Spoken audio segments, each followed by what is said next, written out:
What's going on, Robert Jones, Cliff Brott? I'm telling you, I spent all day cleaning my shop, rearranging, and I should have spent time getting my learning how. If I'm gonna schedule my lives on my cell phone, and I want to use my PC, because my cell phone obviously won't stay live. I got to take the phone back. There's something fucked up with it. It just keeps ending the live stream every time I get on it. If you notice that. So if I schedule it on my cell phone, how do I get on my PC? Get it, I'm logged in on my PC and my YouTube account, and I go there, and it just start a new stream.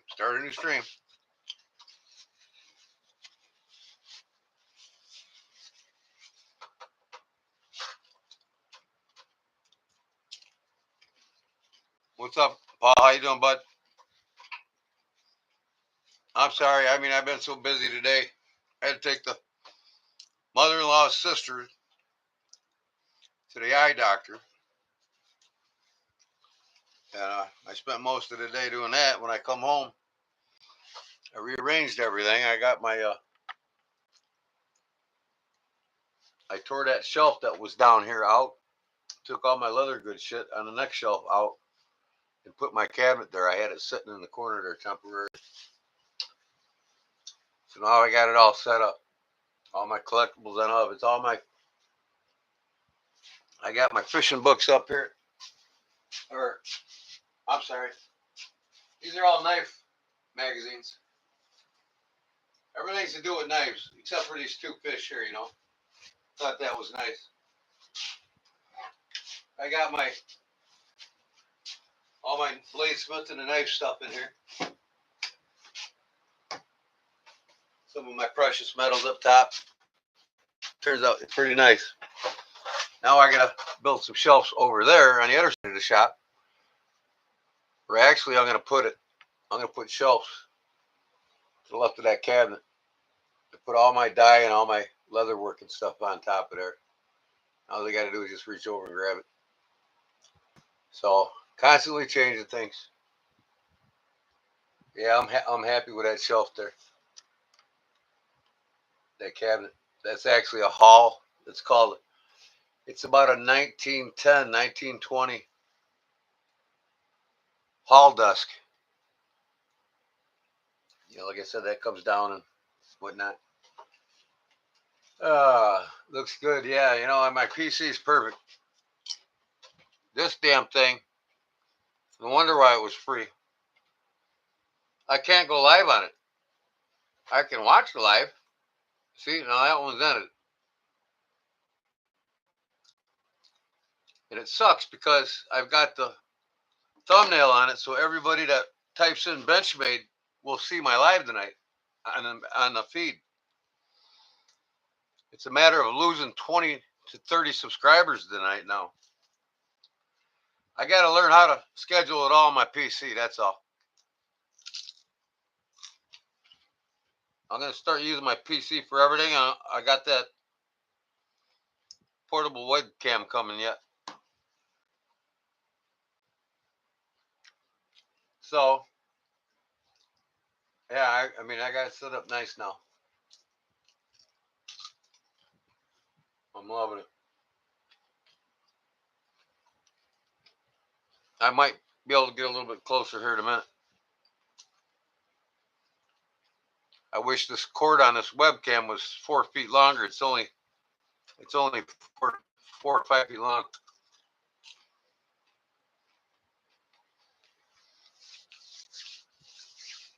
So how's everybody doing today?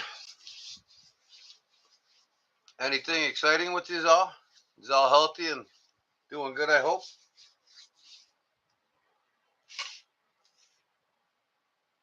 Like I said, I'll make my dinner. And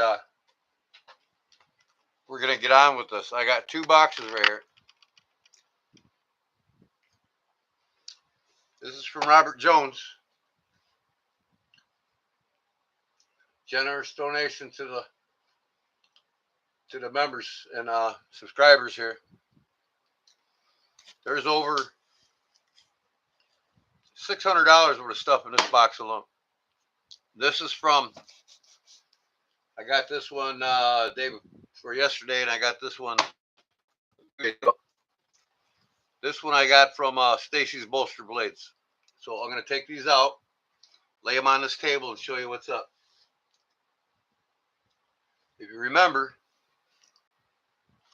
Robert Jones, not only did he send me this, he sent me $50 for shipping on it, for shipping things out to people that win it. And he paid $50 to me for a neck knife that Brown Sugar wanted and loved. And you're incredible, Robert. I appreciate everything you're doing for the channel. It's folks like you that makes everybody love the channel even more. So what I'm going to do, how I'm going to have the giveaway, is I got like 5 people sending me stuff. I've got 2 more packages coming yet, and some smaller stuff from a couple other guys. Barlow Jim's going to send me something. I got something coming from, I got stuff, swag packs coming from Big Red EDC. I got the Knife Nerd, Rob's Knife Nerds. He's sending me a swag pack. But what I'm going to do is I got 6 knives, and there's going to be 6 places, okay? Instead of having 100 different raffles. And I'm going to lay this out how I'm going to do it. The Benchmade Mini Bug Out is going to be the grand prize. And this is going to be for members only. This other Benchmade, okay, full immunity. I'm going to show you everything here in a minute. That's going to be for everybody. And everything else is going to be for everybody. But I'm putting packages together. Not only are you going to get a knife, but you're going to get a swag pack. You're going to get like maybe something like this, monkey fist, or a striking rod, or something like that. So there'll be like 3 or 4 things in each giveaway. And each giveaway will have a knife in it.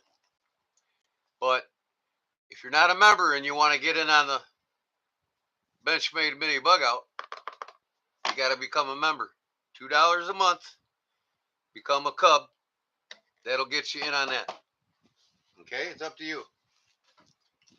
But everybody that's a subscriber will have a shot at this and 4 other knives. So I'm going to show you how I'm going to lay the package. And you guys can all help me tonight. How's that sound? I'll lay every knife out, and then we'll start putting things next to each one. Okay?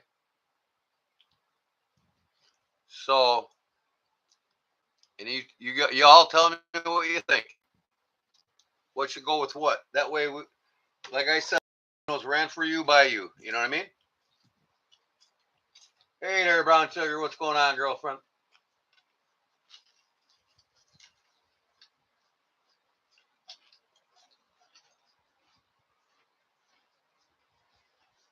Yeah, Claude, you need to, but you know what? I'm having a problem. I can't subscribe to no channels right now either because I got to contact Google. Identity problem. I sent them all my identity information, and they asked me for the identification on my credit card that I had 10 years ago. Well, I sent them my new credit card information, and that wasn't good. So they won't allow me to pay online. So I got to contact Google and tell them, hey, look, you some guns. Who in the hell has the same credit card number for 10 years? Some do, but most don't. And that's what's stopping me from being able to subscribe to other people's channels. And I mean, it really makes me mad because I lose out on a lot of giveaways, and you know how it is. I got to get on with everything.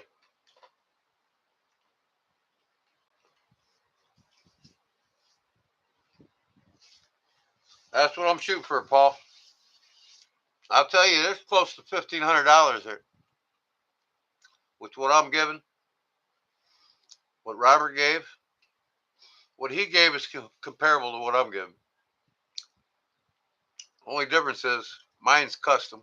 These are company.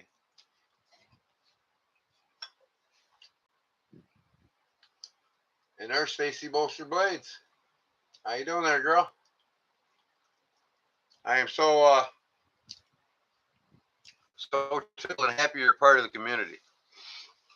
I want to say one thing real quick tonight. Some said I shouldn't even bring it up, but I'm gonna. All right, now I'm just saying this for you all safety. It's about this, and I'm sure you know. Some of you know where we're gonna come at here. These are fine to possess at home, even if it didn't have a weighted ball in it. Just because of the length, you can still do some damage to somebody. It's the discretion of an officer whether or not this is illegal or not to have in your possession. If they see you with this, with a weighted ball in it, it's considered like a whammy stick. I mean, it's considered a weapon in every state in the country. But with exception, some states have laws disregarding them. But to play it safe, don't put this on your keychain. You know, if the cop sees that hanging from your keys, he's gonna write you a ticket. A lot of people don't know this. I'm a boatswain's mate. I made these in the Navy. I know all the laws about these things, and they told us in the Navy it's a countrywide law. It's up to the state's discretion whether you get arrested or not for having a weapon. So I'm not trying to step on anybody's toes here that make them and give them away. That's fine. Just use common sense when you have one of these. Don't put them in the eyes of the law.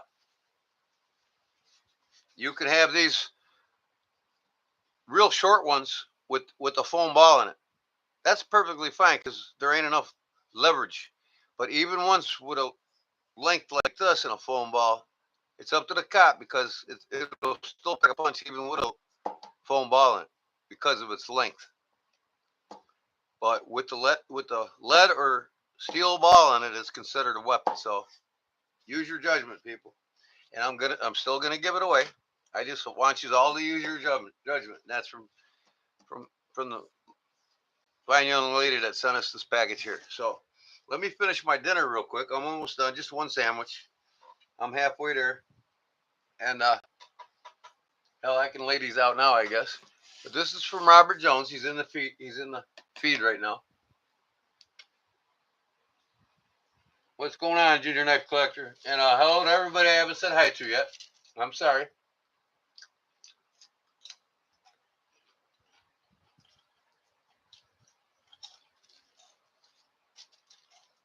Commercials when they're watching lives? No, I never have.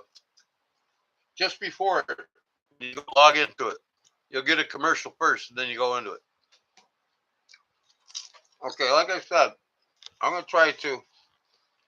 I can't zoom this camera at all, so I gotta like, if I lose you in the camera, I'll reboot the live and I'll be right back. But it hasn't happened in a while, so I don't think it will. But never say never. Okay, so I'm trying to get this even on the table here. I think that'll do it. All right, we'll start with Robert's first. No, we'll start with Stacy's first. We'll save that for last. That's the big boy.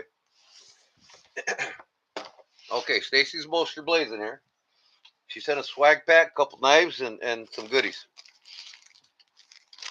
And she can explain where some of these are from. These are a pair of camouflage socks from OTSO Outfitters. That's a cool little gift. And this is Kelly's Mishmash. She makes these. That's a monkey fist with the decorative knot and the cobra knot. And this is like actually a survival type thing. Even if you're in the wild, you need, put it in the glove box of the vehicle. Don't put it in your keychain. You need paracord. There's approximately 7 to 8 feet from here to here. Every inch there's a foot. saying with the 4-strand monkey fist, you're looking at about 20 feet of cord there in emergency. Very nice to have in your possession. We got 2 knives here. I'll open them in a second. CRKT and a Harns. You can ask Stacy the questions about these knives or anything. She'll be happy to answer. What's up, Bo Ed?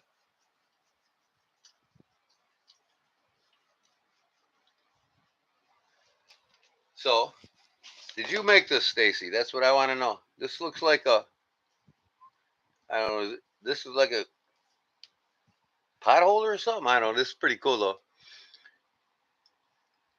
It's espresso, not espresso. Where'd you get this? Who made this, Stacy?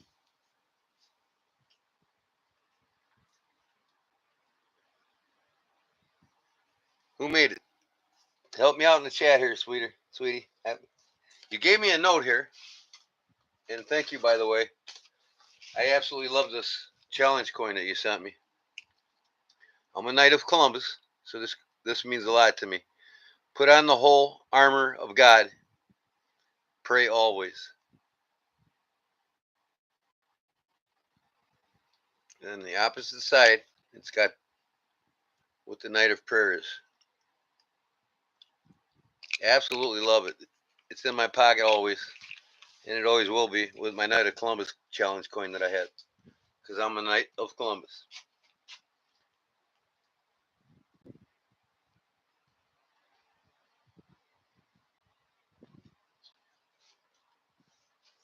Okay, I'm very happy I got it.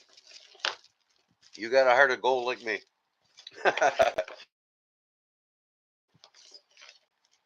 All right, I would assume Kelly's Mishmash made this too. It's got a striker ferrule on it, ferrule rod, and a striker plate. It's a more emergency paracord. Kelly will say yes. She'll say who made what in case I'm wrong.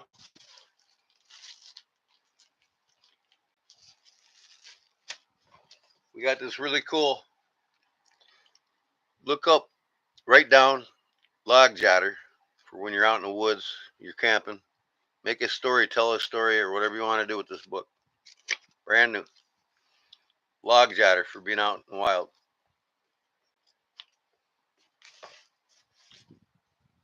We got a carabiner here, or a lanyard for a knife. You just slip it through your knife. Let me see if I got a knife here. You know, you go through a knife of a hole. In this case, I got a Victorinox here. You go through the hole that'll allow a double paracord to go through. Put it on like that, and boom, you got an instant lanyard on your knife. And this is by EOS. If Stacy could explain that, if she knows who EOS is.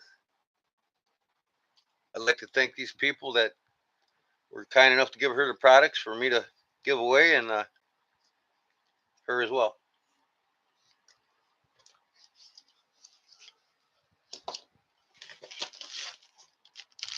We got this Pirates of the Caribbean, Davy Jones, and I might make a lanyard for it for the giveaway and put it on the lanyard to where you can slip it through the hole of a knife and put it on. Pirates of the Caribbean. It's a pirate face, a pirate head, pirate hat, his long beard. Pretty cool.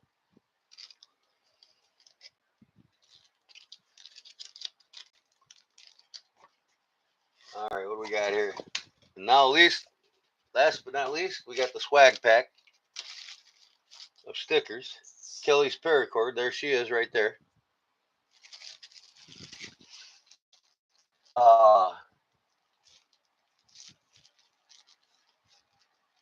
Okay.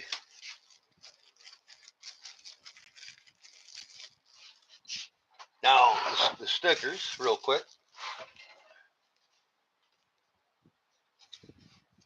Oh, yeah, awesome box. Here's Stacy. She's got different kinds. She got some 3-dimensional stickers here. So we got plenty to give away. So I will probably give 2 each in each knife case. Yep, there's plenty for that. And then here's 2 holographic 3D ones. I kept one, put it on my knife shelf. I had to because I don't have it. I got the small one. It's over there in the corner, and it's only like this big. We got the blade walker. I don't know what this means, but yeah, it's a sheep. Bat. Yep. And then we got what was this Kaiser little knife? Is that Kaiser with the lady on it? I don't know. Oh, it's tactical llama. It's a llama. Yeah, that's what that is. Then here's an SE savings card or something. I don't know. Let me see here. Oh, ground distress signals, an emergency card by SE for the outdoors. We got Vosteed patch here. They go nice on somebody's jacket. And it appears it's a Velcro. It's a Velcro. So you sew the Velcro on anything you want and Velcro it on. You can actually get more Velcro and sew that on another outfit. So if you want to switch the patches around from hat to hat or jacket to jacket, you can. But here's another blade walker.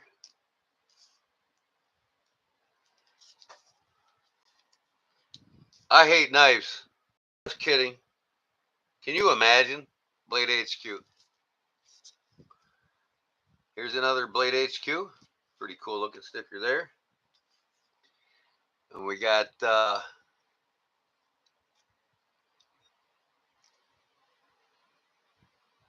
backpack knife owl. Backpack knife owl. Okay.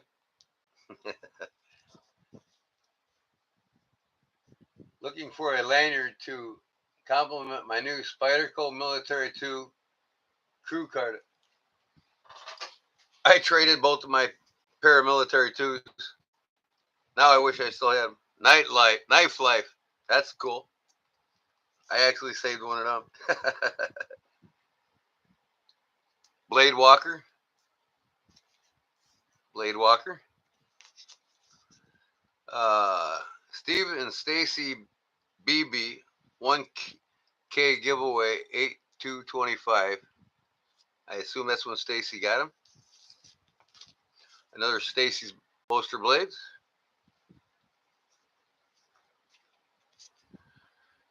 We got Bluminati Twistedus. Okay. We got Lefty EDC. Another Lefty EDC. We've got Keep Him Going Up with the Linus. Another Blade Walker. JD4 EDC. Here's Rob's Nerdy Knives. There's a couple of them.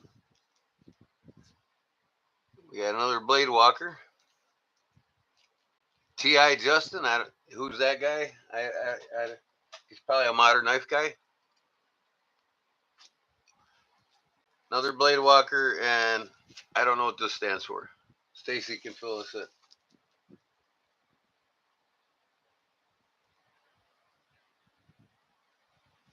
Yeah. Okay, and then now I'll show the knives.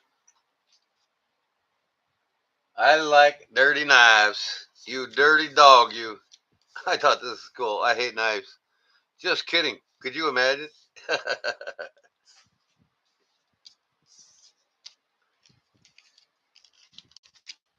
All right, so this is the swag pack that goes with all these EDC items that Stacy Bolster Blades here. That's in the live feed sent in to me, and I thank you very much, Stacy. We're making this great, that's for sure. Kelly's Mishmash. That'll be going with whoever. Well, I only got one, I think, so I'm pretty sure she made this one with the striker rod on it. Who knows? I might give both of them the lucky winners and the sticker with it. So we'll put these aside. Look at the knives. Pretty nice knives. I love CRKT, man. And I never heard of Harns. This one's Harns. Harns. Pretty cool, nothing less though. Pull it out of the box here. It's got Parrot. I can't read that. Hold on.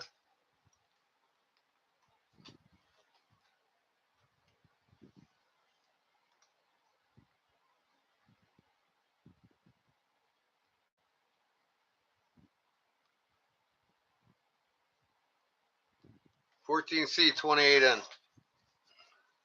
Got a flipper tab. G10 scales. I think this is pretty cool here, the way it is shaped. It's got reversible pocket clip with up position. No down position clip, but that doesn't matter. It's ambidextrous. And it's got ceramic ball bearings in it. I take it. The way it flies out like that. 14C28N. Good steel. But yeah, I mean, I kind of like how your finger tucks in there. That's nice. Warrenclyffe blade. Modified Warrenclyffe with jimping on top. A lot of control in this knife. So whoever gets it's going to really love it.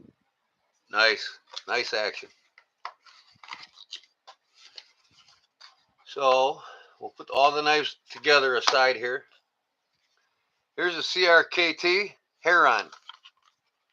Now it's a new knife to me, but you know, I haven't bought a CRKT in like almost a year now, but I have 24 of them. I need to buy some more. Okay, this appears to have carbon fiber checkering on it and G10 inlay. The carbon fiber is raised from the G10, and doesn't have a flicker on it, but another modified drop, hence Warrenclyffe. More on the Warrenclyffe side though.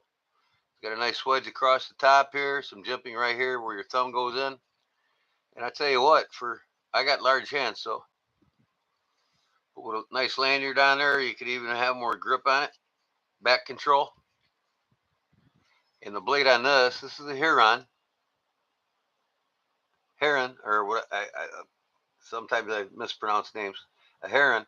It's one of the designers. Like if it was Ken Onion, it would say Ken Onion, right? Heron. The Burnley Division. 2440 is the model number. Now I'm not sure. Let me see if the box says what kind of steel it is. Maybe it's 2440. I don't know. I never looked. This is a newer knife to me, so I never looked into one of these yet. But I know all the knives from the previous year and down and older. But feels good. I love a knife with a straight belly on it. I don't like the curved bellies as much because it's more aggressive and you can really cut with more control down the line. Awesome knife, Stacy. Thank you very much. Somebody's going to absolutely love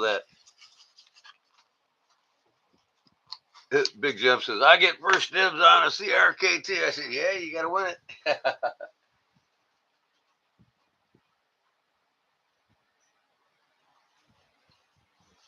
Yeah, Claude, what's up, buddy?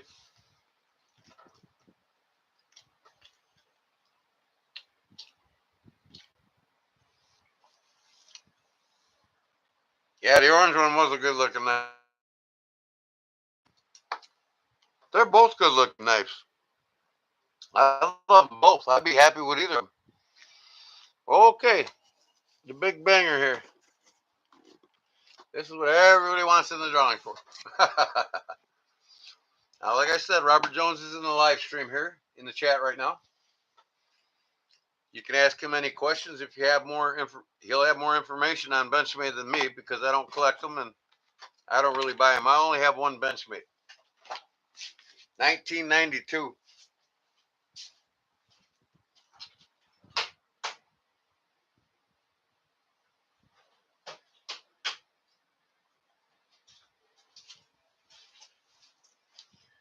This is the Bali Song Benchmade. You've all seen this. This is a CQC4 or 7 Specware by Emerson, where Emerson got his start designing knives. It's got the Bali Song and a butterfly. It doesn't say Benchmade. Benchmade's underneath here, USA. 1992. It's a rare bird. Good luck finding one. Okay. So here's what we got. 2 Benchmade knives. I got a ceramic knife I'm going to give away. That's for me. I'll do that last. This is from Robert Jones. 2 Benchmades. We got a Mora here. We got a fold-up saw for your camping adventures, and a swag pack. And 2 Craftsman, or not Craftsman, I'm sorry, Snap-on. Big money. Pry bars right here. See these? You stick these underneath something and you can pry up at the same time, or just use one at a time. I use 2 to pop off wristwatch. I got real small ones, half the size of these, to pop off hands on watches when I work on watches. But these could be used on big clocks, wind-up clocks, or anything that you can use them for. You got any questions, ask Robert. He'll tell you mostly. I don't know if you work for Snap-on. Did you work for Snap-on, Rob, or do you work for Snap-on?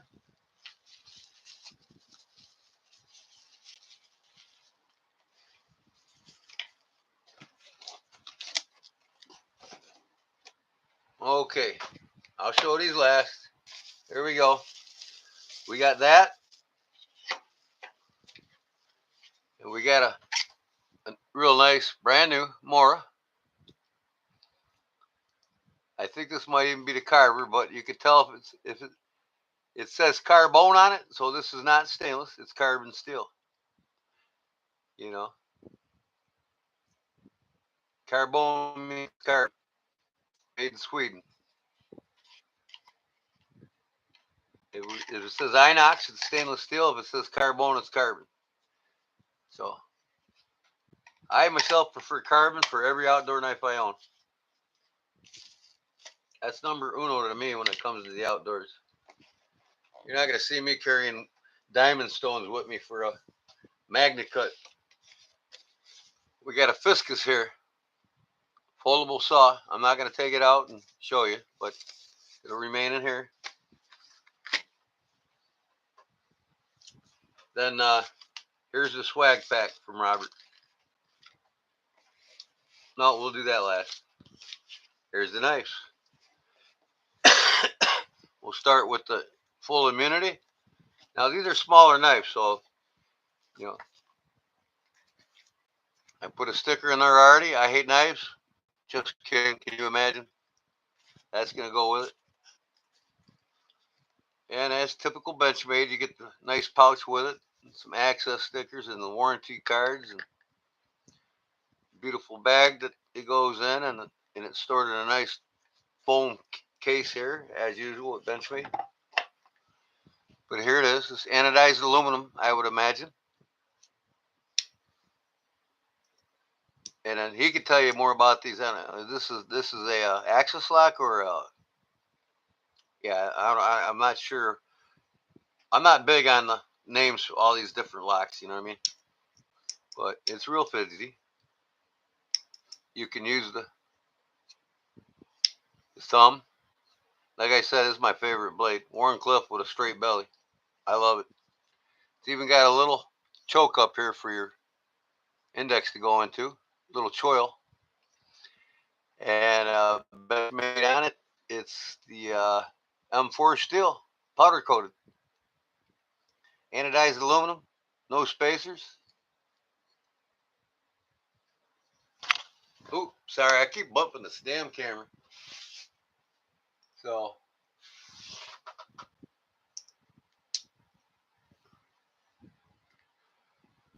Very nice knife. That's the second to last prize for all of subscribers. Okay. Now, if you want to get on this knife, you got to subscribe, or you got to become a member. This is the member only giveaway. $2, people. You can drop the membership at the end of the month. It's up to you. But things are only going to get better here at the Bear Den. So put the knives together. Here we go. Jones Robert. This is the mini bug out, folks. Blue class. Now this is a custom job by Robert. He got this, you know, and he ordered Flytanium. Here's the bag for it, right? He ordered Flytanium scales for it. Okay, here's the original scales, so you'll get the original scales. They look like the orange ones. I haven't opened this up yet. Flytanium's known for their custom knife scales. We're a leader in the market, and now they're slowly become a leader in the modern industry and making knives now even. But they got a long way to go to catch up with Benchmade. But yeah, serves the pre-molded plastic, you know, originals with the diamond checkering on it, and the hardware screws. So when he customized this, I'm looking at it and I'm saying he put some custom screws on it. But anyways, this is Flytanium stonewash scales in titanium. Say that 3 times fast, right? Flytanium stonewash in titanium. So once again, these are titanium scales he put on here by Flytanium in stonewash to match the stonewash look all the way around. Axis lock, I believe that's what they call it, right? The mini bug out. It needs a lanyard on there. You can make your own, or I might even make a lanyard with this pirate head and put it on here because there's only one of these. So I'll make a great price here package. What do you guys think? Claude Williams, it's show and tell right now. Claude Williams, what's Claude Williams say? Okay, what? What are you talking about, Claude? Any of the other mods know the stipulations for a giveaway? A couple people asked, I don't know. Okay, well, I'm going to explain all that in a little bit here, guys. Okay? I'm going to explain how these giveaways are going to go down. So, yeah. Stonewash titanium scales with the blacked out hardware. Black spacers, black paper or pocket clip. And this appears only to be a right-handed knife. Wow. Yeah. There's no option on this. This ain't a lefty. This is a righty. There ain't no tip up, tip down screw holes on this. Just on one side. So a non-ambidextrous bug out with titanium scales in it. So, them's the knives. And I got another knife here. Actually, a couple. I got one being made right now, and it will be done by the 1st. Timberline ceramic. I'm giving this ceramic knife away. That's not metal. It's a ceramic knife. I'll actually pull it out. Some other fellow won this, and he never sent me his address, so he never got it. It's got a nice aluminum glass case, and that blade's ceramic, and it is sharp. And they say ceramic's supposed to stay sharp for a lifetime, but you can still hone these. They actually make honing rods for ceramic knives. It's got a sweet action, that's for sure. Ow, son of a gun! I just cut my nail shorter, and I get the meat of my nail in there. Oh my god! I can't flip with these smaller studs. But it flies out. Just don't drop it on the ground. this thing's tipped down only. So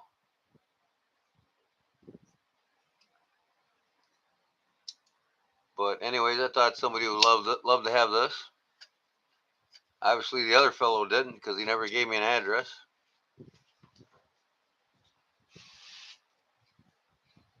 Vernon's taking off? Okay. So that's being given away. With a nice cleaning cloth with it.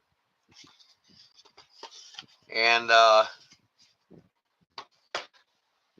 posted this tonight. This is my new knife I'm working on. I got to full flat grind. I'm going to reshape the blade because it's too similar to another knife company's knife, and I don't want that. So I'm going to bring this blade down a little lesser of an angle with a half round in it, right? Thumb rest, not jimping. I'm going to put a choil there. Okay? That'll change the blade up a little bit there.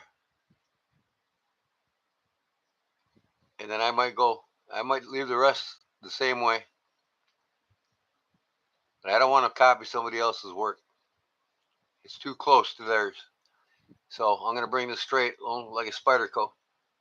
I might even put a hole in it. Who knows? But I'm going to give one of these away. I'm going to make it a half a dozen of them, and I'll have one ready. This is my scales. And where is it at? Hold on.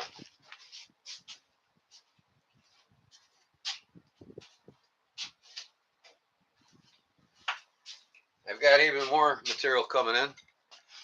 This is carbon fiber scales, enough for 2 knives. This is brown micarta scales, enough for 2 knives. I got more micarta coming in, and I got more burlap coming in. And I got everything coming in for these knives. And people could buy this knife if somebody wins it. They can buy the different scales for me. These are not glue-on. They're all hex driven head replaceable scales. These are the scales I made.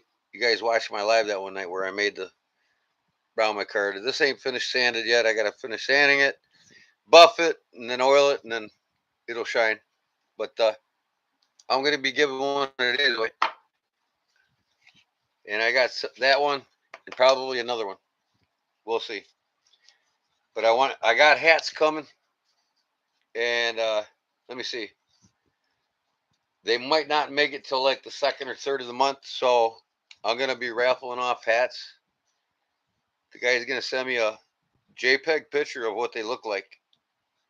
So whoever wins one, they'll know what they're getting in the mail when I get it. Yeah, brown burlap and carbon fiber scales. All right, let's get to the swags pack here from Robert Jones.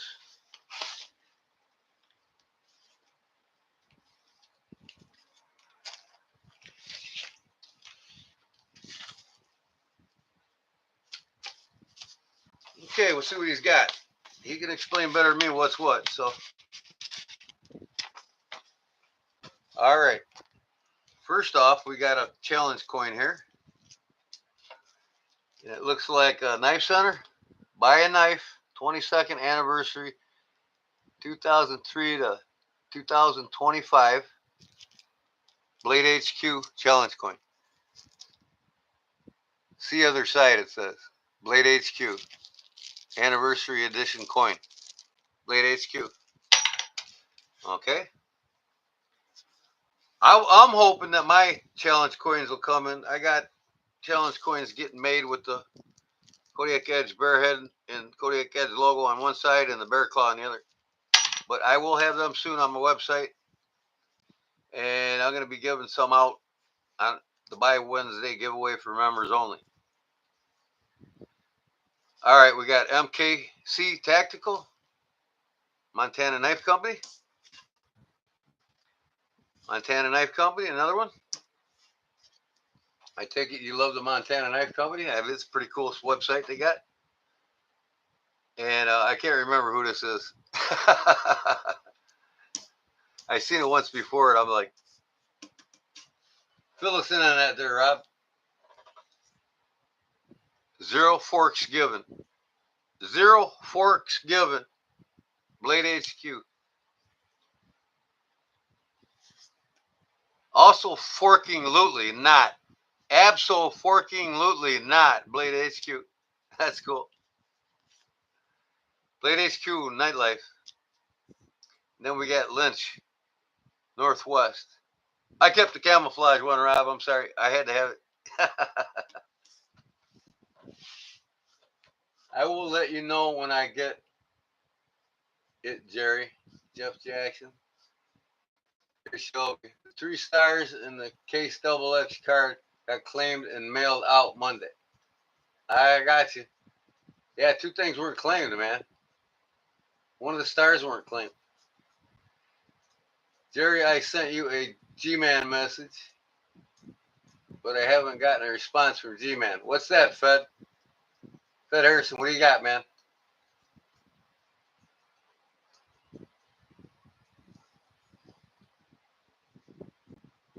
Let me know. I'll take care of you. If I forgot something, I'll get on it for you.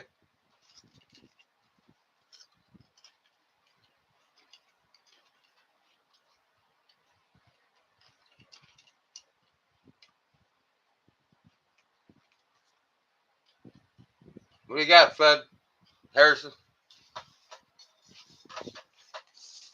Did you win something for me? Did I forget? What?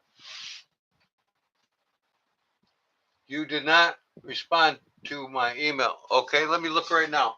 When did you send it, buddy? I've got so much going on. I run 3 businesses, and it's hard to keep up with everything. Believe me, you wouldn't want to do what I do every day. This ain't all I do, and I'm supposed to be retired. So, what do we got here, buddy? What date? Last Sunday. Fed Harrison. An email message in Gmail, right? So let me see. Today is what? The 13th. That would have been on the 5th. Last Sunday would be on the 5th, I believe, right? I'm going down to the 7th and looking. Is that your name on your email, Fed Harrison?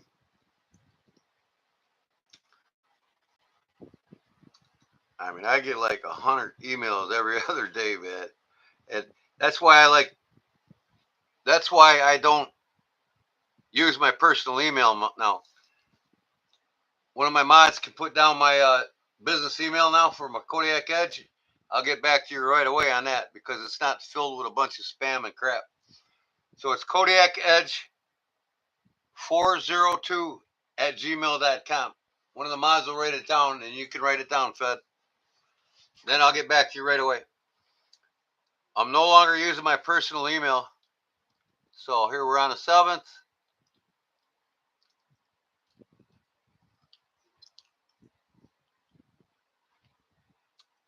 You know what? I'll just type your name in. What did you go under? Fed Harrison?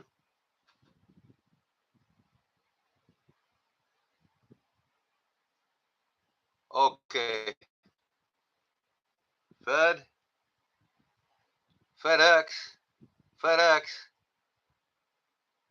What's your name on the email? I got Harrison here. Let me see.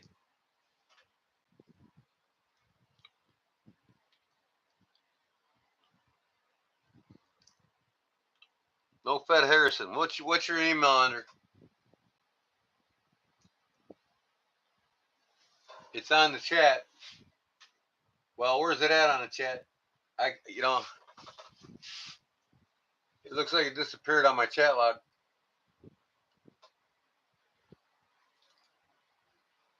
I just want to find your email in here on my personal one. Is it Fred? What do you go under on your email?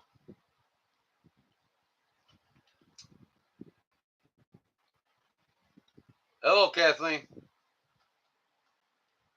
Welcome here.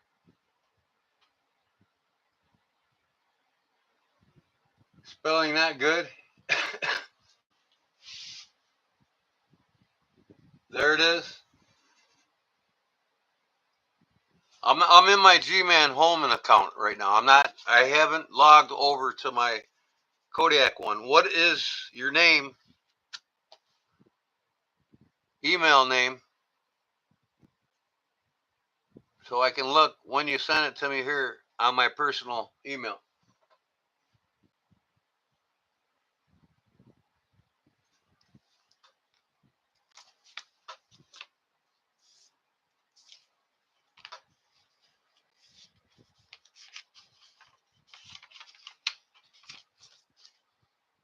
Well, I guess that ain't gonna work. All right, I'm going to Kodiak Edge. All right.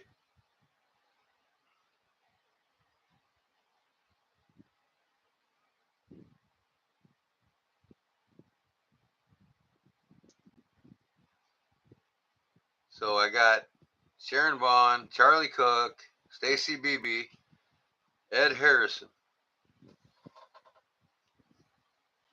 Let me see here. Ed Harrison, no subject. August 11th.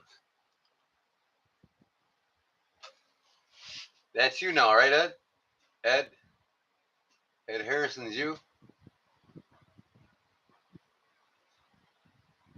Okay, yeah, it's you then. So, not Fed, it's Ed. All right.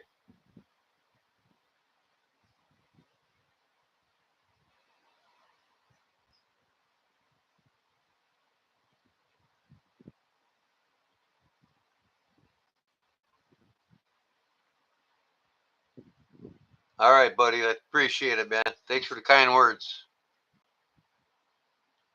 You stay sharp too, my man. As always, rule number 9.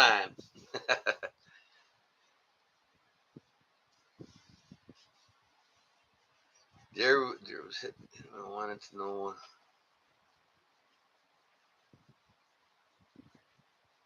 Okay. All right, you and Jerry got that all straightened out. All right, and I got it straightened out with you. Now, when I get your emails, uh,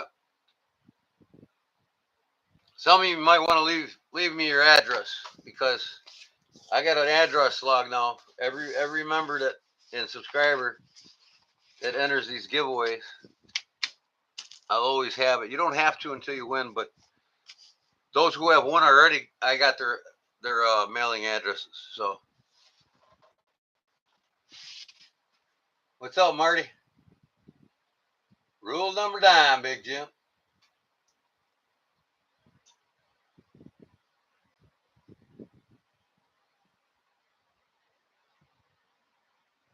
Jerry the Shelby knife guy just sent again, and also to G-Man. Yeah, I got a package coming from my man Jerry the Shelby knife guy. A little something from Big Jim. Doesn't have to be much, Big Jim. Whatever. It could be stickers. People love the stickers. And I got Big Red sending me a bunch of stickers, and God knows what he'll send because he knows what's up with what's going on here. And we also have Rob the nerd knife guy. He's sending his stickers. He had to go away for his kids something or another, and I hope I get him in by the 1st because he's known for getting them out 5-6 weeks later.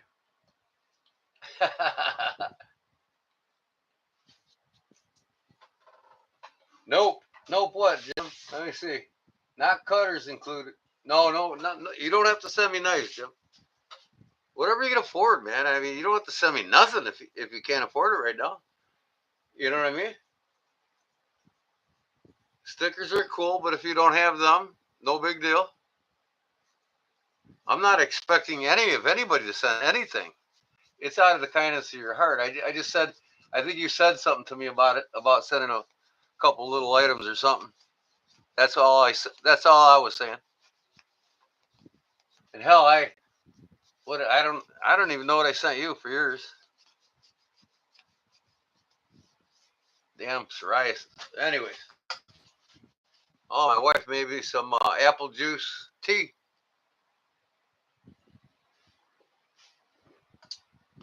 Okay, I'm gonna explain all this, how all this goes down. Me and a very close mod talked about it last couple of days, and I'll talk about that after I get all your full attention. What do you think? I want to have some swag for each knife. So what do we got here? One, two. I'm gonna put the by cost in line. Obviously, well, if you get this with all the features, it'll cost you $420. But you can buy this knife basic with a basic sheath for $125. You can buy the scales, new scales for it for $45 each. So if you get 4 sets of scales, $45 for a carving on a spine, it can get up there. But right now, as is, it's not completed yet, but it will be by the first. And with the scales on it, it's who knows? I might get it. Let's see if I got time. If I have time, I'll get it DLC coated or Cerakote finished. But anyways, bottom line right now is the second most expensive knife, third most. Well, as it sits, there you go. But when I get this done, just one set of scales, it'll still be a little less than what you can buy that for. What you will this. All right, we got this ceramic last. No, actually, the more is last in price. And I'm sure this is how it goes. This one might be a little more expensive. I'm not up to date on my moderns, so correct me if I'm wrong. Okay, what'd Skate say? I meant membership. No. To laughing out loud, not subscribing. Oh yeah. Would you ask about membership? If you're not a member, you're not going to be in on this Benchmade bug out. Okay, you got to be a member. So $2, a lousy $2 will get you in the drawing on this one too.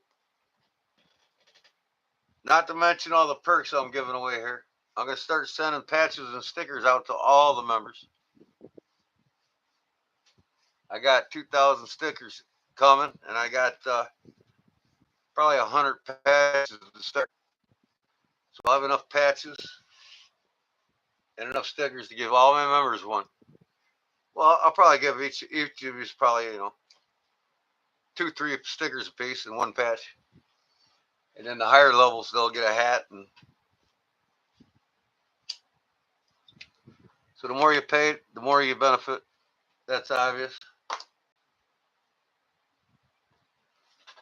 Kodiak Edge Bladesmithing, when you are doing your 3K giveaway, I heard you say it a dozen times, shaking my head because I know you wouldn't know what shaking my head means. Is that what SMH, shaking my head, means? So what did I say? I said it a dozen times. I was saying, Emma, be late on renewing it because I gotta get paid. I've been a member, but the drawing is going to be on the 1st. Okay. I mean, I'm inching in now. I usually get 20, 30 subs every time I go live. And I'm at 2929 right now. So I'm almost at 2,930. After this one tonight, I'll probably be about 50. And then 3 more lives next week, I'll be at 3,000 easily. Oh, look at that. Paul Mills sent us $2 donation to help out with everything. That goes a long way, folks. To have great prizes and great giveaways. Money on shipping is always a bonus. That's the Paul Mills. Thank you, buddy. Appreciate it. $2 is 2 hunks.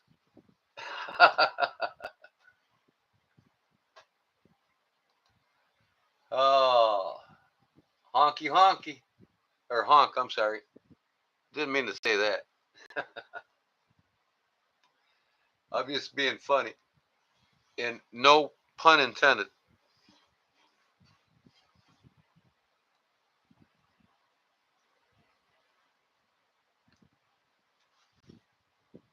Robert's laughing his ass off.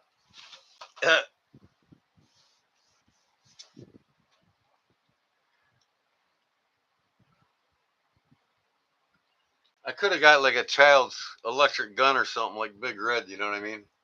I try to be different. I'm going to have to order me a ball for this, though, so I don't have to blow in and out with my mouth. I had one of these when I was a kid on my bike. It was the shit.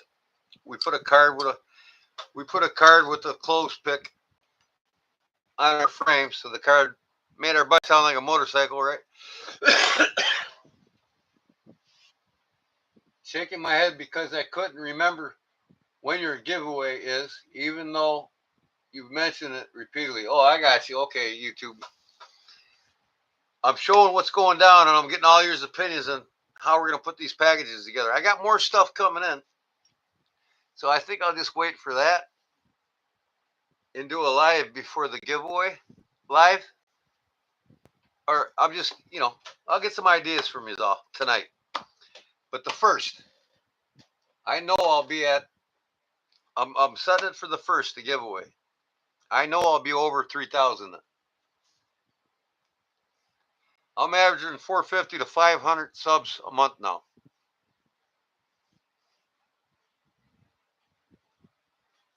Jerry sent his package. It's on its way.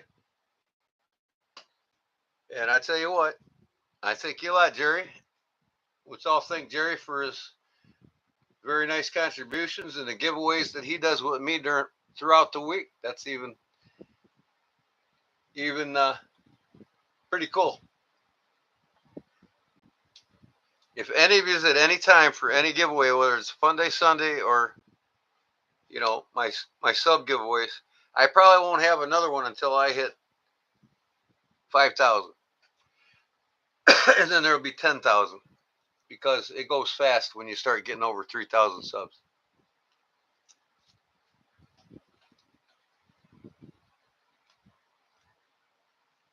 But like I said, I'm trying to work here hard at getting this knife community one of the best channels you all can come to. No fighting, no bickering, no bad mouthing anybody. No, I have, that's one of my new rules: a zero tolerance for ganging up, for bickering, for all the bullshit. The bullshit's gone, people. It ends tonight. If there's any more bullshit, I don't care who you are. You'll be suspended from my channel for a month after apology. I'm not going to have it. I ran 2 people off already for it, and you know who they are. Now, we got to understand, we got 2 different communities here in the knife community: the traditional folks and the modern folks. And they're 2 different walks of lifestyle, to tell you the truth. And then there's the third community, which are both. You know what I mean? So, but there's a lot of modern guys that don't want nothing to do with the traditional guys. They don't even go to their pages. Yeah. Right now, as it is, I don't have my stickers done yet, my emojis, but I'm going to get them done and up for membership members, how long they've been a member. The basic one is here right now. The green means you've been a member the longest. Okay. Which is 3 months. And then when they get to 6 months, it'll change color. YouTube Music Portal, he's been here 2 months. If it's blue. And then there's, I think yellow is the 1 month first time subscriber, or is the blue. I don't remember. I got to go back and look, but I'm going to change that out with skull heads. I'm going to have different levels of flaming skull heads. Kodiak edge bracelet, and I'm not sure what I am gonna do when you go to regular early stream. Shaking my head. I might have one a week, but see, it's hard for me to do that because I'm taking on another side job again. I got a bathroom remodel to do now. Unfortunately, my pension pays my bills, but it gives me no spending money. And as I get my web store together, I get my knives being built. I'm gonna wean away from it. When I can subside, when I can surpass what I make on side jobs, I'm gonna quit doing side jobs, and that's hopefully the next year or two. If I can make 8-9 grand a month from YouTube, which is my plans in the next year or so, with the sales of my own merchandise, hats, shirts, hoodies, stickers, everything, anything I can think of, as I can get it produced, I'm going to start having other people produce some of my, all my merchandise shit. But I'm stepping it up on my knife production.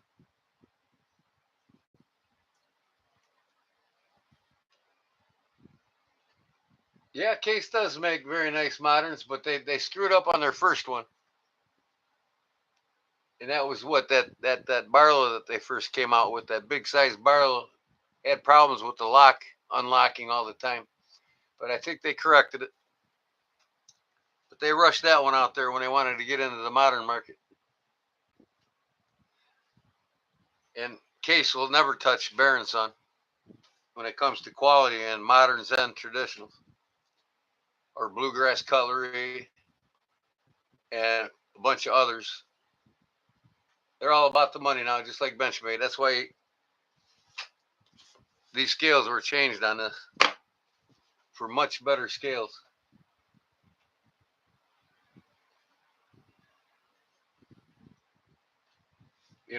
You got to buy 3 Case knives with the same knife, and one of them will be flawless.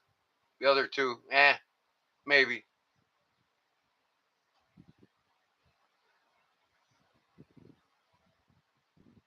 But that's in a lot of companies now. They're in the mass production world, and that's all they care about. As long as Benchmade makes $23 million a year annually, which is second to Buck, that's all that matters to them. Microtech's climbing up their back door if they haven't passed them already.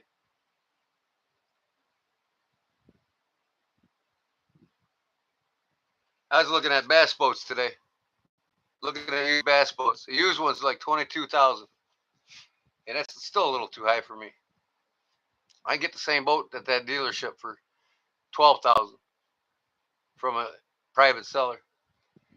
But the boats, a Bass Cat today was $128,000,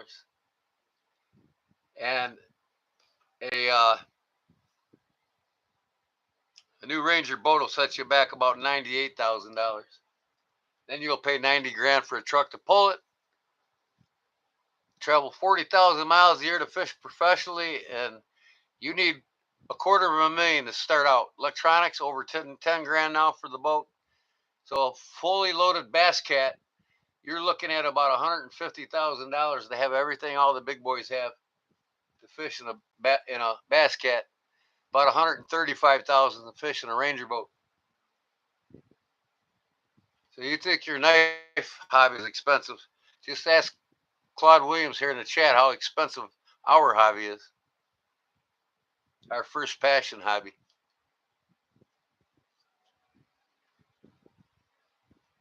That's why I didn't fish professional, man. I 40,000 miles a year on the road. If you're not in the top 20 competitors, you're not paying your bills. You're begging and borrowing, and you're relying on sponsorships. But like I said, I want to stress this one more time. There will be no more fighting. You won't have to worry about another mod getting rid of you. I will. And if you disappear, you'll know why.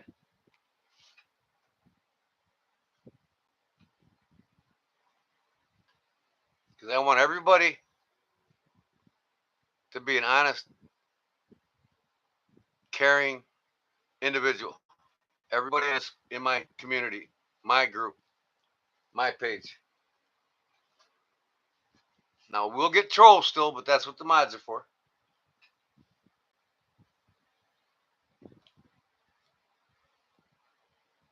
Oh yeah, yeah. I mean, them guys got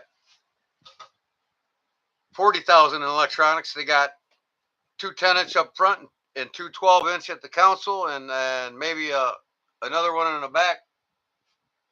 You know, you're looking at 4,000 to 5,000 a piece.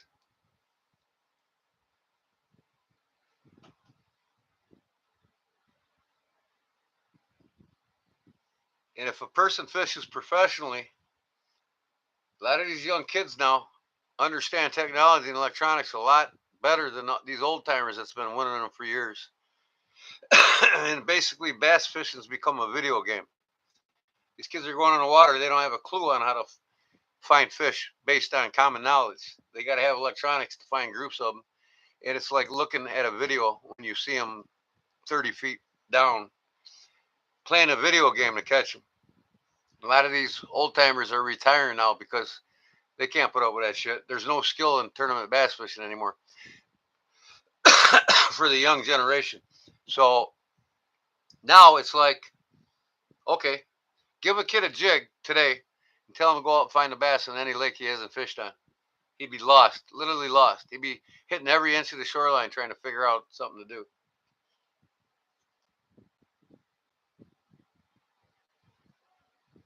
Well, yeah, I mean, that's because a lot of guys around there, Charlie, are blind.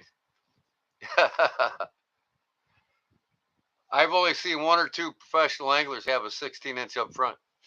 That's it.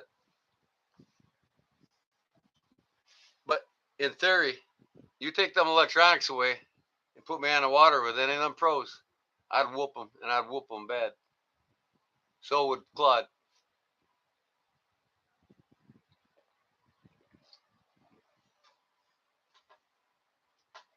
But anyways, yeah, I mean, the knife community hobby is nowhere near as expensive. This is a cheap hobby, but it can get expensive. But me and Claude was talking today. If you're not on YouTube, you're not getting into the professional angler series. This is how all these young kids are starting. You know, when they got 20, 30,000 subs on their channel, these companies are throwing shit at them to fish professionally. And I could have done it. I could have 100,000 subs right now if I would have went in, 30 years ago and started a YouTube channel.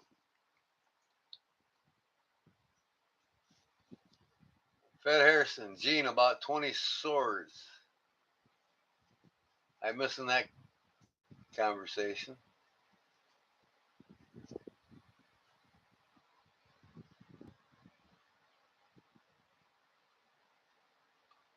Well, YouTube, thanks, but hey, we've done what we've done in our life, and I got bored with it. I got bored with the competition, the cutthroat competition in the fishing industry, and I'm glad I'm not in it anymore.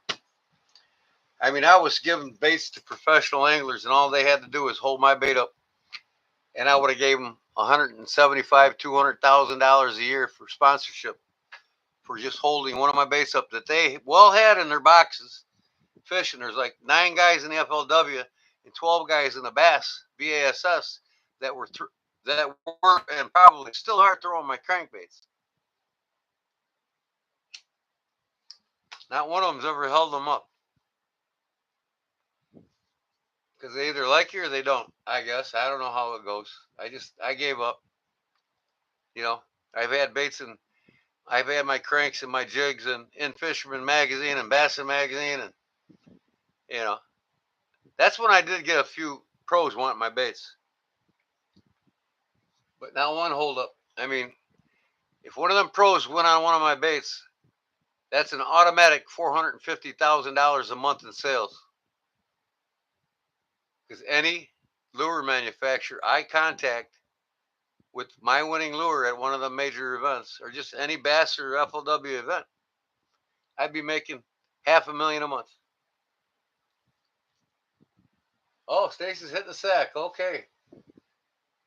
Well, good night, Stacy, and let's all thank her very much for the wonderful giveaway that I'm going to have. And I'm so thankful, guys. The Lord has blessed me. The Lord's blessed Stacy. The Lord's blessing you all for being here, and I appreciate every bit of it. I'm going to do a midnight tonight. I'm done at 12 midnight. I told you at the beginning of this week, I'm not going to have anything past midnight anymore because I got a lot of work I got to get done.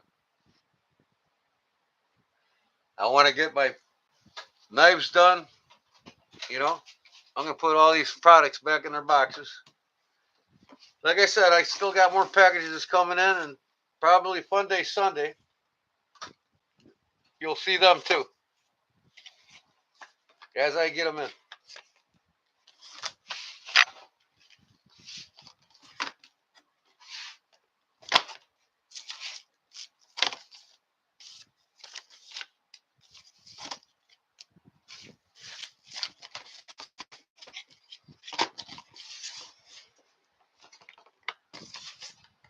And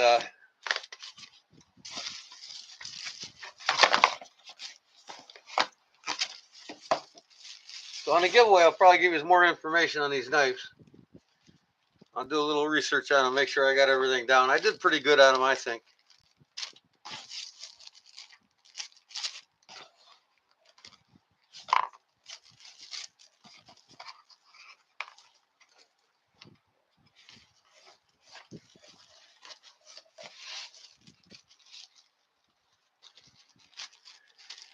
I might throw in a CRKT myself. But I want to have 6 winners, 6 packages going out. I don't want to have 20,000 packages going out, if you know what I mean. Each package will cost between $12 and $15 a piece, probably. But with the help from Robert, again, and the rest of you, I've collected halfway through the month $250 so far to help me with all this. So like I said, it all goes back to you.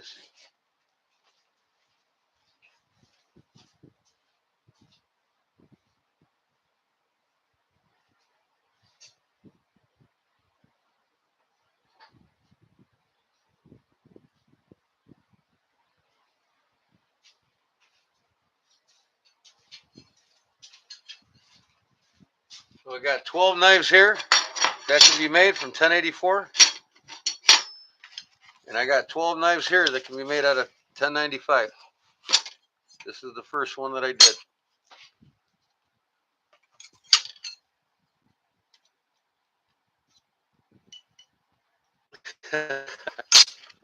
This will be a small neck knife.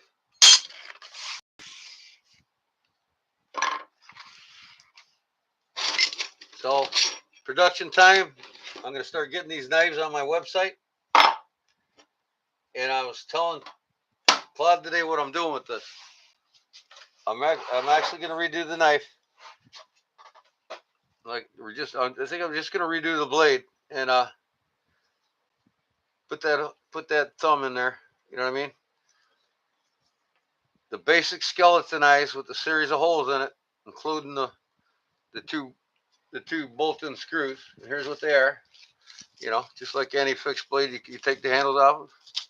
You're going to be able to take the scales off of this, and you can buy custom ordered scales off me for like $45 a pair, depending on what the material is. You know, if it's mammoth tooth, it's going to be $150 a pair.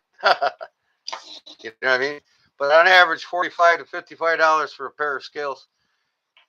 And as I make them, you know, you'll get them.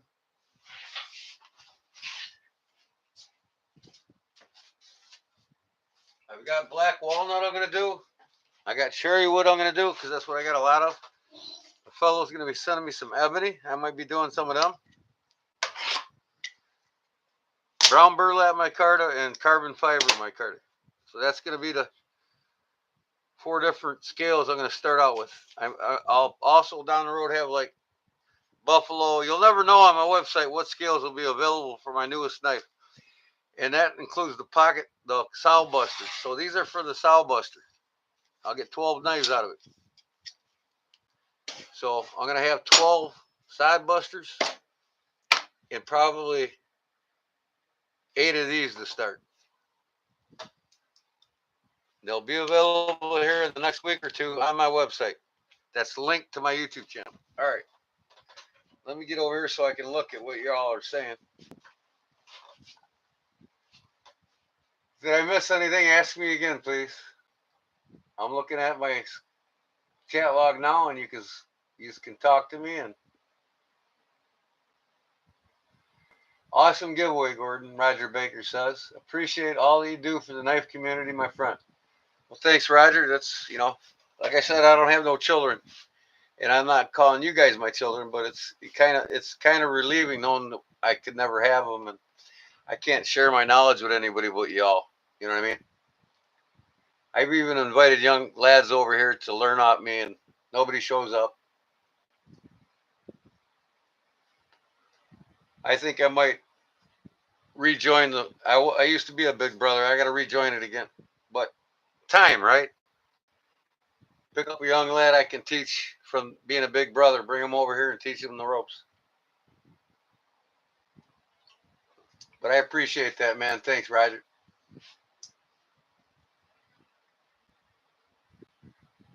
Charlie, you love that sow buster. I'm going to have scales available for him. I think I'm going to do a set of these. I might do these just for my sow busters and keep the wood, 4 different woods for this one. We'll see. Carbon fiber, micarta. It's not carbon fiber. It's carbon fiber in layers. See, micarta. What else would you call it, right? Not solid sheets of carbon fiber.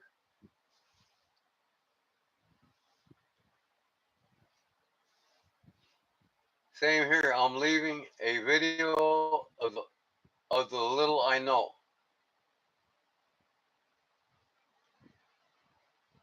Well, hey, yeah, you're leaving your thumbprint. You know, that's all you can do. You got some children, don't you, Jim? I scroll up to my comment.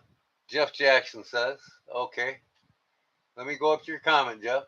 I know I keep asking, but I just double checked to see if you got my email Sunday night, Gordon. I know I kept asking. Yeah, I just read it, Jeff, and I appreciate it, buddy. I thank you very much for the nice words, man. It means a lot to me.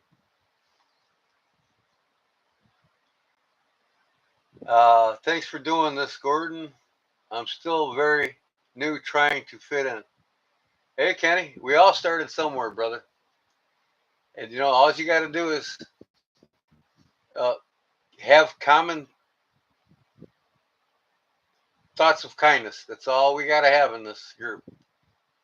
Kindness gets you everywhere. Cruelty gets you nowhere.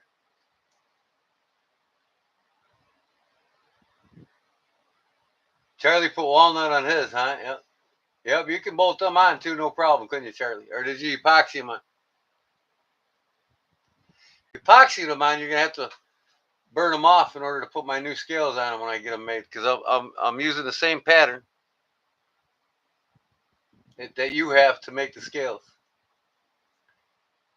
So I'm gonna have 3 or 4 different and custom on order. If somebody wants custom scales for any of my knives, in in the website will be a comment section, and it'll say for custom orders 2 to 3 weeks time period before you receive them. And I'll tell you what, people that get more and more famous making knives, it can be 2 to 3 years. Try to get a Gil Hibden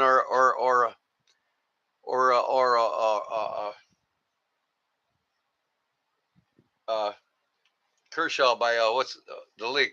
Ted Onion. Try to get one of their knives. See how long it takes, or anything they make. Maybe 5 years if you're lucky. Hey, that's all right, Derek. You got life, brother. That's called life. You don't have to apologize to me, bro. I'm still here, ain't I? I'm trying to catch up with the comments here, guys. Derek Forey will call me afterwards. We had a good talk last night, me and Derek, about what? 3 o'clock in the morning.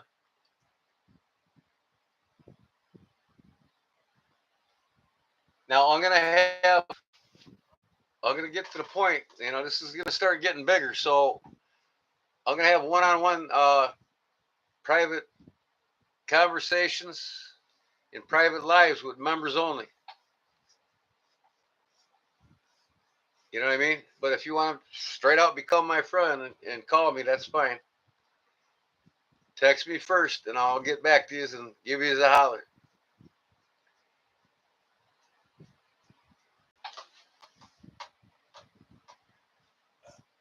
Bob Tism, welcome, Bob. Bob Tism.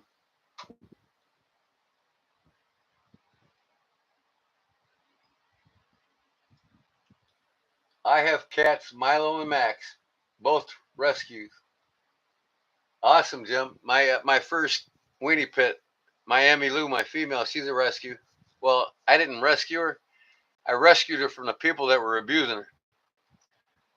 They chained her with a big ass chain to a tree while they went to work. And when the kids come home and got her off, they were mean to her. They kicked her and shit. She's got a limp in her walk. She's an ornery bastard, but she's in heaven now. She's spoiled like spoiled to be spoiled. And then my Bobo, we bought him when he was 8 weeks old.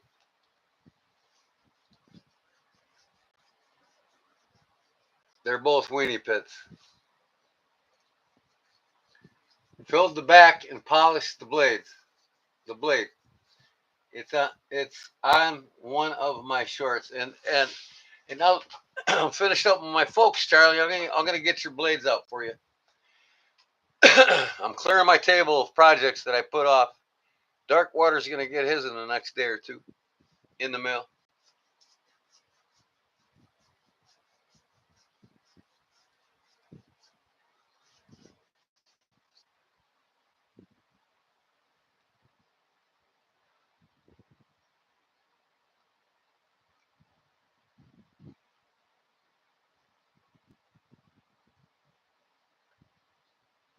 Uncle Fred. Who's Uncle Fred there, Derek?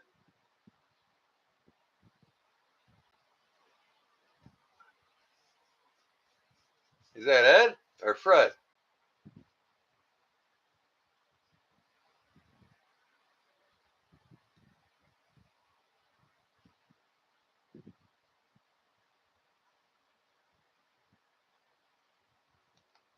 Yep, yep. I miss my cats, Jim. Them are two cuties you got there.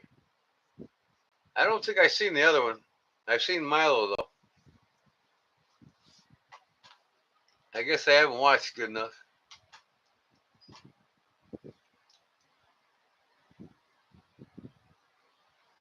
Yeah, Jerry's gave several knives away.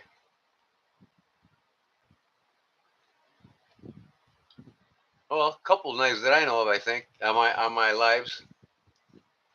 And if you've all got an extra knife you want to give away on a Sunday funny, just let me know. You know, they'll email you, right?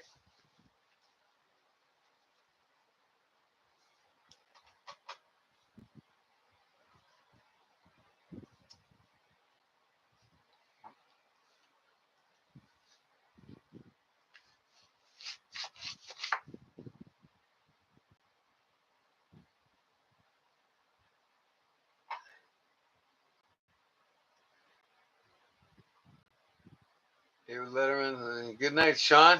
Yep. Good night, Sean. Thanks for stopping in, bud. And I haven't forgot about your Cuska, buddy.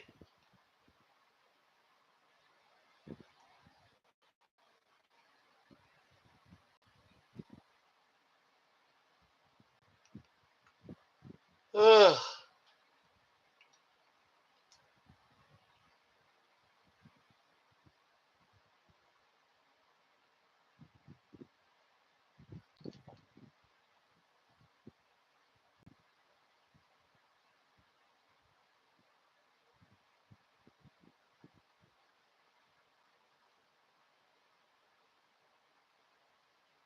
Hey everybody, make sure you go check out Barlow Brigade. Oh yeah, he's pushing 1,000, folks. We gotta get him there, man.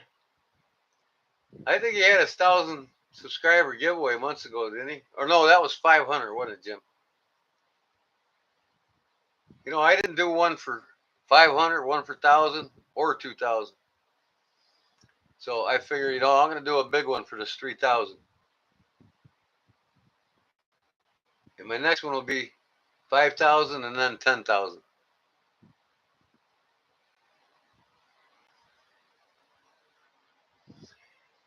750 givey. Okay. Yeah, when you hit 750, you gave it. Yeah. Well, you're pushing 1,000 now, ain't you? Where you at? 950 or what? Yeah, you all go check him out if you haven't subscribed to him yet. He's got some good old boy stories to tell you. And just the knowledge he has behind knives of his genre that grew up with him. It's like you learn from him how them knives were carried and how they carried them back in the day. Yes, he is, Jeff. He's a beast. So go check out his page, guys, and get in there where you fit in there, as Jim would say. 9:30? Okay. Yeah, let's get him 70 more subs, man. I'm working on getting him live with me one day here soon. When he's really ready. He's a little nervous right now to go live with me. Anybody else wants to go live with me? You know, I get my technology straightened out here. I'm going to get that StreamYard on the first when I get paid. I'm done with OBX. It's just I can't handle it dropping my camera and everything else on me. Yeah, okay. All right, Cliff, I got you. Can't sub more than once, that's for sure. Yep, just go over there and share a couple of his videos on your Facebook page. You never know how many friends you got that love knives that you never had a clue about.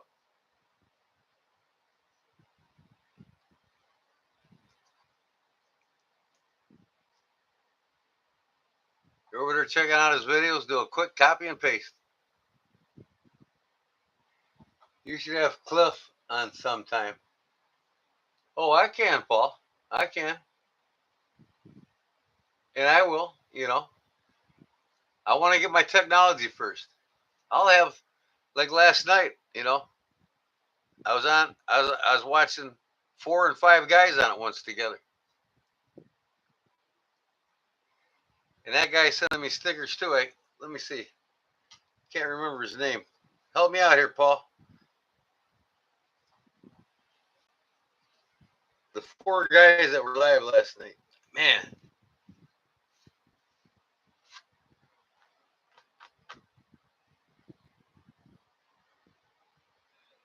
Uh,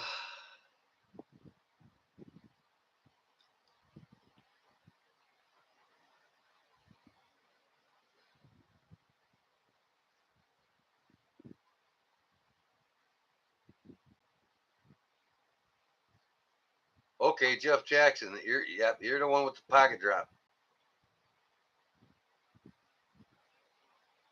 Yep, he got the pocket drop coming.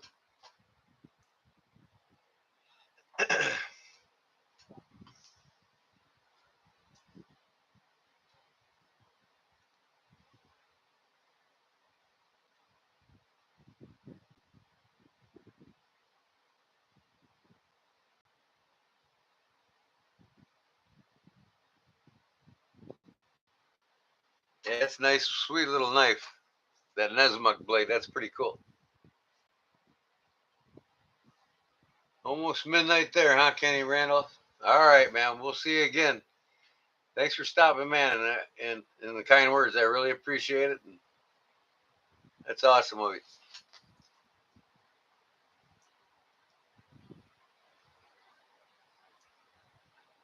Yep, and then Mike got the hat. That's it. All right.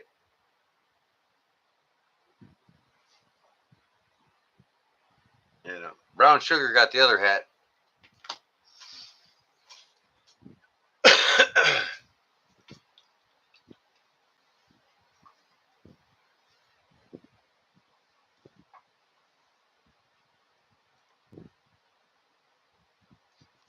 Oh, son of a gun, I'm out of cigarettes. I got to make a few real quick.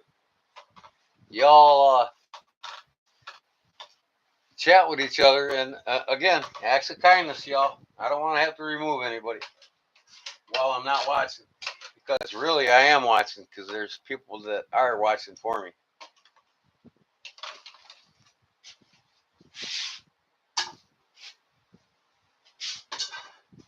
Hey, I'm not trying to be an ass. I want everybody to get along. That's all I ask. It's easy to do, really.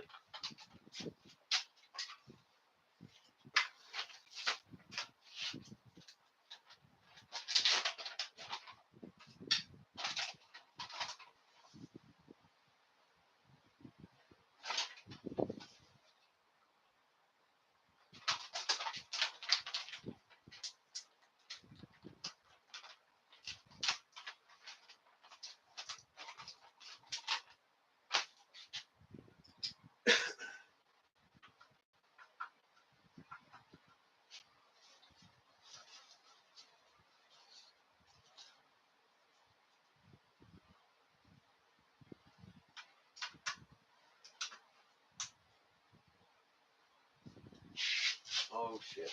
Plug it in.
Okay. Anyways.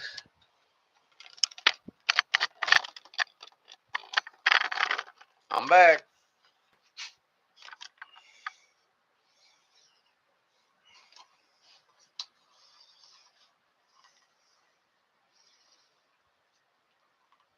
Delbert. Who's Delbert?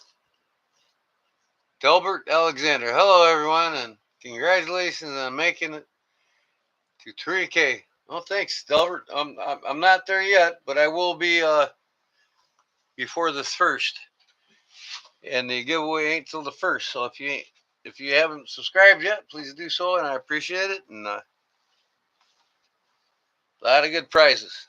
If you haven't seen what we got given away, I got some of the packages in already, and it's a banger. So you go back at the beginning of this video and watch it if you want a little bit later on after my live ends in an hour.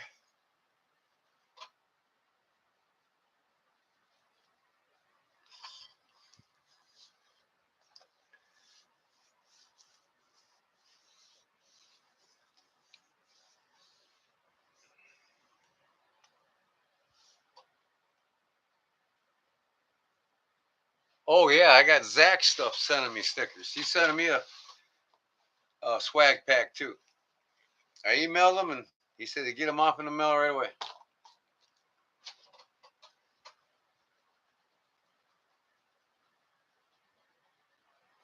There's Barbara. She's back, huh?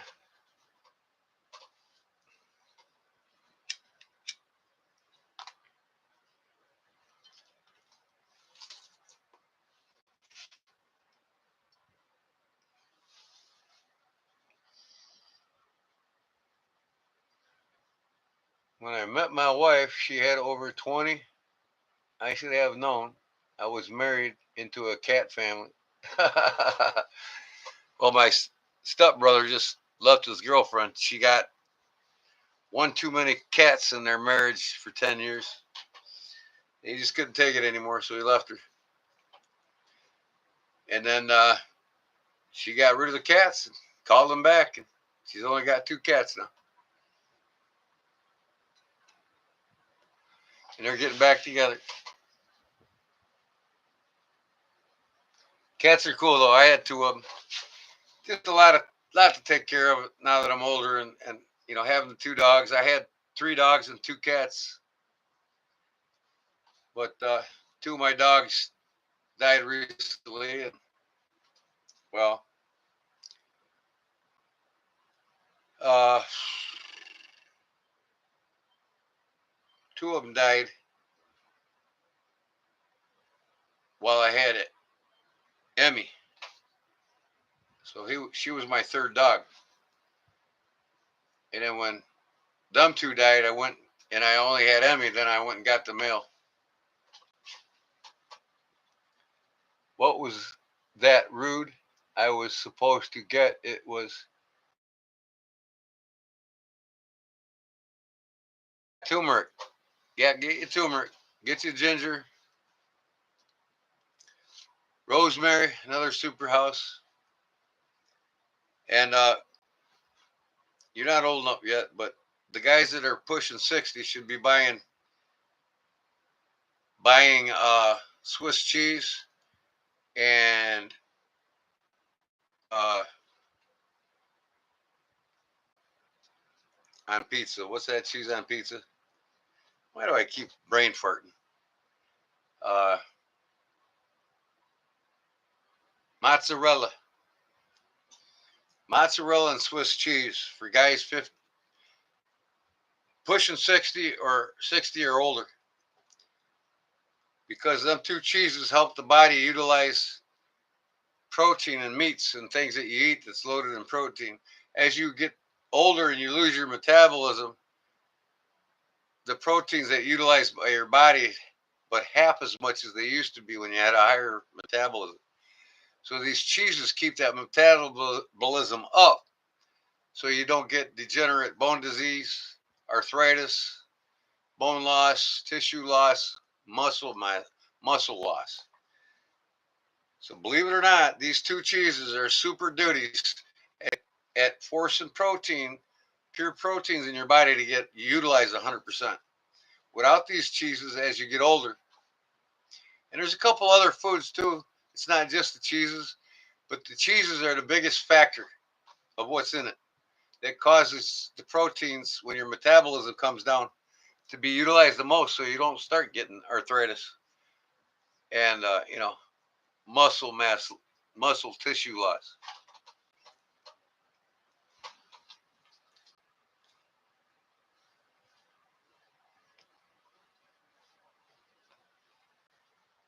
Oh shit!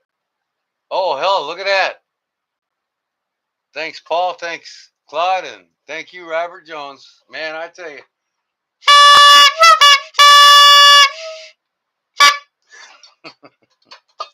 that one's for Robert Jones. I think he just likes to hear that whistle, that horn. I'm sure my honey hears it. She's right above me watching TV. This is a barn, Gambriel barn house that I built. That's what we live in. And we're running out of room upstairs. So all this is going to start going next door in the other house that I own. It's going to be my shop. So I got a 1,400 square foot house I'm going to turn into my new shop. but I'm going to start this fall doing this, moving everything out of here. And my shop's going to be over there just temporarily because sometime next summer I want to refinance and tear the house down and build not this house, the other house I own on my property. Tear it down and make a pole barn that'll store both our vehicles and all my shop. It'll be like 2,000 square foot pole barn.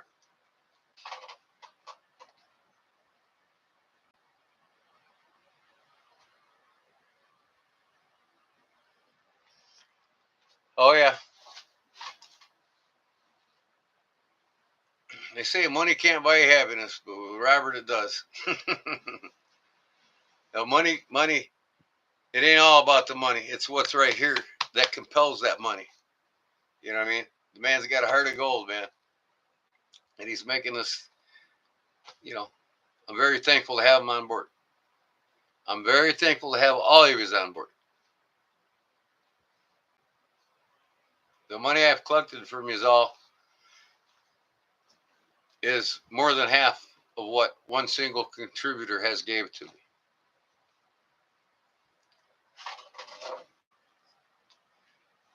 And like I said, it's all going back to you guys, man. I'm not doing this for money until my website starts rolling in the dough. I start getting T-shirts and hats and hoodies, and I'm just gonna go crazy with it. I'm gonna have all kinds of shit, especially my knives. You know what I mean? I'm only gonna do one knife at a time and perfect it, and have all kinds of options for every knife that I sell. Charlie's hitting the sack. All right, Charlie. Sure do appreciate you, buddy.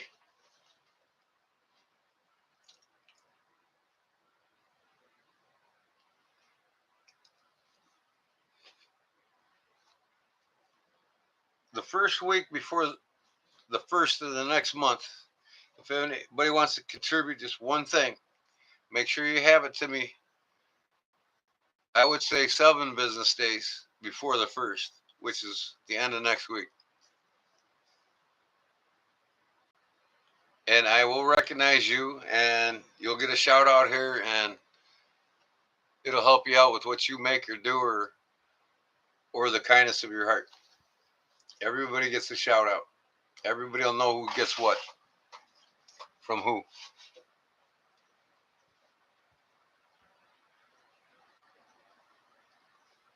I got you, Robert. Yep. We'll talk about it in the emails, and if you want a custom knife, you got some plans, some sketches, or whatever you got, we'll make it happen. But once I get really busy, though, them customs are going to take a lot longer to receive from me, other than what I'll have on my website, because I'll be constantly making scales for them for two. I got 2 models that I'm going to be making them for,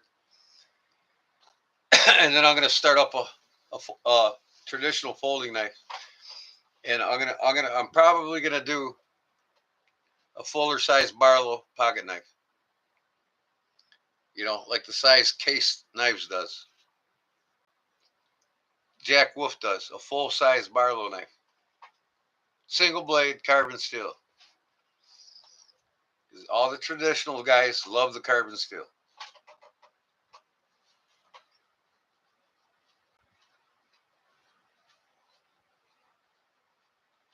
John Adams in the house. Welcome, John.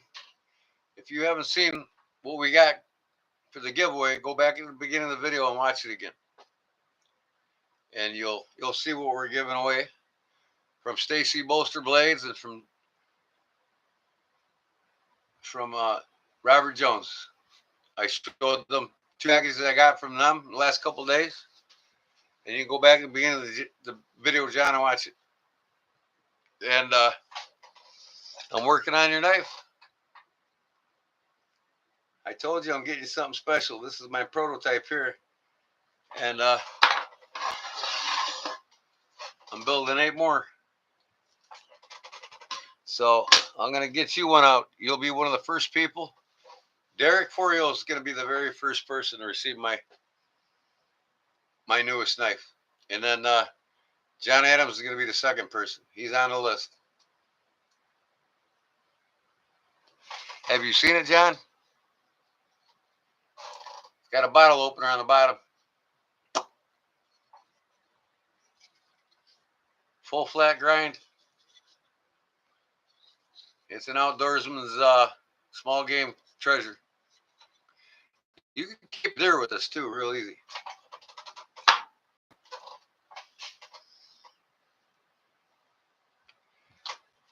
Well, no, I'm talking about my knife, Paul. This week is your week for your blades to get to your friend. This weekend, I'm sending them to that guy that's gonna heat treat them for me, so I can get rolling on that. You're first in line, that's for sure. You sent me that months before some of these guys even joined my page. So we're gonna get that rolling. My thing that slows me down is the finance. You know what I mean? I mean, I'm making a decent buck here. I got 257. Now I got like 208. No, 50, 60, 70, 280 some dollars now. They're coming on the first from YouTube. And that's mostly what pays for my shipping. So every month on the first, I send shit out unless I got extra side money. I did have extra side money until my wife just paid our new cell phone bill, which is $100 more than she thought it'd be, and now we're like scratching until I get my down payment for my next side job for that bathroom I'm doing now. So I'm waiting a couple days on that. So it sucks when you're on a fixed income. So you got to wait on money to come in. It's not like I get paid every week. I don't have a job where I get a check every week. Sometimes people wait 2 weeks. Sometimes they wait 3 weeks to get something from me. But that's just the way it is. But I haven't screwed anybody. Everybody's got something coming from me that they won or that I promised them that they'd get. And I promised John I'll take care of him on this knife. And I promise you, Paul, I'm gonna get yours out this week.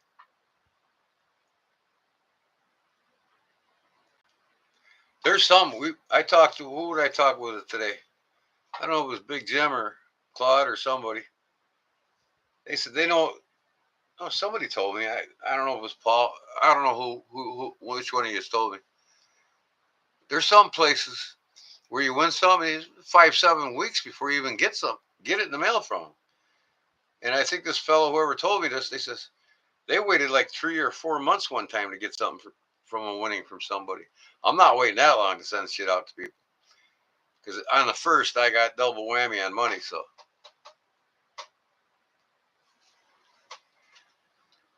Cliff Brott says, let me see here. What did you say in the beginning, Cliff? Derek, me too.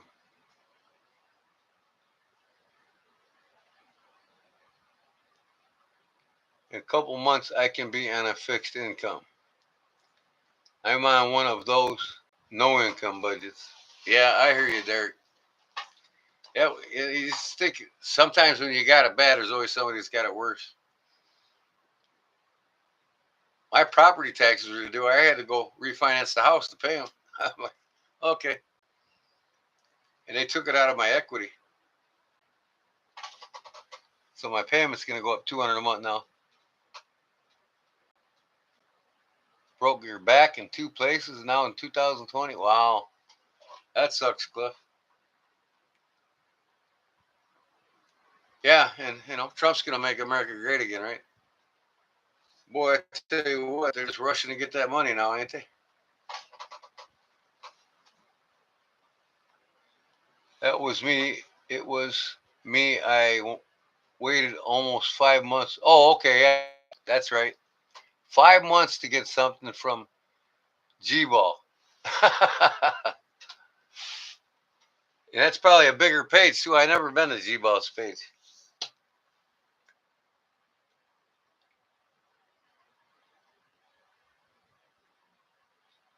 Well, no, ain't nobody gonna wait a month from me. It might be a couple weeks, but that's it. Because I always got a side cash coming in between my once a month on the first payment, and that's why I want to have the giveaway on the first, because when you guys all win these prizes, my check's in the bank account, my pension check. So when I wake up in the morning, right to the post office, I'll have them packaged up before I even go to bed.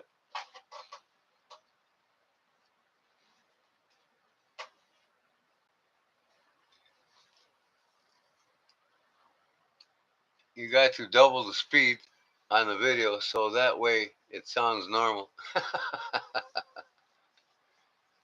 He's a slow talker. Oh yeah. We know somebody like that, right, Jim? I'm just kidding, buddy.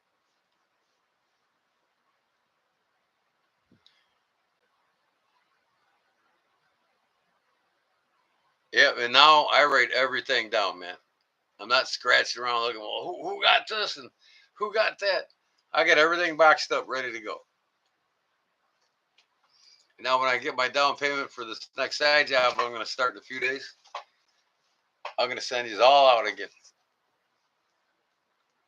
They're all sitting there waiting to go, right in them boxes. There's 7 of them.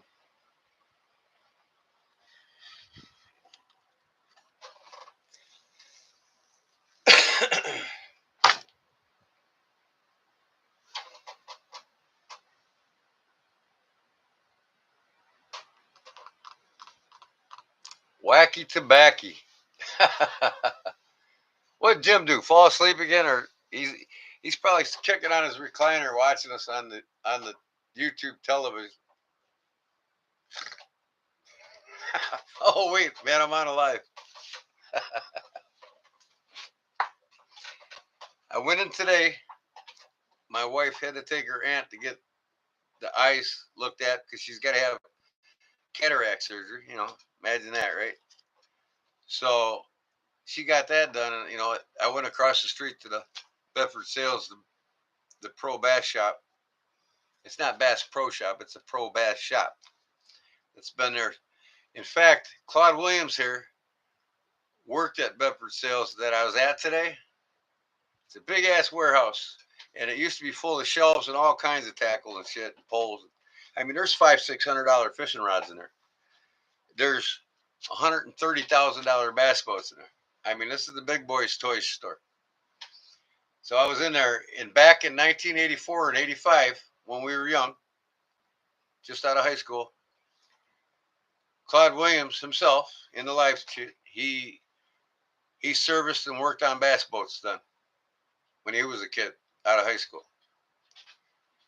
And what, you've been in North Carolina now 30 years, Claude?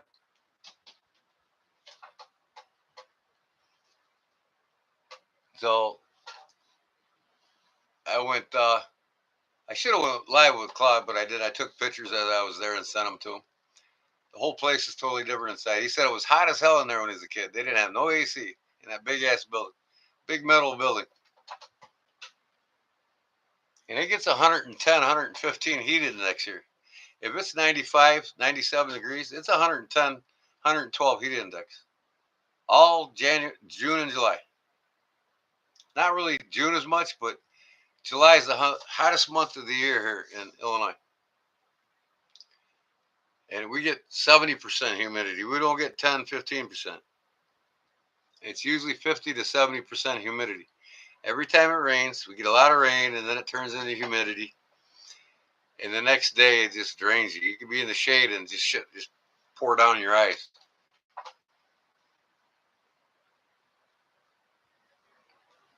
Todd Carr comes in the chat. I should feel ashamed that I somehow didn't earn my keep. Good evening, Todd. Welcome, bro. You missed you missed the giveaways. I'll show two of the knives again. I'm sure Stacy Bolster Blades won't mind me not showing the Kershaw knife and the other knife she's gonna give away, or I'm giving away for her. We got these two bad boys. And let me see, Todd. You are a member, so you're eligible to win the big boy. Well, they're nothing by any means a big boy. Just a big boy price. They're the minis, the mini bug out. And what Robert, he's in the feed here. He customized this one. He took the stock bug out scales for the titanium stonewash scales. Is that a custom pocket clip too, or is that's the stock one, Robert? This is the mini bug out.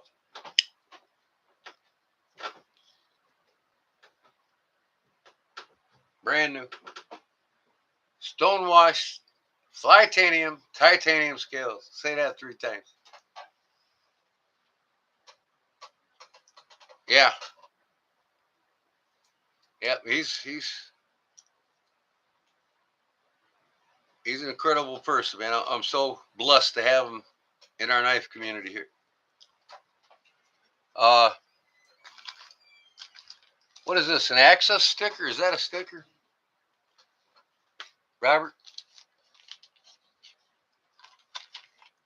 But it's got the original scales in there, so you get both. Custom by Robert Jones. And then you just got this one in here. This is the full immunity, and both of these knives are sold in the large version.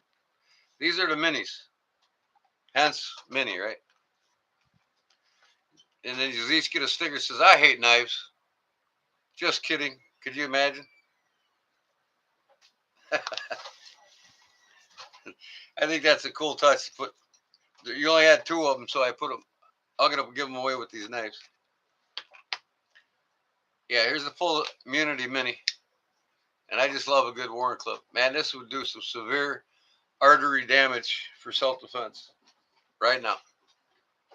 I come under your leg and come across the top of your knee, you're gonna bleed out with this knife. Look at that action. I love it when they fall down slowly.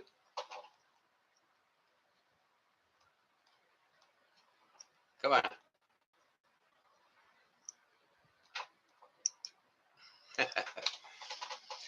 What them knife review guys make that look easy, don't they? I'll put this back in here. Is that a titanium bead? Did you make these lanyards, Robert? Jeff's hitting the sack? All right, Jeff, man, we'll see you, bud. I'm heading out tonight, Gordon and everyone. All right, thanks, brother. Appreciate it. We'll see you on Sunday. Like I said, I'll probably be live again Friday. That's my hangout with the G-Man night, where I'm going to be making some shit. And I'm probably going to be making not only the 2 knives I'm giving away,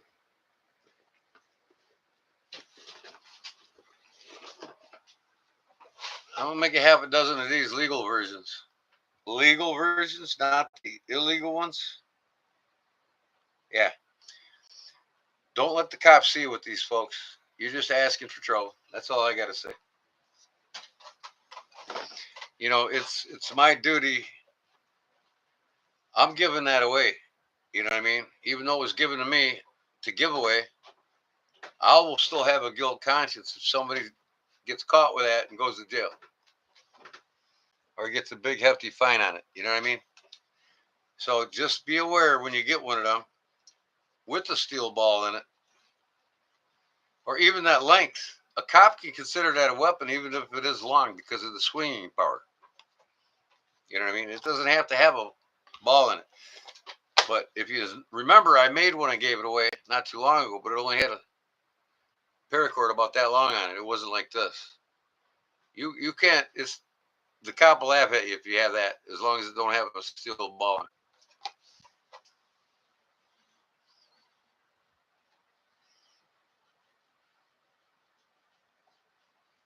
What was the knife Big Jim had at the end of the last video.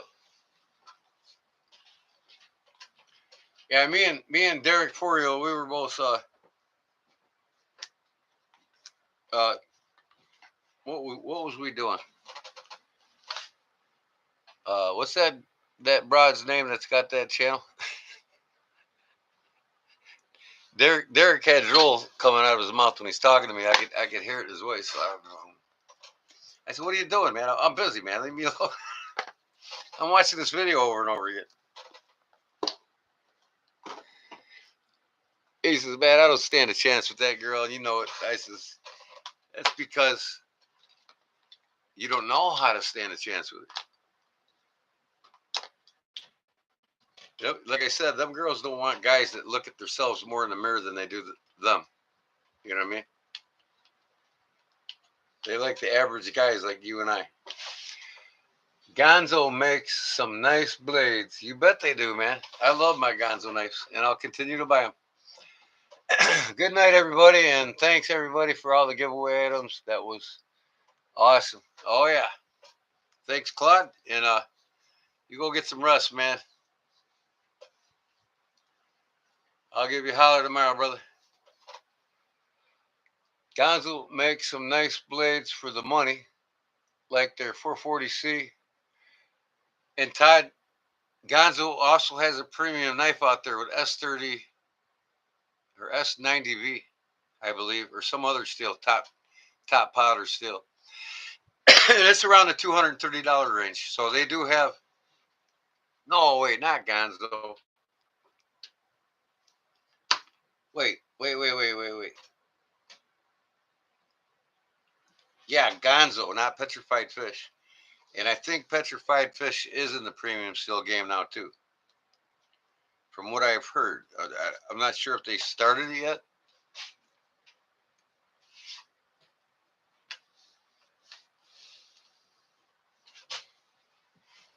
Migron makes decent budget knives too. Yeah, hey, I'm telling you, man, all these companies are stepping their game up. You know, we all complain that Benchmade are all expensive and overpriced, and Microtech and a lot of these American companies are going through the roof on their prices. There's for what it costs to really make the knives versus the profit margin that they make. Because Benchmade could 128 employees, they could pay each employee $480,000 a year a piece on what they make. And their average pay is 45 to 55,000 max, except for in the higher up, maybe the office 70,000 here or 110,000, depending on how contributed they were to the company. But that's not the issue. The issue is our government's destroying the purchasing power of our dollar so rapidly, they're forcing us to go overseas markets. Because most average Americans, after the time they get their paychecks, they pay their bills.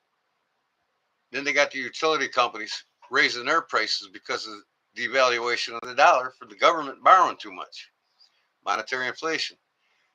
So in the last 4 decades, monetary inflation's doubled. It's went through the roof and doubled what it has the previous 7 decades before it. And that's making it so much harder for us to say, hey, well, a $250 knife today would be $1.25, 125 3 decades ago. And we would bat an eye to buy it because we made more money on our wages against monetary inflation.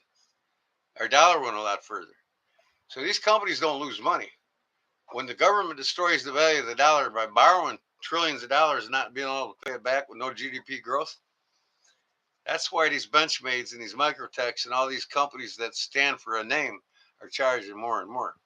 I mean, look at Buck.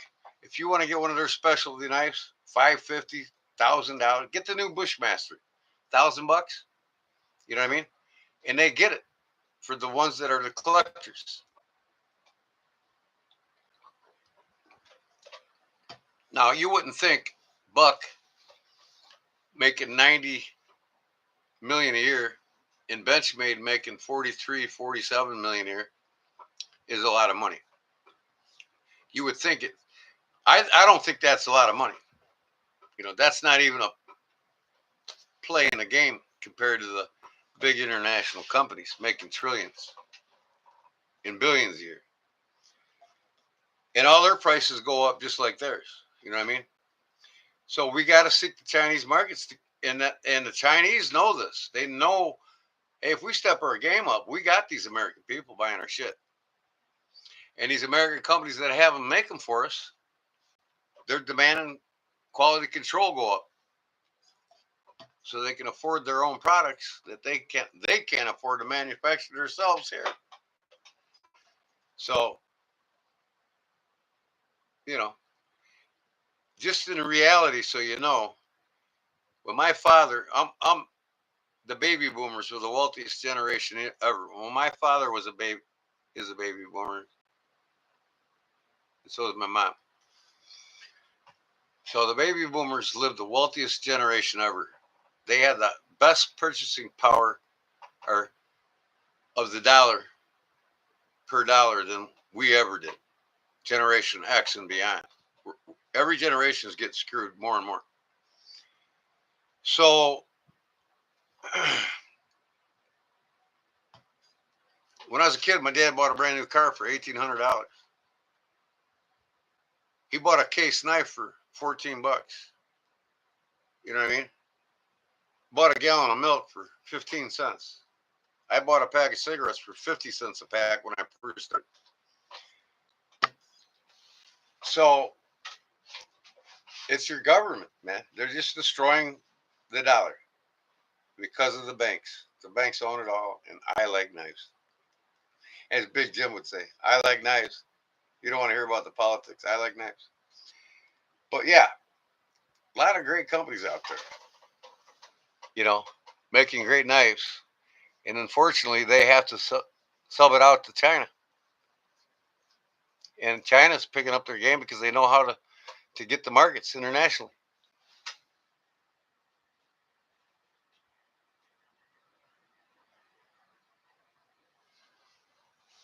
High quality steel from around 125. Well, Todd, a Magna Cut blade in bulk price for these companies to buy it, they pay about $12 to $15 per blade to make to for the steel to make that blade.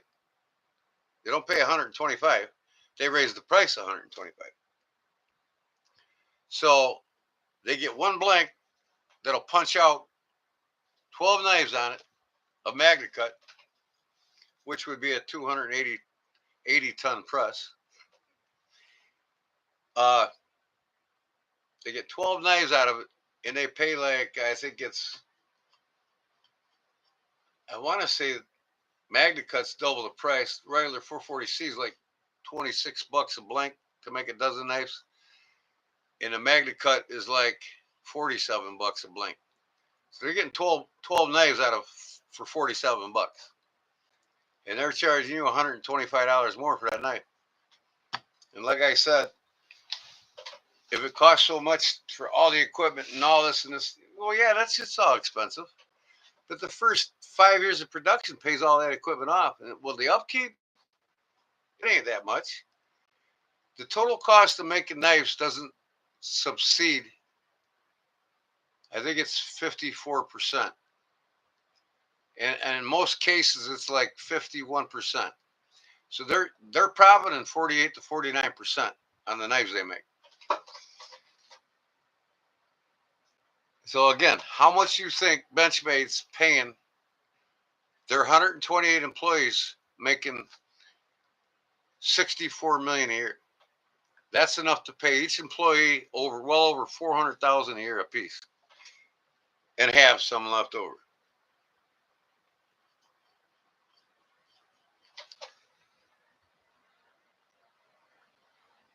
So more than a Chris Reeves Sabenza, basically. Yeah, and then if us custom guys that make knives like Chris Reeves, well, the more he's known, the more expensive the knives are going to be. You know, Buy one from Gil Hibben and buy one from Ken Onion. At handmade knives from them. A couple thousand, about 5 to 10 year wait. But you know, who can afford it across the board in the United States? Just a select few. The more money people got to dispose of, the more they can say, "Look what I got! I got a whole collection of bug outs. I spent 20,000 on my collection. I got about $20,000 worth of knives in here, and they're not bug outs. But you know what I'm saying? I was telling Claude today about them boats. You know, if Ranger dropped a $94,000 bass boat down to 35,000,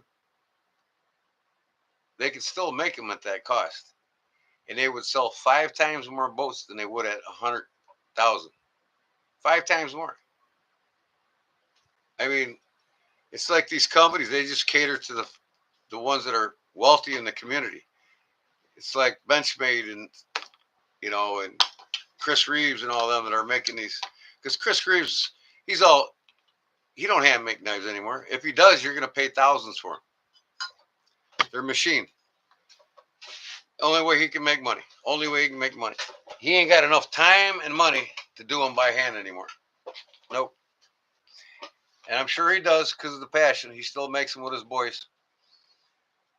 But maybe a dozen a week or a month or whatever, because they don't want to lose the passion, just like I don't want to lose the passion of making knives either. You know, the more orders I get, custom orders, the longer the wait's going to be.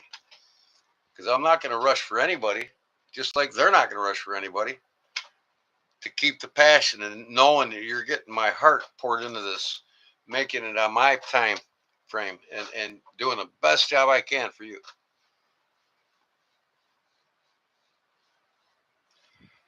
Lay your eyes upon my frost cutlery peasants. When it comes to fixed blades, I always go custom. About the same price. May as well. Right, Paul? I agree. I agree. And I want to get one from Gil Hibben. I'll wait 5 years for one. And I'll put aside a couple thousand, get his basic entry level Gil Hibben knife. And man, I'd love to get one custom made by Hebron and what's his name? Ken Onion. I would love to have one of their customs in my collection. But realistically, I'm just happy with what I get. You know what I mean? I changed my routine up on getting knives monthly. I don't have to when I first started, a decade ago, I had to have every knife I can get my hands on. Now it's not like that. I want my German knives. I want my fixed blades, specific styles. I got a fish and knife collection going. I got my finished knife collection, which is the Finland the fins in Finland. I love them knives, And then I got my rare one of a kinds that I like to buy, or rare knives. That's my favorite knives. My buck dagger. You know, my Chicago knives that are over 100 years old. I'm yet to get a knife from the Morris Cutlery Company, Morris, Illinois. Yep, we had a company here, Morris Cutlery Company, and they're even scarce on eBay. And if any of you's come across the Morris Cutlery knife, I will pay you for it.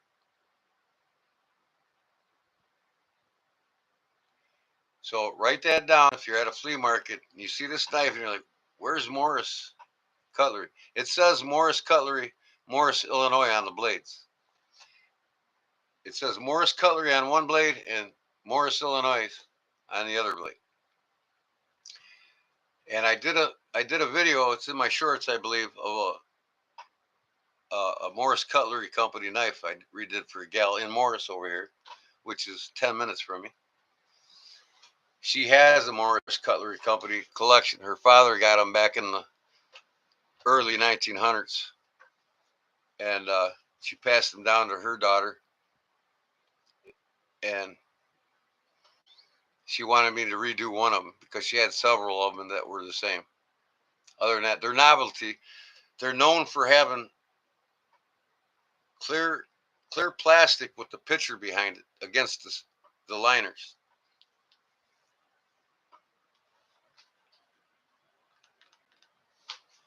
Oh, I hear you, Cliff, man. I understand. You know, it's rough what you're going through, brother. I hope you get through it. I'm praying you get through it. I pray you all get through your ailments.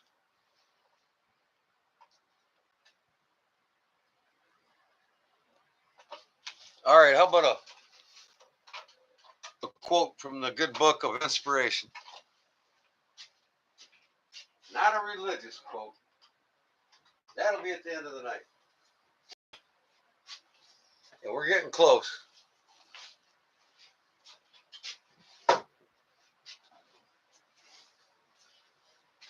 Here we go.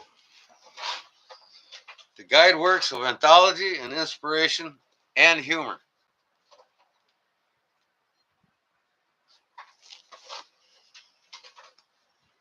Yeah, we're praying for you, brother. Anybody here? We're praying for. We're praying for what's his name? Derek Foriel as well. He gets his eyesight back and his income again, and hey, I'm praying for anybody here tonight. We all are that need it. Okay, I'll pick a good one out here.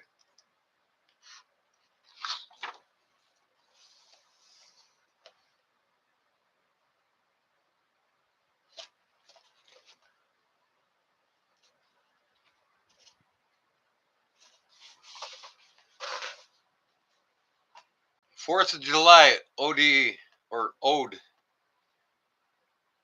I would say Ode. Our fathers fought for liberty. They struggled long and well. History of their deeds can tell, but did they leave us free? Are we free to speak our thoughts, to be happy and be poor, free to enter heaven's door, to live and labor as we ought? Are we then made free at last from the fear of what men say, free to reverse today, free from slavery of the past? Our fathers fought for liberty. They struggled long and well. History of their deeds can tell, but ourselves must set us free. James Russell Lowell, 1819 to 1891.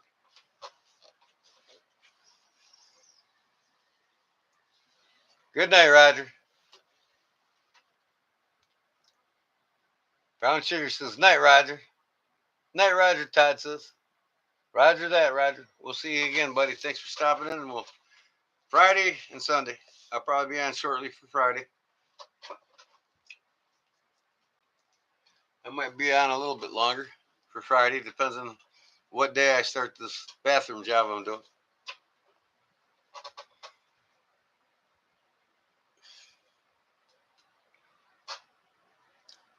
I don't have no problems being up late, when I'm not doing a job. I got some touch up with my folks. I just want to keep these streams 3 hours. You know what I mean? I don't need to be doing 8, 9 hour lives because it ends up in bickery and it ends up people are getting tired and they're losing sleep because of me. You know what I mean? I don't need that.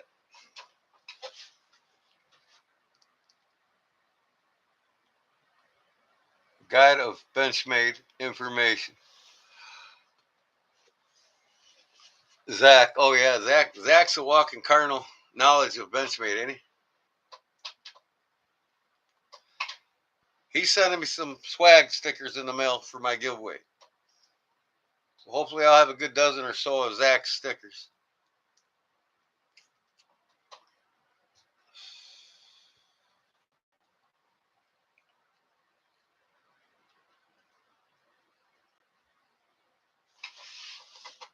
I don't think you could do anything under a 4-hour live stream, brother. Oh, I am tonight. You'll see.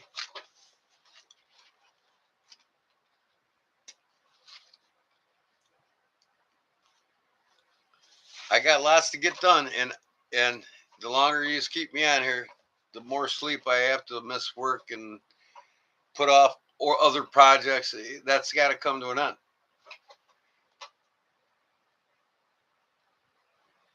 5 lives on Friday night. Yeah, I know. So I'll probably Friday night, if I don't have that bathroom rolling, I'll probably be one of the later ones, like 10, 11 o'clock till whatever. But a rough night to go live. Yeah, they are, because unless you're giving something away, you're not going to draw anybody in anyway. Most guys want to win shit. You know what I mean? And that's why I want to keep this. You know, if you're not chatting for 30 minutes before and that applies on this giveaway here. You know, guys come in 5 minutes before the giveaway, you're not in it. That's as easy as that. So you all make sure that you're noticed for a good 30 minutes. I can see if you say, hey, if you came in and said, you know, I had to do something with the family, or, you know, I couldn't make it. Sorry. Well, then, hey, your time in here over the months subsides that 30 minutes. You know what I mean?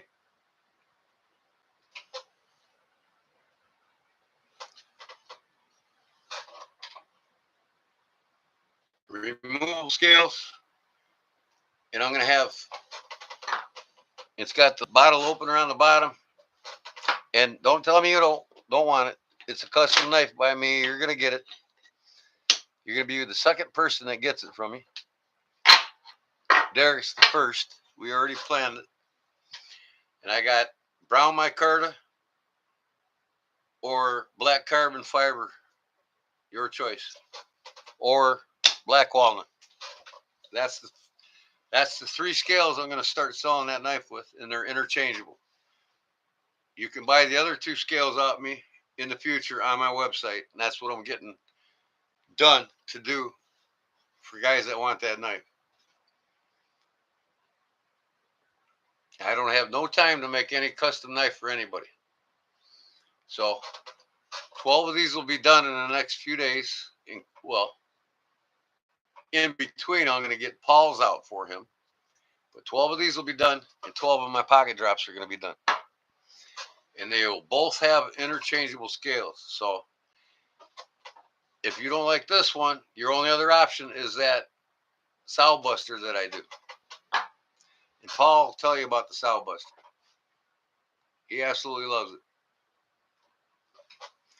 It's smaller and lighter than this. This is 7 1/4 inches long. It's going to come with a sheath that'll be a pocket drop option or both. Neck knife.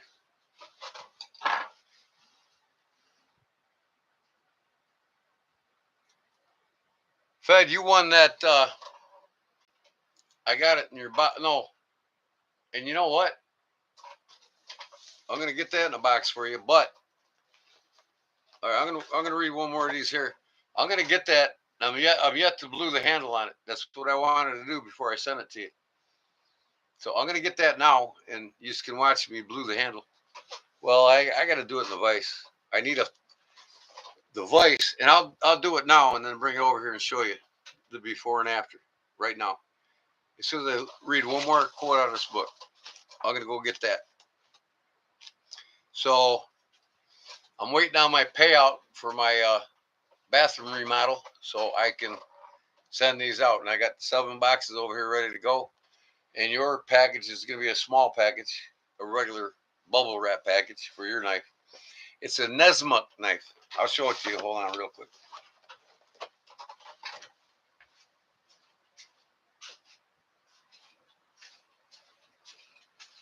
And I'm going to take it over there and glue it now.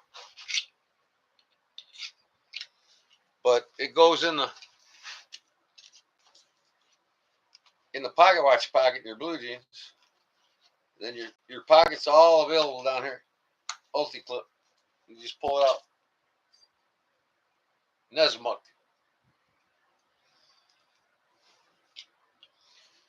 So I'm gonna go blue this because I have to. I gotta put something on it because of the finish. If I don't blue it, it'll want to rust. And when I blue it, it's gonna look cool, like blue and purple and whatnot. I sent Jim one like that. Barlow Jim, he's got one that's blued on me.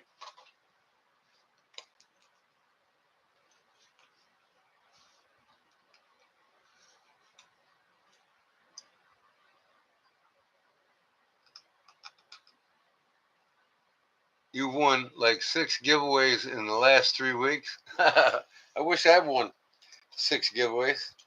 I've only won, well, I've won 2. So I'm gonna read the quote and then I'm gonna go over there and blue this real quick. I gotta have the vise because the blade's gotta go in the vise because it's heat treated. So when I blew it, the heat doesn't go over to the blade. The vise stops it. It keeps it from rising above 400 degrees, which is the temper of the steel is tempered at 400 degrees.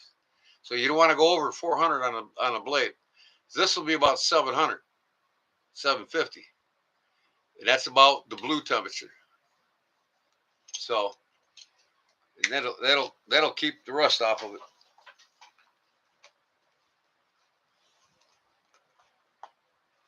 So, anyways, I'm gonna read this real quick and go over there. Cody's back. Nice to see you back, Cody.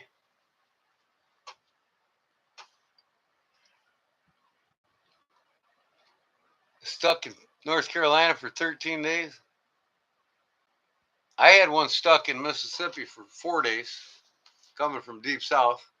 Then when we got to Illinois, it went to 4 different Chicagoland towns before it came to my post office. So it literally took like 13 or 14 days from deep south to get it to my house. And it wasn't their fault, it was Postal Service.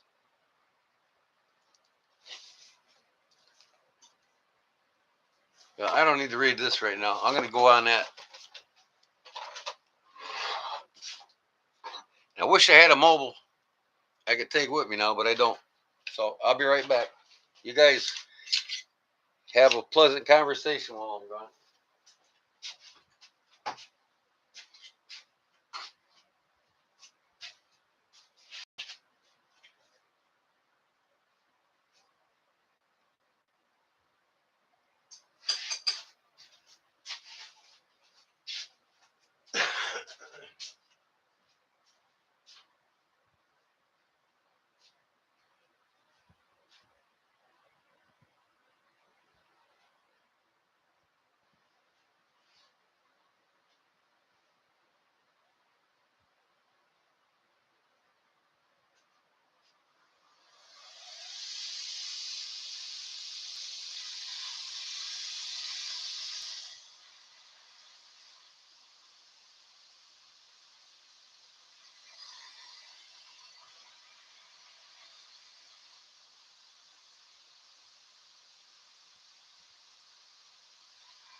Okay, I'm gonna let that thing air cool. It's beautiful, man. It goes from a purple to a blue to a greenish yellow, and then the blade. So when it cools, I'll bring it back in there, and I'm gonna tie a lanyard for you and put it in a box or a bubble wrap package. When I get my payout in the next couple of days, I can get all these orders out.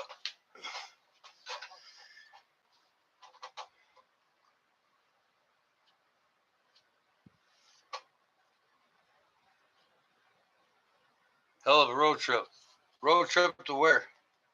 Paul? Derek from Ohio to Illinois?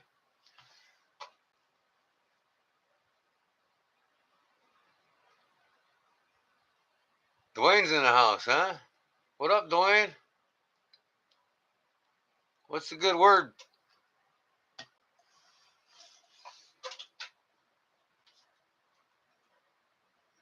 Don't say legs either, and spread the word. You said they were making 12 knives out of those blanks. Are they all spoken for? Or are you selling some?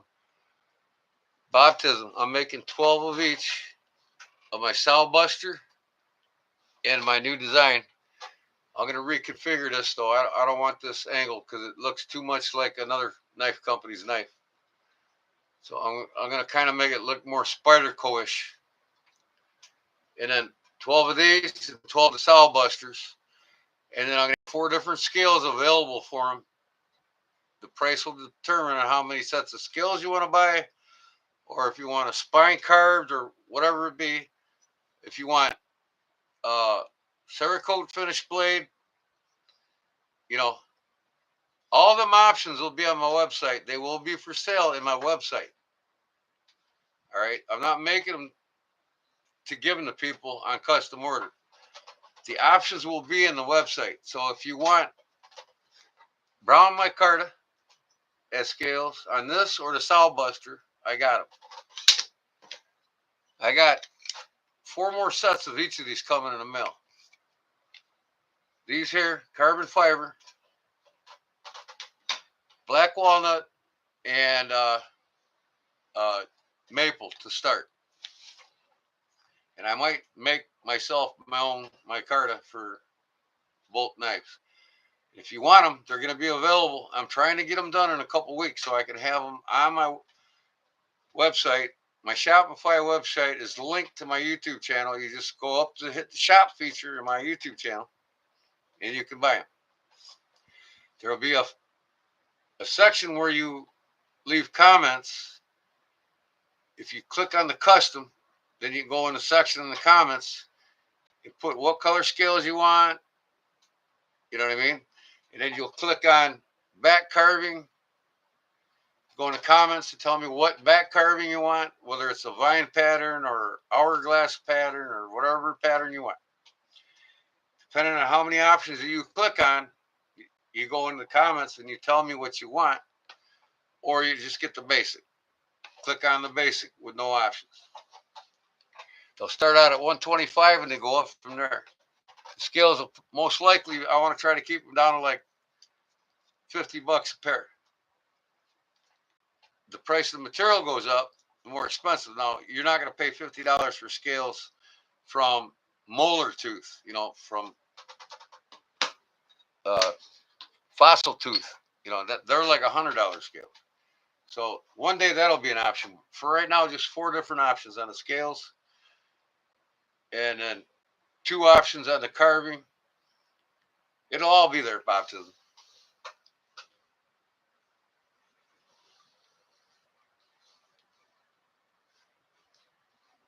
You didn't miss anything?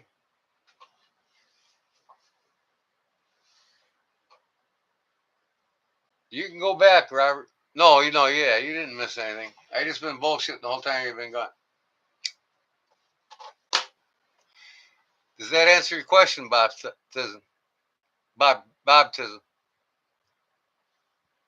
I'm not frozen now, am I? Looks like I'm working here on my end. Let me check my phone. My camera's lit up green. I got red on my camera.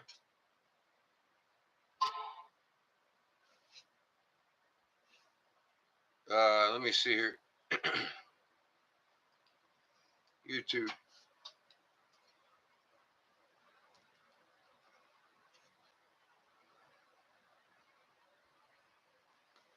Man, I packed this one too much. Oh, you had to reload? Yeah. Did I answer your question? Did you get your answer from me, Baptism? There's gonna be an option section on my website. What handles you want, what carvings you want.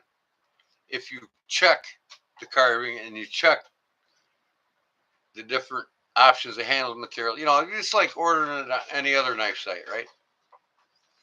So I'm working not to do custom orders. I'm working hard to get 12 each of both my Style Buster and my new custom with the bottle opener. That's the two I want to master and get down and have available on my website. And then by Atlanta show next year, I want to have enough of these to sell at least a couple dozen of them. So I got a lot of work to do, man. So I got to go to bed early, and I'm already 5 minutes past my cutoff. I went from the coast to coast in Canada and trained once, young with the mother. Long, long trip. What an adventure. Derek has the XXL Thug. Super cool. What's the XXL Thug?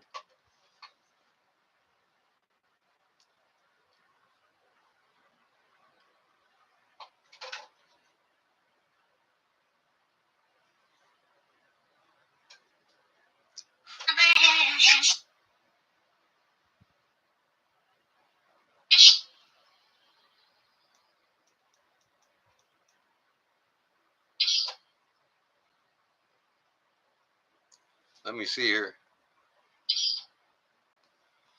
Lag. Let me see here. Lag. Okay, I got a few second lag time, so I'm all good.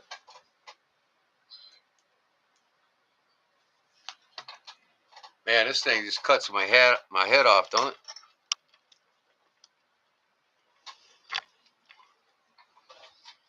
Come on. Y'all got to see my Bears hat, you know what I mean? You don't have to, but, the Bears. Terry's doing my sheath. He's also doing one for my Jack Wolf. What about me, Paul? What am I doing for your knives?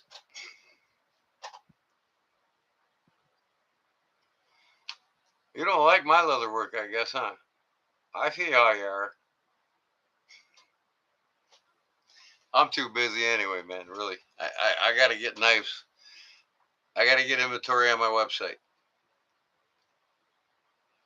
because I want to get everything: hats, hoodies, t-shirts. I got so much shit to do.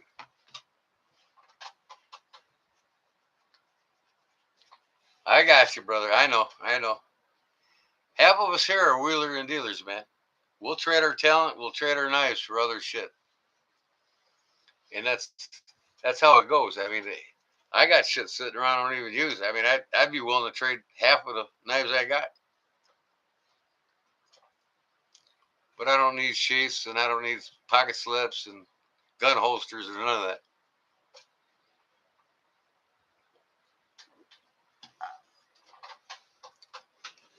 Dicka.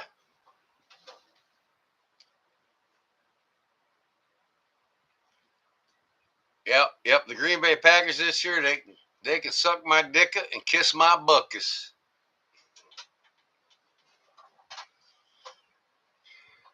Packers will be in third place this year. Minnesota's going to be in last place in the NFC North. Then the Packers. Then Detroit, second place. And first place is going to be the Bears.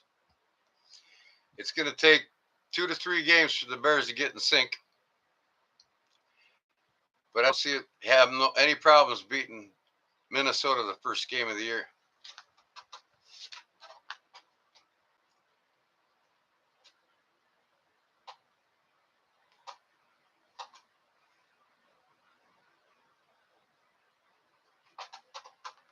I dropped one so bad I thought someone else did it. My bad. All right, I'm gonna go check on that knife.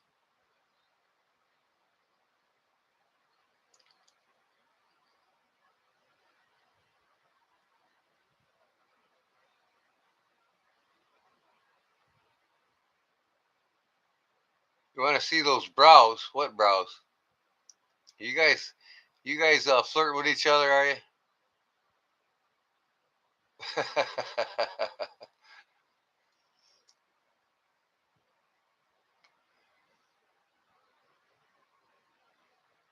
Oh yeah, that shirt I wear. It says the Packers can suck my dicka and kiss my buckus. If I send you a picture, can you put it on live so people can see it? Sure, Derek, send it to me. I'll be right back. I'm gonna grab that other knife. Or that knife.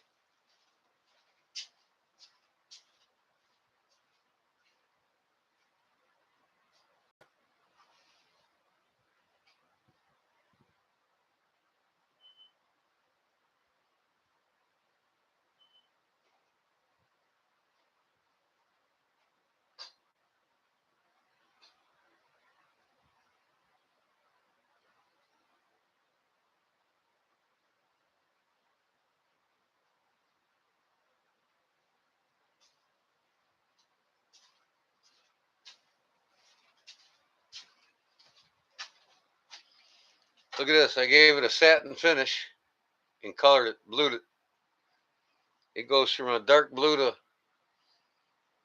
a medium blue to a dark blue to a reddish orange and a yellow.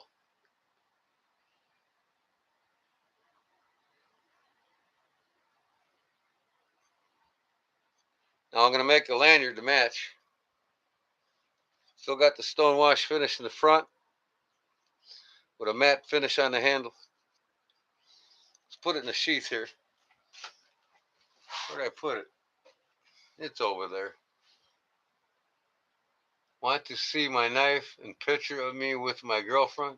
Yeah, Derek, send it, man. We want to see them chicken legs. All right, let me get that sheath. I think I put it in the other room.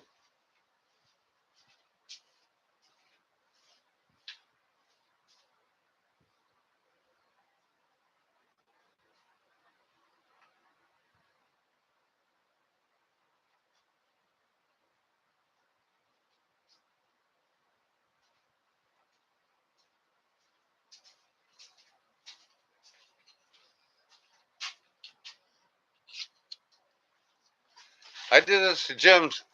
I did this bluing to Jim's sow buster. How's the bluing look on the sow buster still, Jim?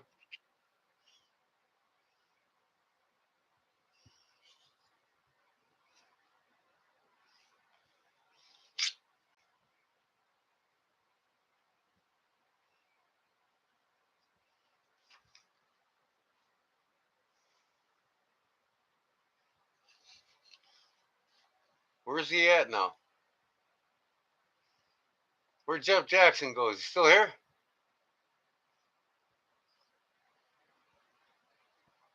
Wait, is it Fred Harrison? I got it wrote down who this is for. Is it Fred Harrison or is it Jeff Jackson?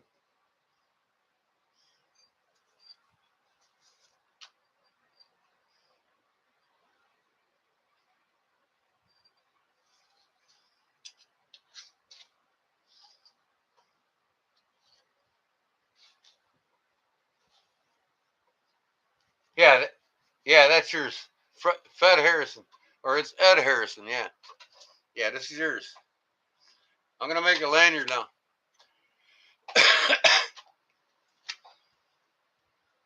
See what colors I got.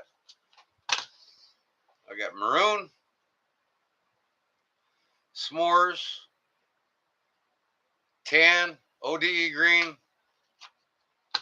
I think I got red and blue.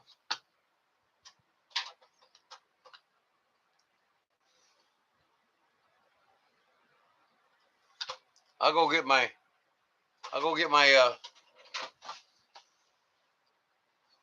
my. paracord. Tell me what you like.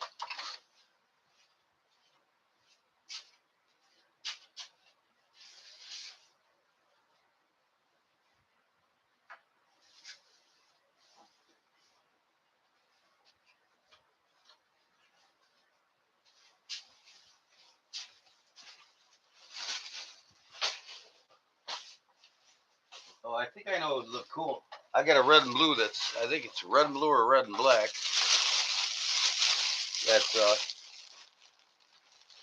melted together. Oh no, it's red and maroon.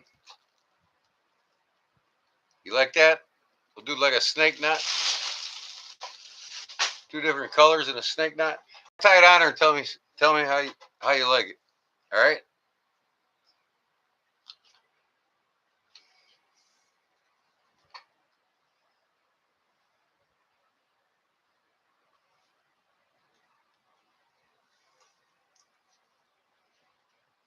The sheath has got pink and green in it, and it's like a matte black with like a pink and green.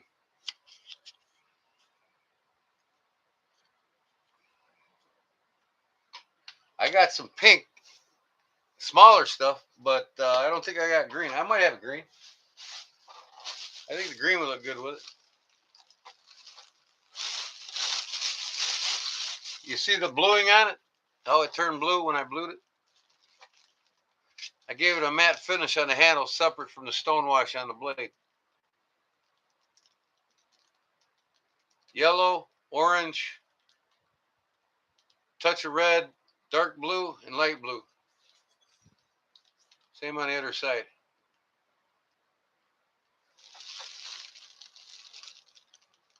Good night, Marty. You have a great day too tomorrow, or tonight, today. Hit the sack. I hear you, man. I'm staying up a little bit later than I should, but I'm not going past 1 o'clock. I get this knife done and I'll talk a little bit. We got some pink. But let me see here. I got white. I don't have blue. And let me see if I got green. Oh, look at this. Oh, man. Yeah, I got enough to tie a knot. Look at that. Chartreuse green. Camel green. What do you think? That's like a chartreuse green on the sheath. I'll do a snake knot with this.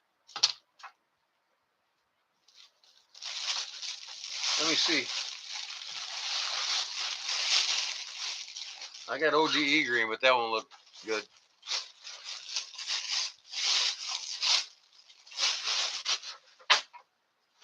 We'll go through the colors first. Yeah, you like this green here? That's cool, ain't it?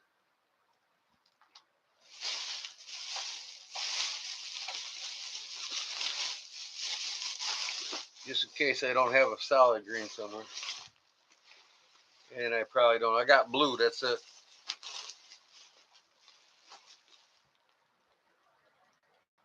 We can do blue and green together. A snake knot with blue and green. And that'll match the blue on the knife and the green with it. So you'll have a snake knot with two different colors. I don't think this has got anything in it. Ah, this is missing the cord inside of it. I got lots of some colors and not enough of most colors. I tied up a lot of different shit. We'll do the green. I'm just making sure I don't have any extra around here somewhere.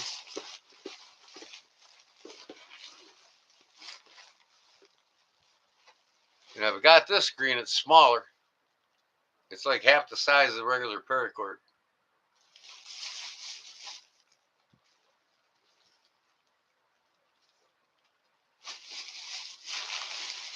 Yeah, we'll do that green. That's all you need. It's a pocket drop, so it's easy to pull out of the pocket.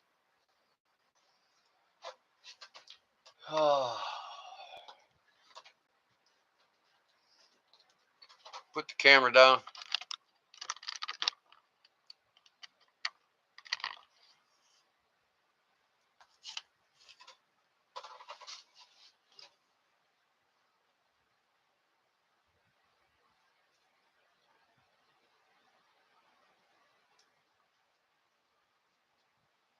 Get this knot out of here.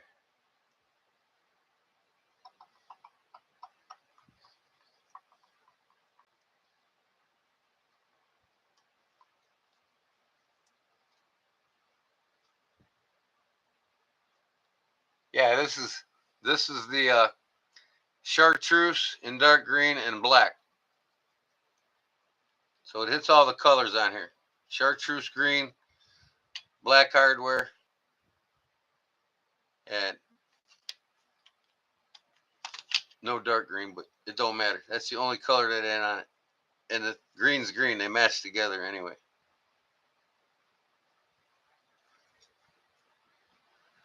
This will look sweet.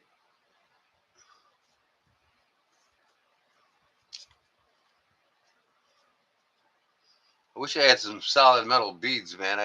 I'd blue them too. But I gotta get some gizmos, some more gizmos with this shit. I'm gonna start making custom beads and putting them on my webpage too, so guys can order beads off me. The ones that I make, like deer antler beads, and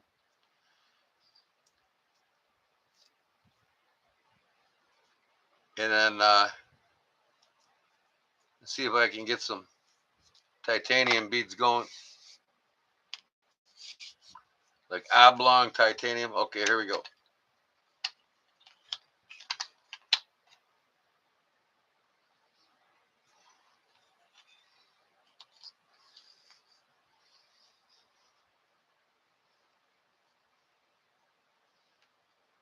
Snake knot's usually the prettiest knot to tie, unless you do that square box knot, but you need a lot more material than this. That's the lanyards that come stock on a lot of the Civivi knives.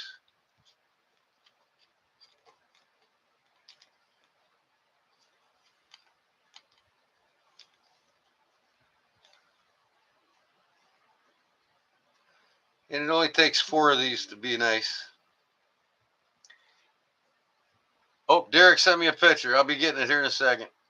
Let me see here. Where'd that go? My notification.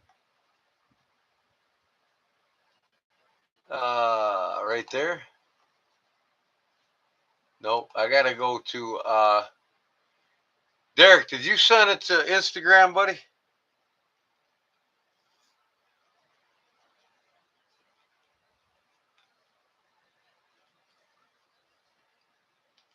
Send it to Instagram and I can show it right off my computer.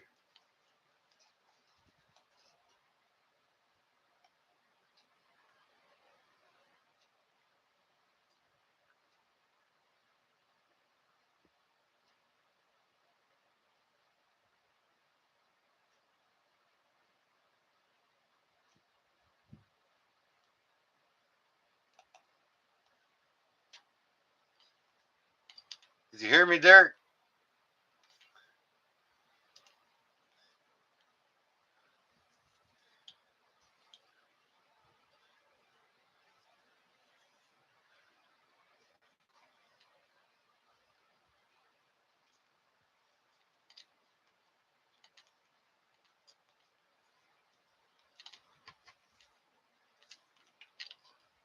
The snake knot's pretty knot.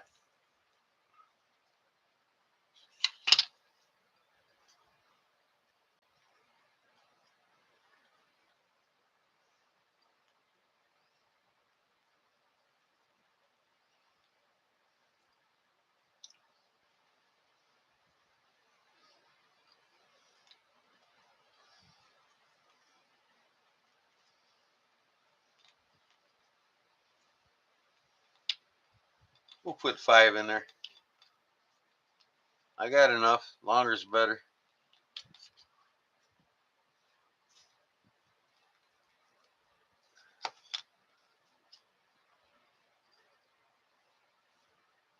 Especially with a smaller handle with bigger hands, you know.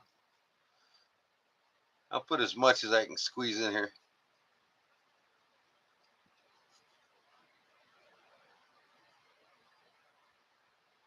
Might be able to do one more after this one.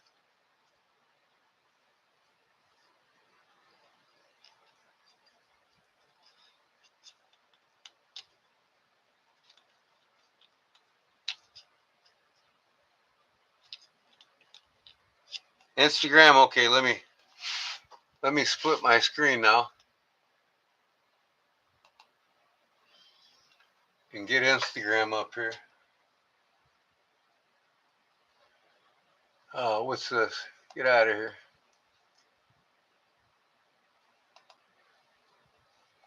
Okay, so we'll do this.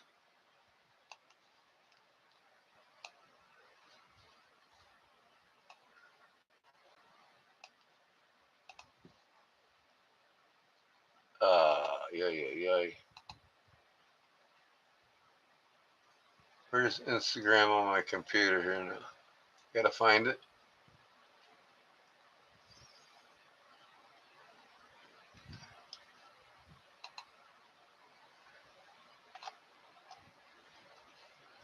What the hell is this?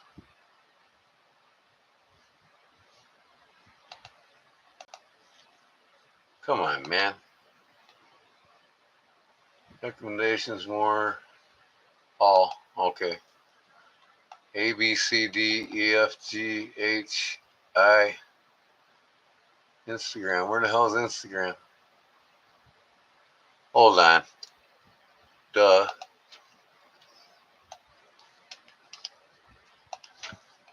Don't I have it on my browser? Where the hell is my Instagram at? I'll find it. Hold on. I'll find it. I'm so illiterate sometimes when it comes to this.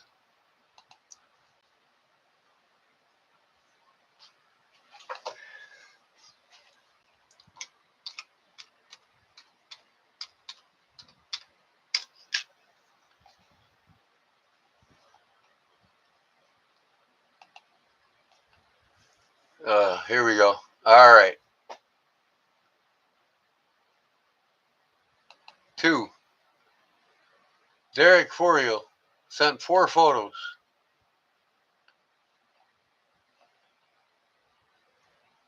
All right, you want me to show with your girlfriend first? You're killing me. Here's Derek with his girlfriend first. You got to see his girlfriend.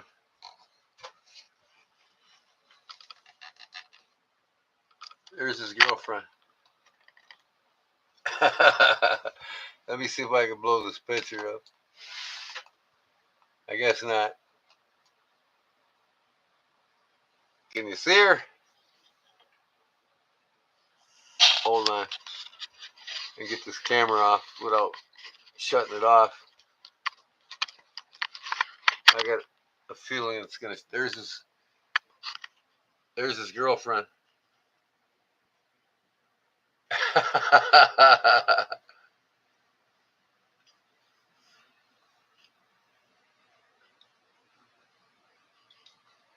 used to tie monkey fists first all the time at work because we would have to sit by the set for hours. McGranger, I used to tie monkey fists out at sea for hours without stopping. But that's what I did as a boatswain's mate. We invented that monkey fist. Okay, where's his other pictures? Who's this? Is that your family or what? Man, I gotta get more slack here. Come on, damn it.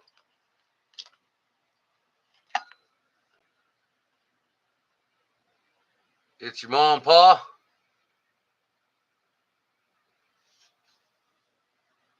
Plenty of downtime in the Navy when you're sitting out at sea, that's for sure. Sitting on the fantail watching trying to catch the flying fish and watch the dolphins play in the sonar dome. Tying knots all day. Fed Harrison, that's me, he says. Oh, okay, I got you.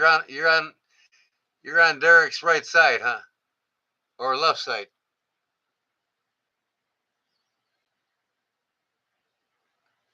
Fed and Worm. Oh, okay. You guys met at Atlanta Blade Show?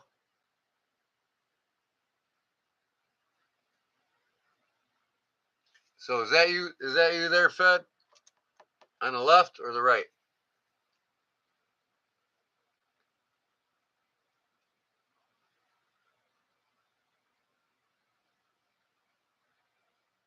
I'm on the right. Okay.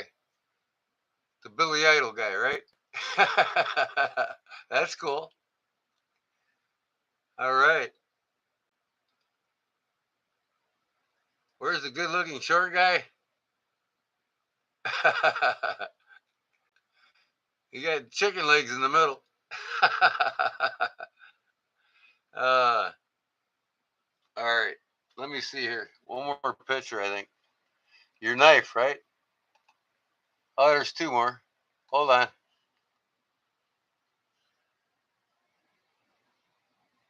Now, who's that? I can't zoom in, so. Or I don't know how to anyway. I'd have to download the picture. Let me see if I can download it. Save image as. Save. Now I can blow it up.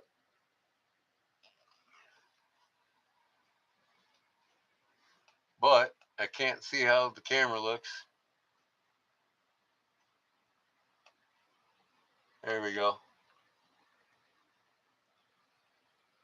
I saved the images, but I can't see the chat log now. Hold on. What are you saying? Bees and oh yeah, that's Bees and Mrs. Bees. That's right, right. We're live at the hive. Yeah, that's Mr. Bees. I should have known better. Hello, McFly. Good people. Good people. So you're starting to become a celebrity there, Derek. You just by going to the Blade shows. Oh yeah, it looks like he's having a good time. Yeah, it's a community that comes together that makes it worthwhile for people to get through the worst of situations in life. You ever notice that? We lift up these guys and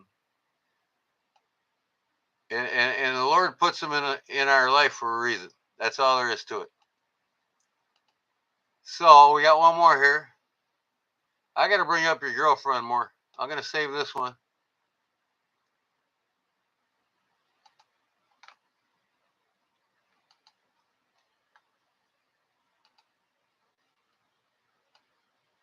I got to bring your girlfriend up again.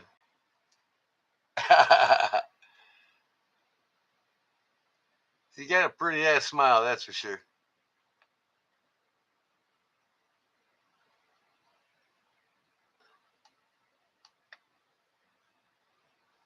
She got bigger legs than you, Derek. Look at them legs. Holy shit, you need to hit a gym, brother. I'm just fucking with you. All right, let me see. One more here. Here's your knife. Now that's a war clip there, brother.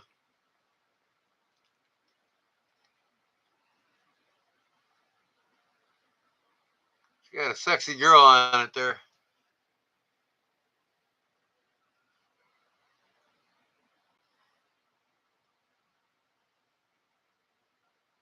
Oh yeah, there's all kinds of awesome people in there.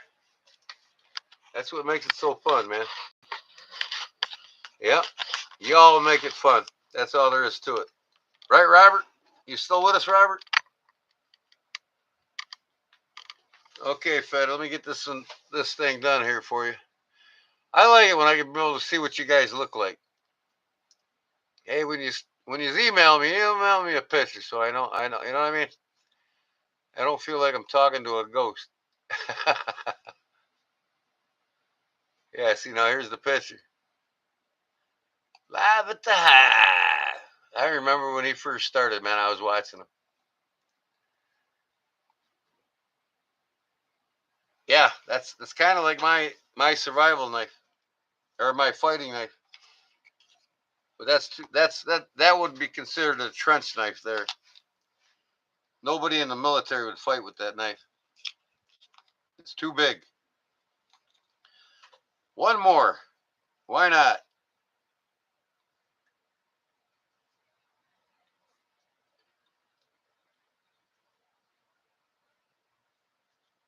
And then we'll cut it off.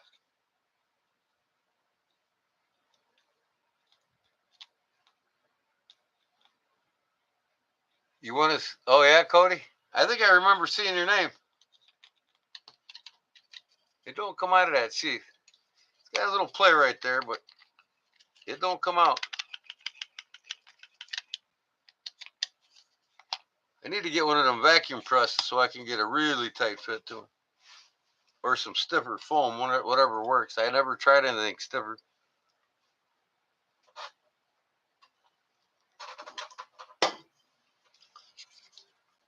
But these knives with no handles on it, you really don't have nothing to lock on around this knife to make them tighter.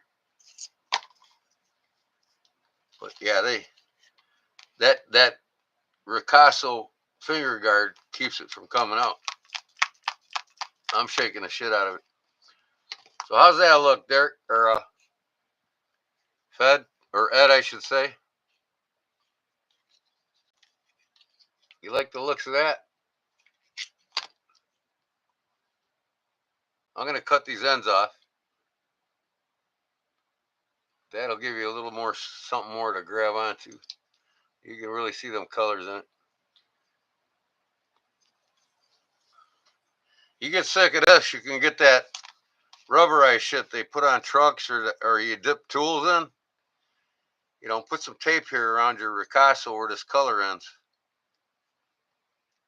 Or where the grind line is. Put some tape on this side of it and dip it in that black shit that's got a grip on it. You know what I mean?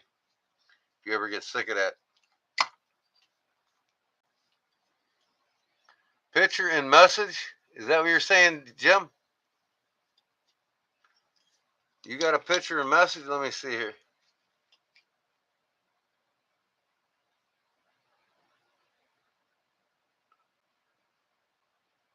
Man, these fucking pop-ups, man. I hate them.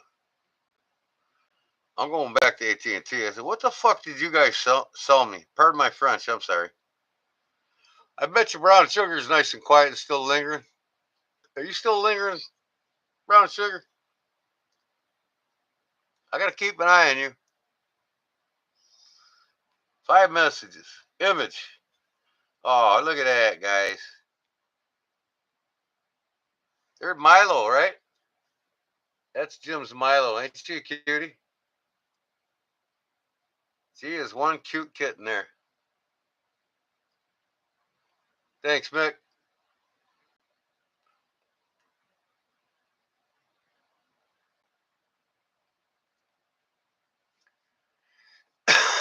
Pretty kitty.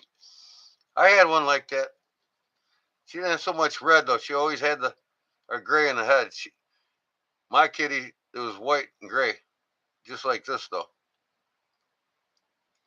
What do they call them? Feral cats?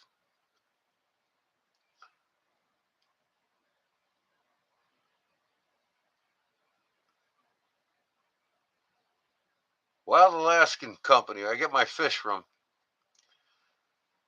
Wild Alaska Company. Comeback deal is $15 off, free fish every box. They want to send me 2 boxes of Dungeness crab, man. That's the sweetest, best eating crab you'll ever eat in your life. It blows king crab away. I used to catch it on the West Coast in Depot Bay in Oregon.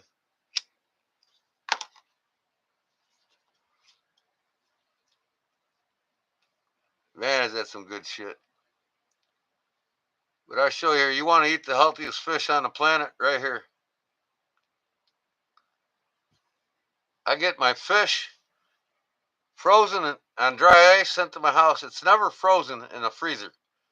They catch it, they process it, they dry ice it right to your house. Come on, man, let's go.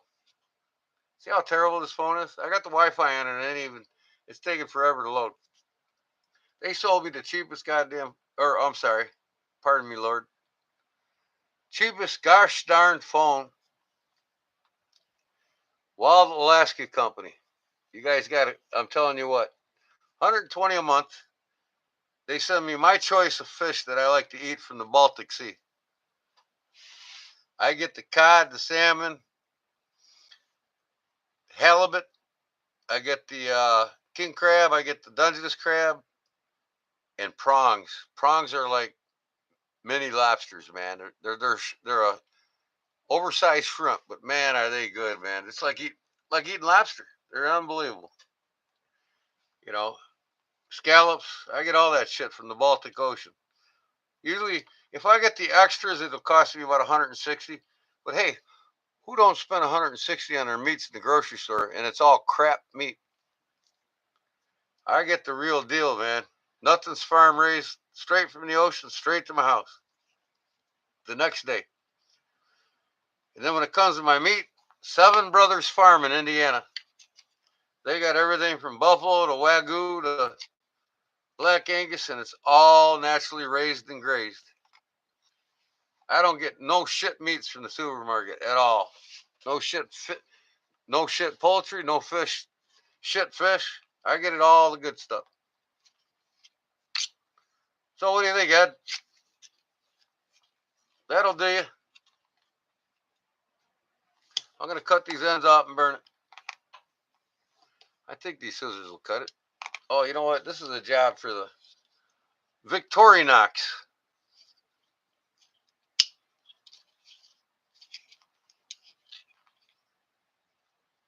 The serrated Victorinox. Where am I at here?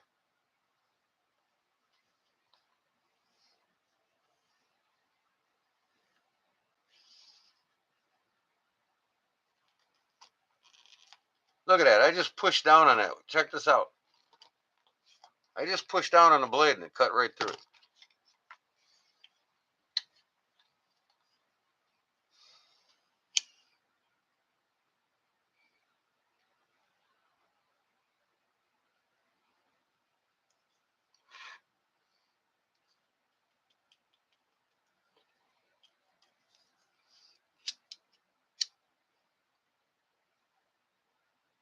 Got that fan blowing over here.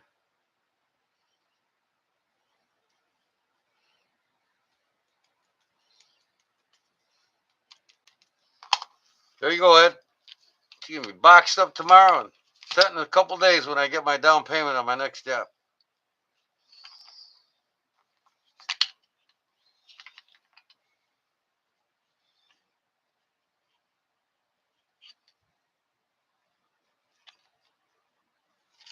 You know, it's a small knife. Now, when you got that here, it tucks in that palm and gives you an extra length on your handle. See, so you're not gonna drop it either. See, I got it with my pinky.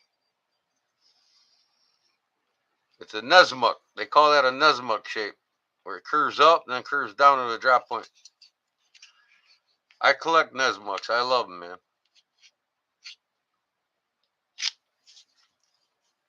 This will serve you well.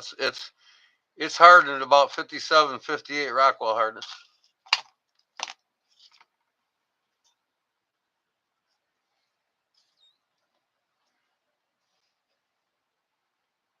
Well, that's why, Mick, you need to get on the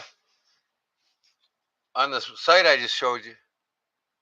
It's coming straight north of you in the Baltic Ocean. They catch it, they process it, and it goes right on dry ice to the customer. It's never frozen. It's straight from the ocean, straight to your house. Family ran business, and they make a killing. But you know what? Like I said, you're gonna dump 150 on fish if you're smart and you eat healthy, anyways, at the grocery store, and it's all that farm raised crap. You know, the dark pinker the salmon, the better it is for you. All this farm raised shit's all light pink. You don't want that shit. I get all my salmon fresh from Lake Michigan, a majority of it, but I also get it from the Baltic Ocean too because it has a little bit different of a taste because of their forage, their food.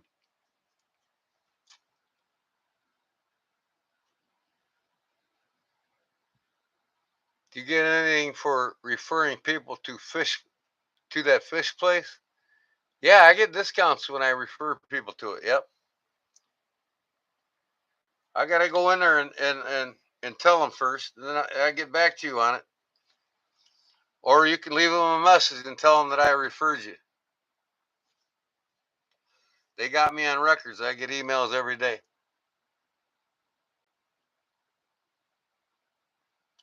Hey, Ed, no problem, man. You know, it's a one of a kind.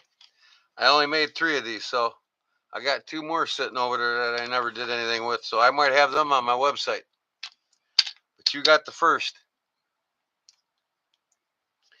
And I need to go to the Braywood Library tomorrow if I can remember. Let me see. Derek, if you got a good memory, text me tomorrow. Say, hey, you got to head to the library and get authenticity cards made for every knife I make. I haven't printed out there. I got a printer here, but I haven't bought ink and I haven't hooked up to a PC in 10 years. It's my photography printer. I could print 11 by 16-inch pictures on it. And I need to get it out because I want to start taking some more wildlife photos now, especially with the fall leaves coming in. I'm going to go live and you guys can watch me on a photo shoot one day, how I do wildlife photography. How's that sound?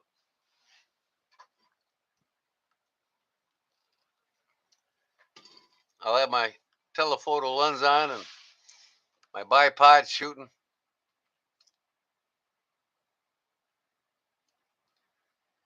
You can still see the wave. What wave? What are you talking about, Derek? Deck, everybody was on one side pointing at the river. If I wouldn't have had to go to the bathroom, I would have seen that dude land the plane on the river. It had just happened. Oh, I got you. How cool is that? He says.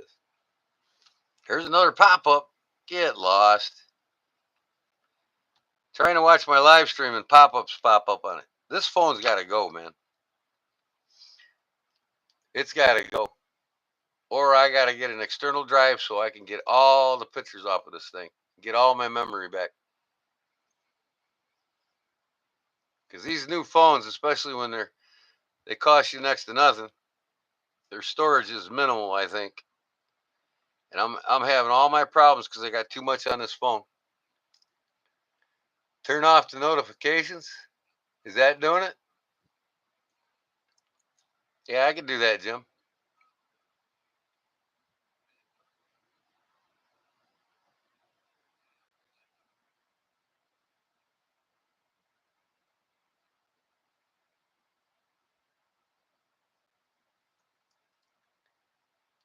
Corey, you can go up to my comment where it says 2008 and start reading out loud.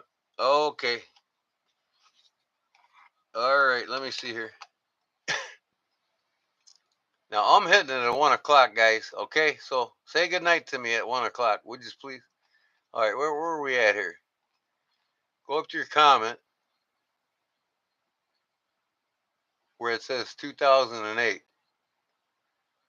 That ain't it. Okay, Mick Ranger. I went to New York in 2008 and went to the Empire State Building. I had to go to the bathroom as soon as I got there, really bad, and by that time I made it up to the observation deck. Everybody was on one side pointing at the river.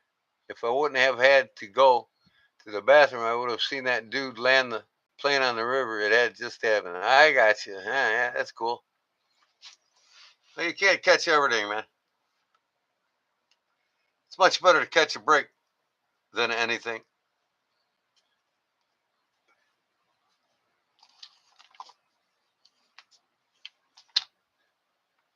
$2 left. It's only 10:04. No, you ain't got 2 hours left. I'm sorry. 15 minutes, I'm gone. I got this done and ready to go. That was my main priority today. I'm glad you reminded me of it so I didn't have to rush it tomorrow. It's done.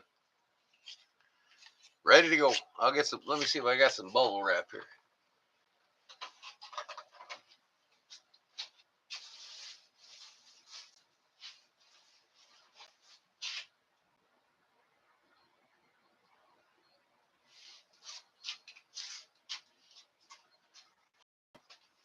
Hey, Ed, you got something you can clean paracord with? Check this out. I made this a couple years ago. I wore it, but it's been sitting in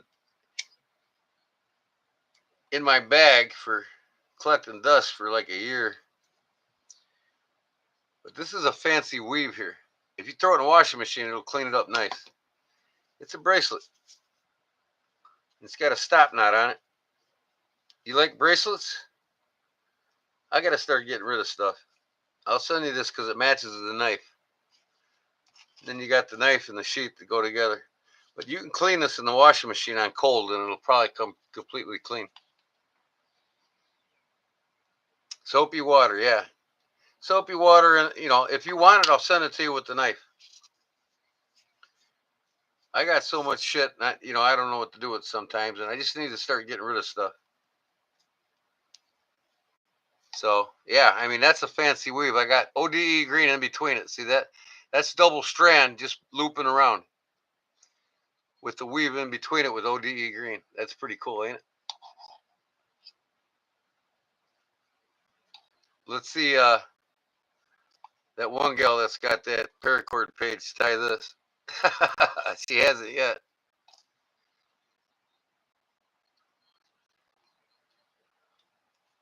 Yeah, I mean, you can do these any way. I mean, this will fit any wrist. I mean, look at this. I mean, if you got a jamungo, and once you cinch down on this, that's tight enough to where it really doesn't move much throughout the day. This can be a pain in the butt, but I just take it and loop it back. You know what I mean? Go like this, and then I'll come back in it one more time like this, and pull it straight behind you, towards you. And then it's not so burdened, you know what I mean? It's off with your knife done if you want it. Put it in the cold water cycle in the washing machine and it'll clean it up nice. The ends are burnt, so you don't have to worry about fraying on you. But it'll match your knife. That'll be cool to wear with your knife, see? Except I ain't got ODE green on here. That don't matter though. It'll still match. So let me get a package.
I reuse so many packages every day, it ain't even funny.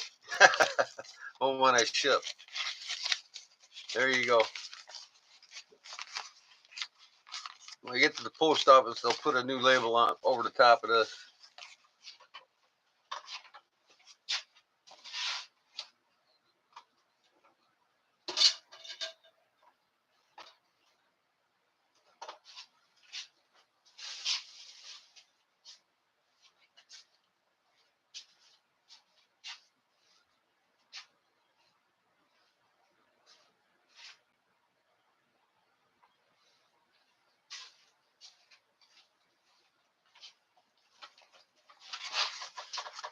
And they also give me little super glue for here.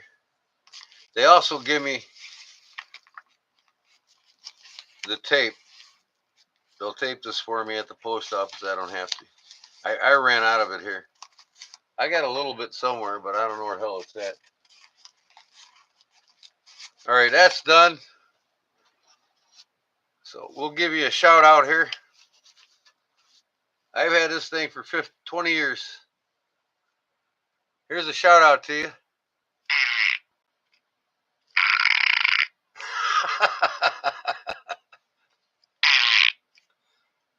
This is a wet one.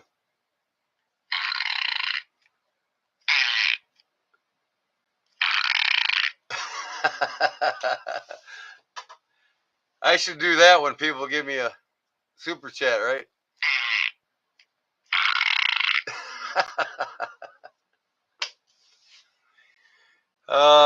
575 for 2 tickets for the middle of the upper deck. Where are you talking about, Willis?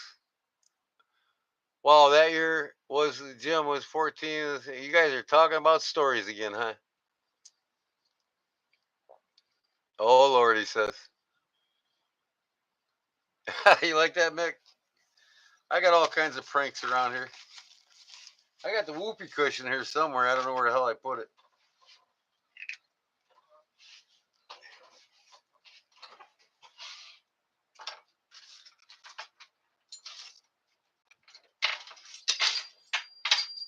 Got a few of these laying around.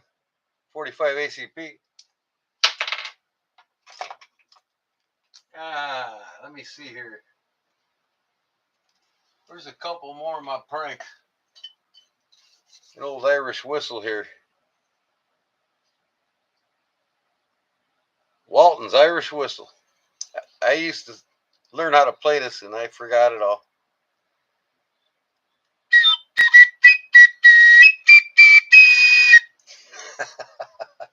I should be like Rob's Dirty Knives, right?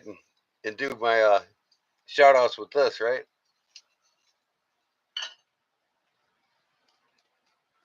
Since I'm an Irishman, that makes sense. That'd be better than a damn bicycle horn, wouldn't it?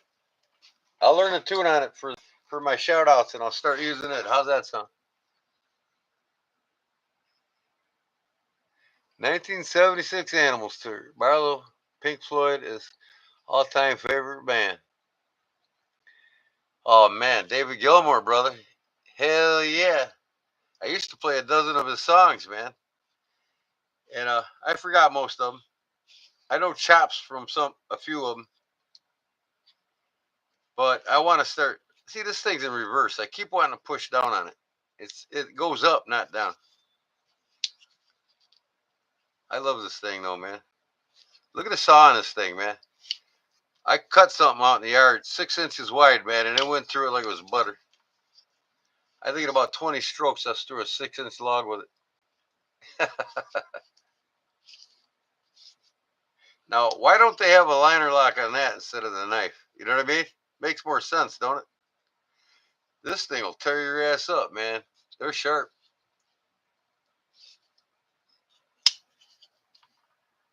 Play some Pink Floyd, yep. Wish You Were Here and Money. I used to play them songs all the way through. Dun da da dun dun dun dun dun dun. Man, I want to pick up the guitar now, but I'm losing sleep here now in another 5 minutes. I don't know when to quit. So this is sealed pretty damn good with that super glue. I tell you what. But they'll hit it with that, and as long as I'm here,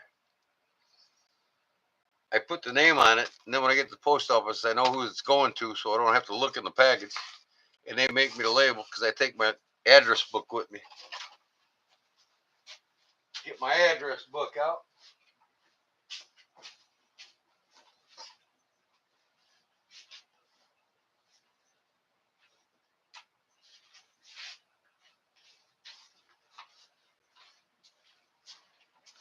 Who remembers this, huh? Hello, Barlow Brigade. Big Jim here down in the bog, southern Mississippi, on the Gulf Coast.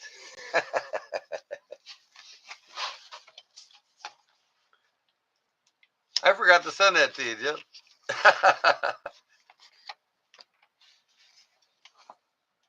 Man, I'm shutting this damn phone up. I can't even watch my live on my phone. Every 5 minutes, the damn ad pops up on it. Okay, let me see if I got you here. I'm not going to show these addresses. Last one I put in here is baptism. Robert Austin and brown sugar on top of him. Barbara Howell.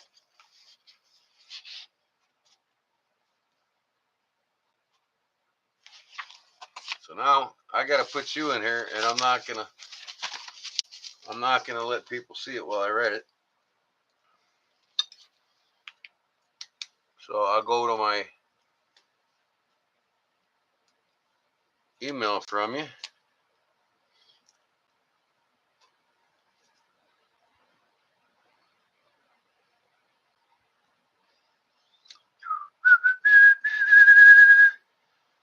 Ed Harrison.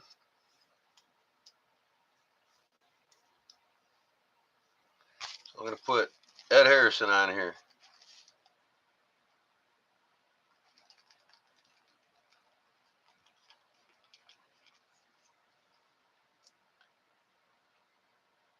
Wait a second. Show quoted text. Okay, here we go.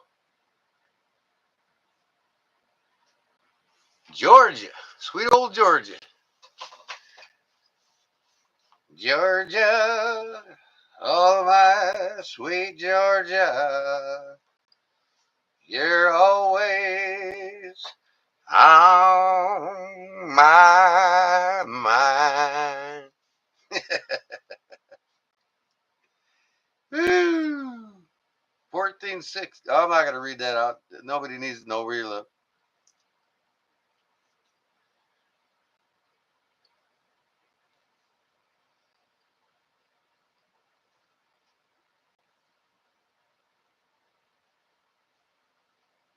Pretty cool town name, though. That's pretty cool. Sounds like you got a national landmark or something around you there, huh?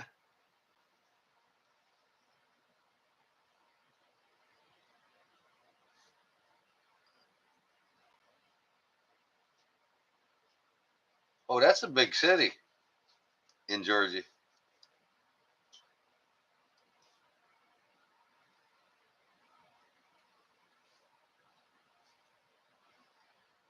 What's the abbreviation for Georgia? GO? NM hit. Who's NM? No, you're doing initials again. NM. Who's hitting the sack? Good night, whoever's hitting the sack. GA. That's what I thought. Okay.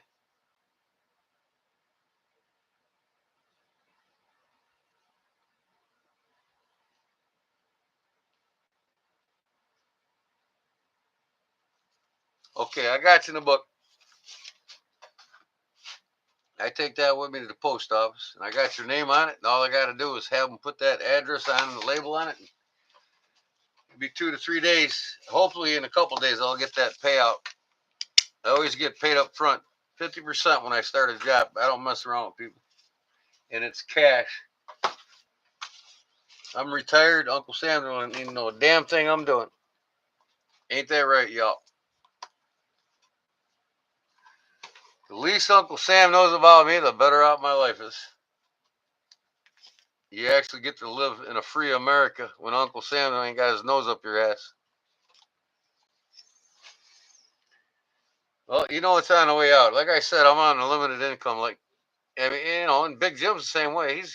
He's got to wait 2-3 weeks sometimes to send his stuff out because he's on a once a month retired limited income just like me. And any extra money I get, I got to wait for payments in between. Because our pensions go to paying our bills basically, and Jim makes all his extra money on eBay. So if you all go get a chance, Big Jim can write down his eBay channel. You can go check out the knives and stuff that he's got for sale on his eBay channel and help him out there. Big Jim wants to put his eBay channel name down, and he's all can look at what he's got, and he's in 100% positive on taking care of his customers. Maybe 95, I don't know.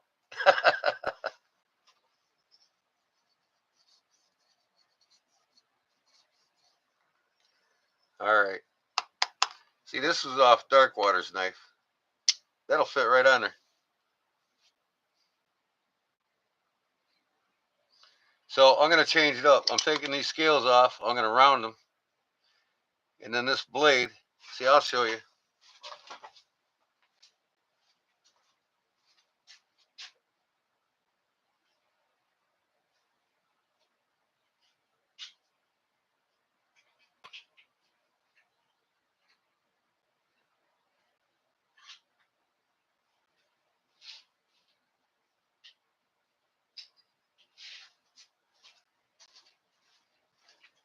And I really don't like copying other people's work, but I like to, when I got them apart, I like to feel how the ergos are.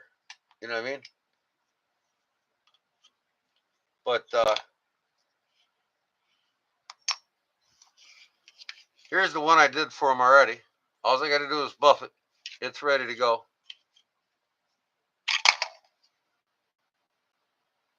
And I did the same scales for his other knife I'm doing now.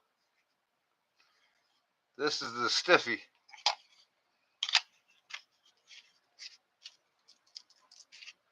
All right, that's for him. That's going to him.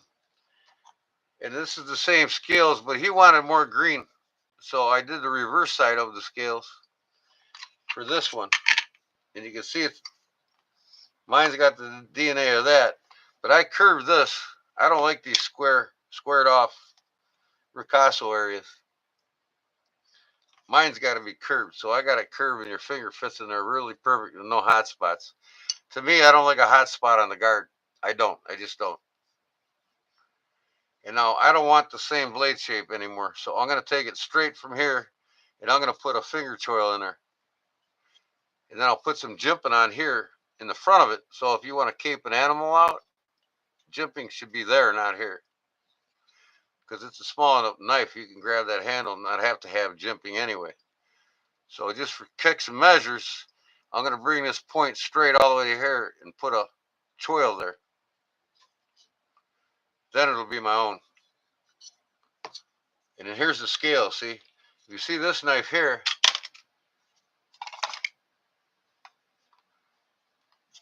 I did the black, and it's got the green on the top. See, when you get these scales for somebody that custom makes them, you don't know what you're getting. And depending on the knife, you don't know what part of the colors are actually going to be in the scale till you cut them. I mean, you'll position the knife, but you only want to lose so much material on the skinny ass blocks. But so he wants the green more, so that's the green. So now tomorrow I'm going to drill the holes in them and shape them, get these done, and then I can get done on Paul's, and then I can really get whacking on this and the rest of my other knives. But he says, can you give me more green on them other scales? Because these are the same scales, see? Not really. A little bit different. But you flip it over. Yeah, see, it's almost the same. But he wants the green. So I gave him the green by doing the opposite side. It's a pretty cool pearlized green, I think. So I'll drill the holes tomorrow and set the screws, and that's it. And that's for this sheet here. So it won't fit inside that. The knife won't fit in there without these scales on there, really, see? It won't even lock in. So I got to shape these exactly. And if I get it close, I'll just heat this up with a heat gun and get it perfect. Just to let you know how I do that. But yeah, he wanted the green more, so hey, that's the green more. These are called honeycomb scales. They got that aluminum honeycomb that they pour the epoxy around. Time check. I know it's after 1 o'clock. But as long as I get 8 hours of sleep, I'm fine. I'm not going to past 2 o'clock, and I'm not going to 3 or 4 or 5. Nope, that ain't happening. Thanks for reminding me, Jim. I get in the show and shit. I love doing it, you know. So this is on my table, and Paul's. I got my new belts in 36 grit. I never went that low, and I'll tell you what a difference. I'm cutting the steel like nobody's business now. I started out, and I've always used the aluminum oxide belts, and I never considered using the ceramic belts. Man, them ceramic belts for the first time, I'm actually like, I'll never go back to the aluminum oxide again. Yeah, I think dark water likes it too.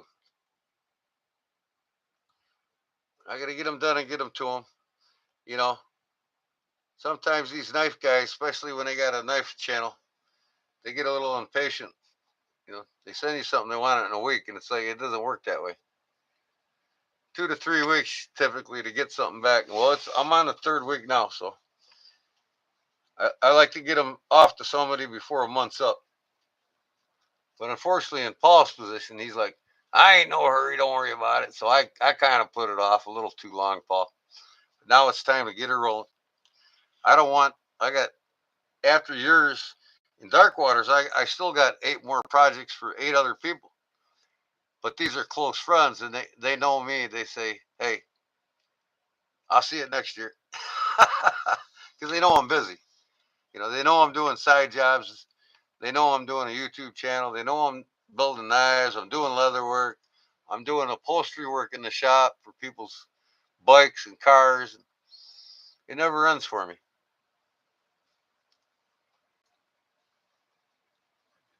Cliff Brat, you really want one? What? One of these? I'm going to have it on my website. So I'm going to make them happen once I get Paul and Darkwater out. They are going to be there within a couple weeks. And then you pay for shipping on that, it goes out immediately. There's no waiting.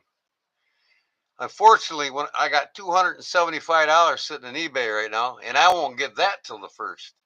Their payouts every first, same as my pension. So I wish it was on the 15th of every month. That'd be sweet.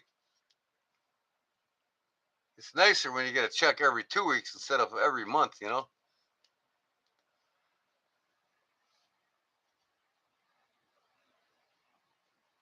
You don't want the knife with a hook. I want the one in the middle. Oh, you're trying to make me do custom orders, right? Hey, it's a lot easier to make one of them than it is this. That's all got to be hand filed out. It's got to have that perfect hook on it, which is I modeled that hook off of the Victorinox. That's why this is out.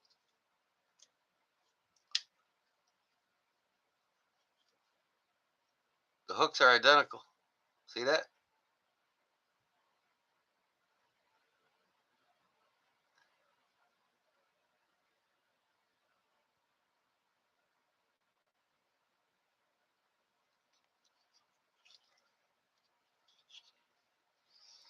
Wait, Todd. Night, Todd. Oh, okay. Good night, Todd, man. Thanks, buddy. Yeah, it's getting time for all of us. This has got the bottle opener, the can opener, the wire stripper, the straight edge screwdriver, the serrated knife. That thing sharp as all hell. I'm telling you what. I'm afraid to put my fingers in there.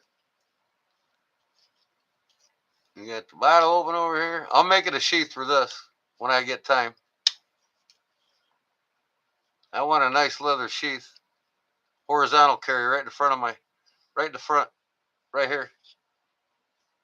I want to pull it out right here. We got what else? What in the hell? We got the saw blade. That's right. That thing's a beast. You want to see how fast this thing works? I'll get a scrap piece of wood. Come on, man. Oh, I gotta grab it at the end. That's right. It's got a finger hook on the end.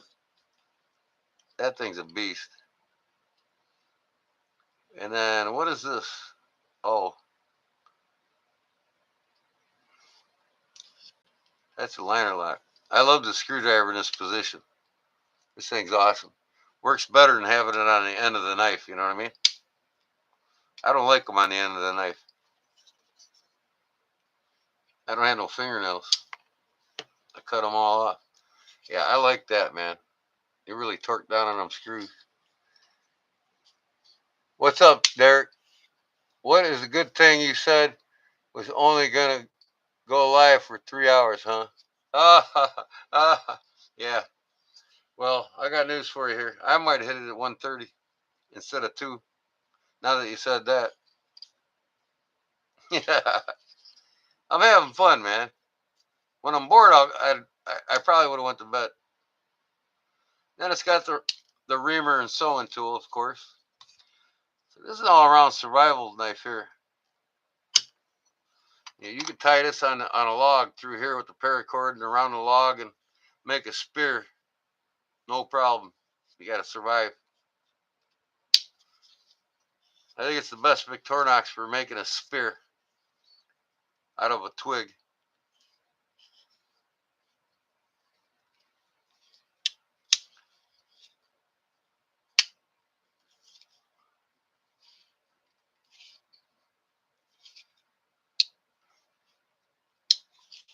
And it's got the toothpick, tweezers,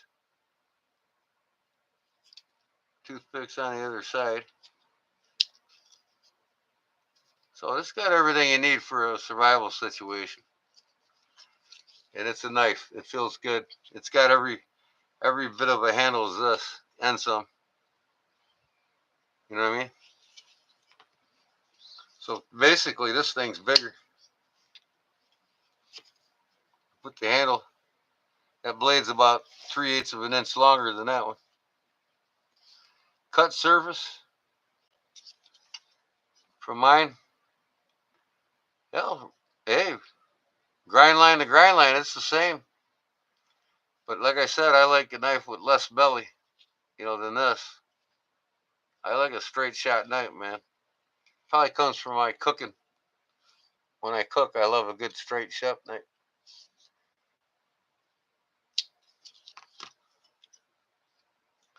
But yeah, these just torque right off. And I don't know what I did with the screwdriver. It fell down somewhere. You can interchange it. But yeah, I'm going to make this blade my own and the handle a little bit more of my own. Definitely this. I'm going to round that off. And then I'll electro etch my Kodiak edge on the blades. Because there's not enough Ricasso to put the logo on. It's like this big, so it'll take up most of this blade.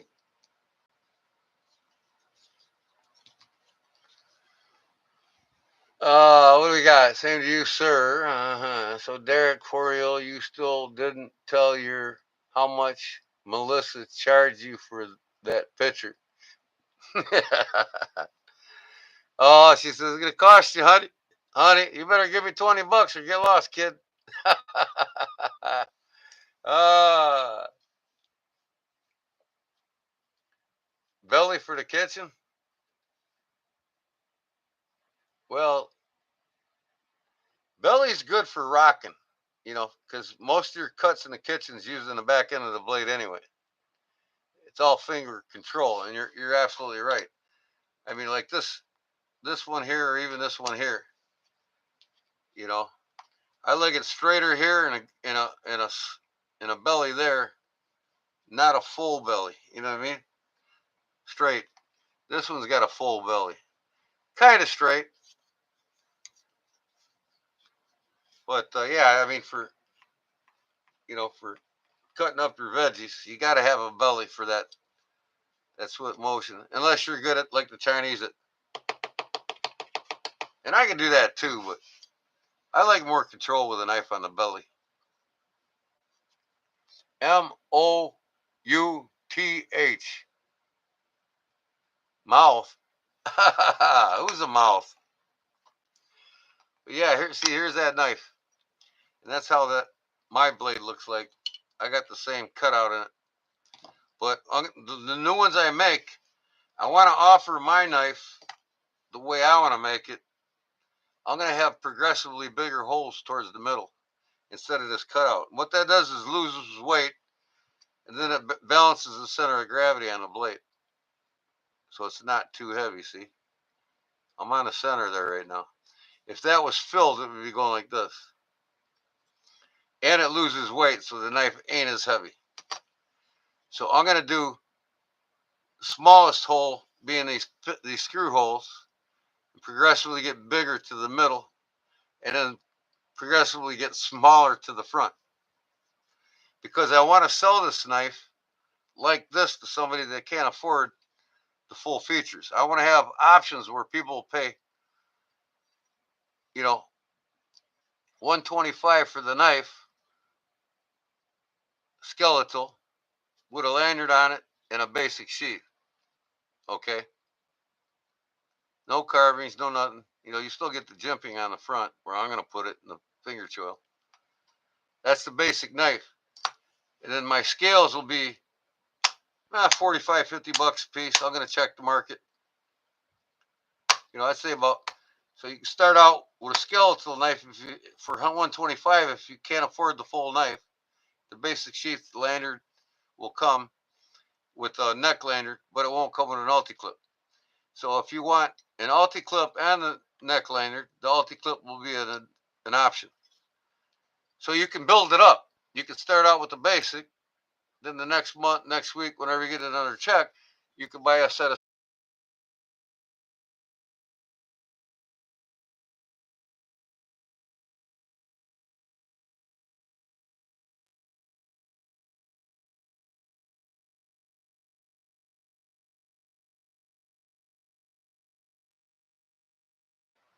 Well, would you look at there, Wilbur? I figured her out. Man, I finally found something that said reconnect. Sorry, man. Anyways, as I was talking, I hope this doesn't cut me off again. My mess. So I was saying, this is skeletonized now that I got the scales off. But and it won't be when I get them back on. But mine's gonna have, it has that now in here. You take these scales off. I can't find the torque wrench. I take it off, take them off. So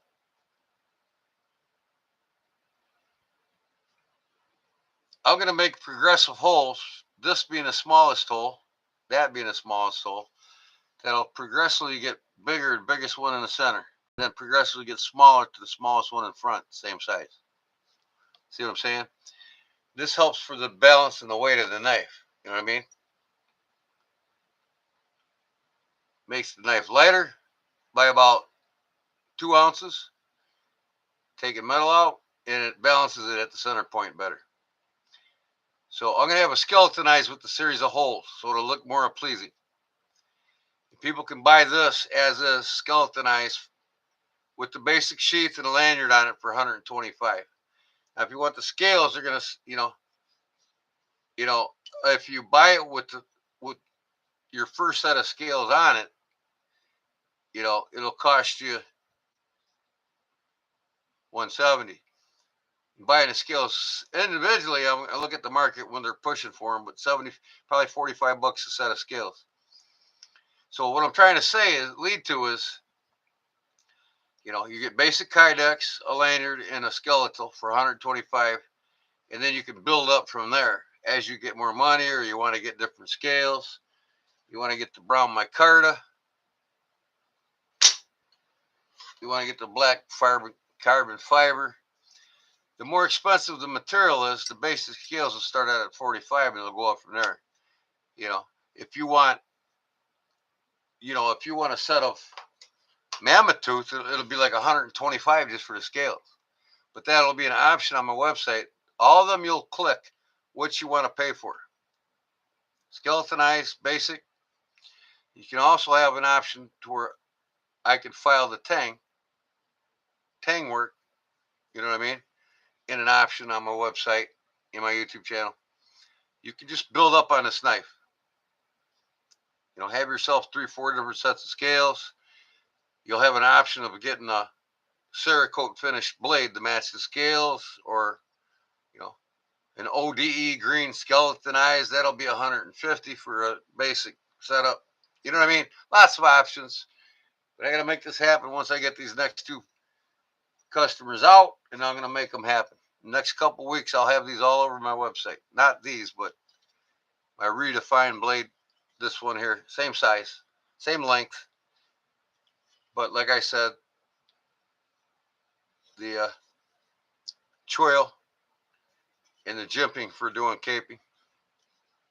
Bottle opener. You know, a lot of them hunters like to drink, right? And then two, I mean, I can offer this knife, same price. You know, 110 for no bottle opener. So there'll be options. I'll slowly work into that. Level on up, Big Red, JB birthday, 15th, Caleb, 1776. I just caught the last 30 seconds of Caleb's live when he told me, and I went to it. I'm like, well, some bitch, they just quit.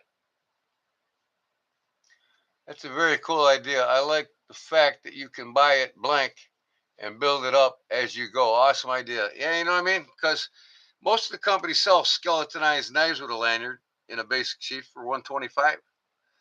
So why can't I, right? And the difference between this powder metal steel and this high carbon, this will cut through nails and this will chip out. This you need a diamond sharpener with you. This you can carry an Arkansas stone in your back pocket. You know what I mean? High carbons is tougher. I'm not set up. I mean, I can buy pre-made small knives, blanks, and make the rest in stainless steel. But why? I don't. I'll wait till I get set up one day for it. One knife at a time, and I got two that are going to be good sellers. This one with two options, with or without that. Because not all people's going to want that. You know what I mean? And then 4 different options of scales to start out. 2 woods and 2 synthetics. Carbon fiber, brown micarta, black walnut I have, and tiger maple. So there will be 4 options. You know, somebody can say, hey, well, I want to get a different pair of scales. I'm sick of these scales or whatever. I made these scales. You guys watched my live when I did it. I had to use them for something. They're not sanded down. I'm only at 200 grit on these, and I got to put more curve on it yet. You know, if you can see compared to this, I'm not going to get it. I'm just going to curve these over. I'm not going to get them like this guy's knife. I'm just rounding over these. And then I'm going to round this so it's my shape. And then custom the blade. And then they'll be off to the races. So there'd be like almost 12 different options with this knife. Same with my sow busters, you know. Let me go get one.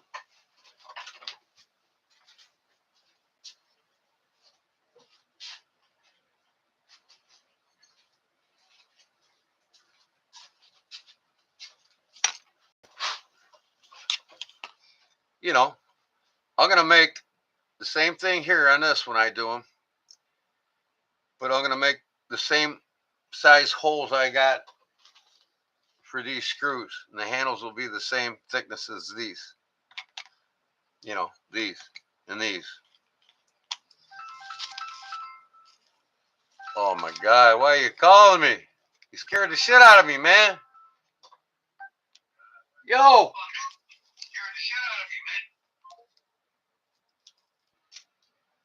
Well, why did you hang up?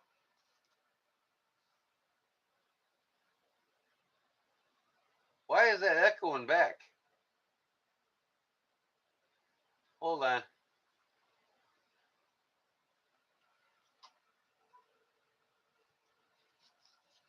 Yeah, no, you're all right. Explain to everybody what you're doing. Huh? Everybody wants to see your mouth harp, man. Paul Mills don't know what a mouth harp is.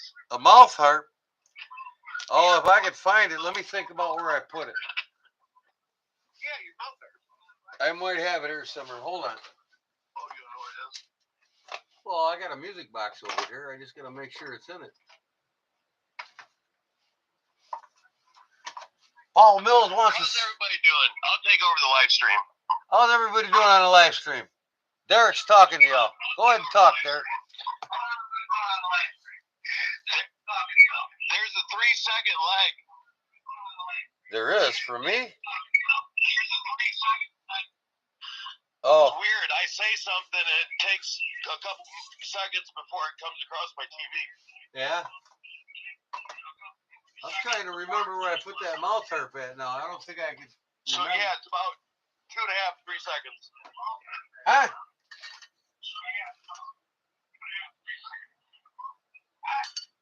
It's about 2.5, 3 seconds. Okay. Hold on a second. Yeah, I just gotta. Let me. You know what? I don't know if YouTube. Let's see what everybody's typing. Huh? Let's see what everybody's typing. Let's see. Look behind you, G-Man. Behind me. I think that I am waving goodbye. You're waving goodbye. What are you talking about? Hold on. You're waving goodbye. I'm reading the chat.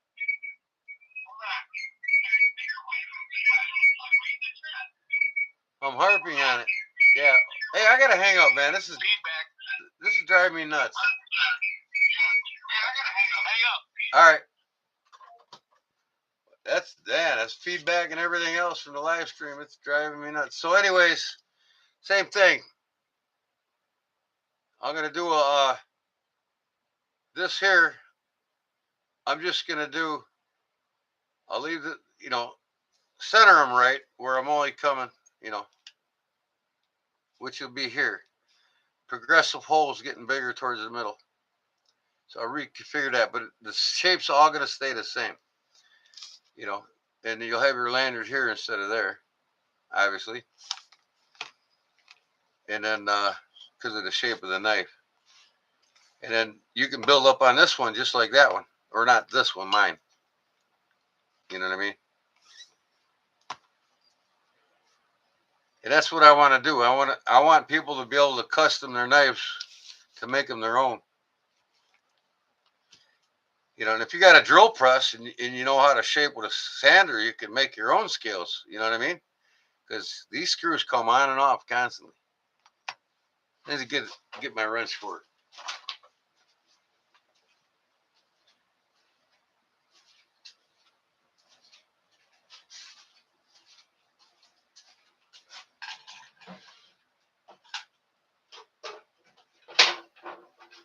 I'm trying to think where that mouth harp is. I don't know where I set it. It might be upstairs in my. Let me think here. Look around here a little bit. I might find it.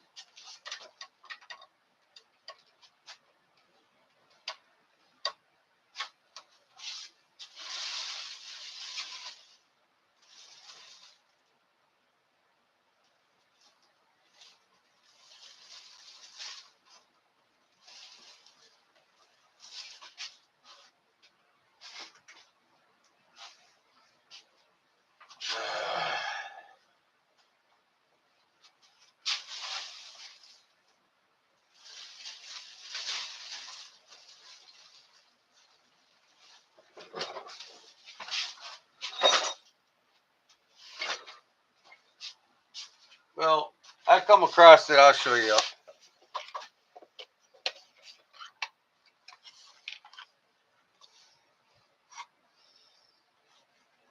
But yeah, these knives are both. They got a pocket drop and a lanyard, neck lanyard goes on it. So it's a combination of both. But you're gonna get one or the other.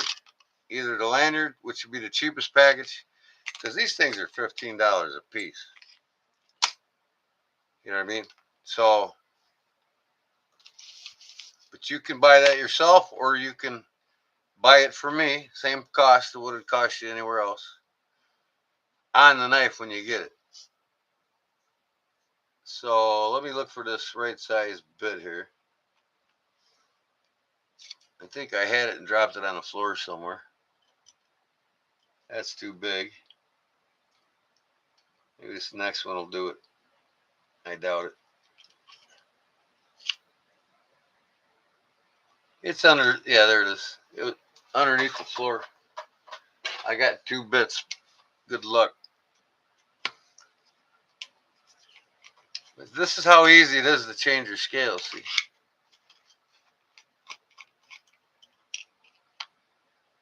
This bit don't want to stay in this holder.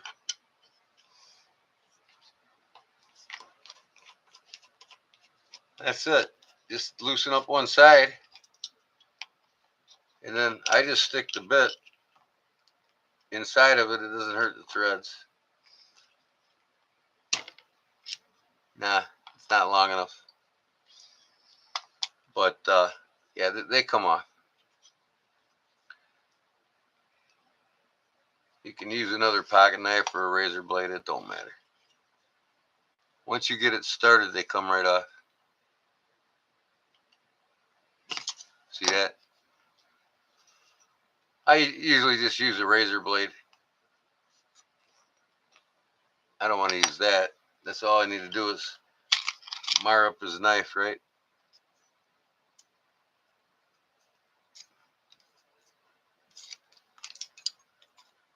See that? That's all there is to it. Now you'll take these screws and put them in the new holes in your new scales, right? See here, I did the same thing as that. But like I said, I want it to be my own. I don't want it to be like somebody else's, because then they can't say, hey, motherfuckers are fraud, copying people's shit. I just wanted to see how the ergos were with this in here. And now that I know that it doesn't bother your hand, I'll probably make this whole thing curved to that point.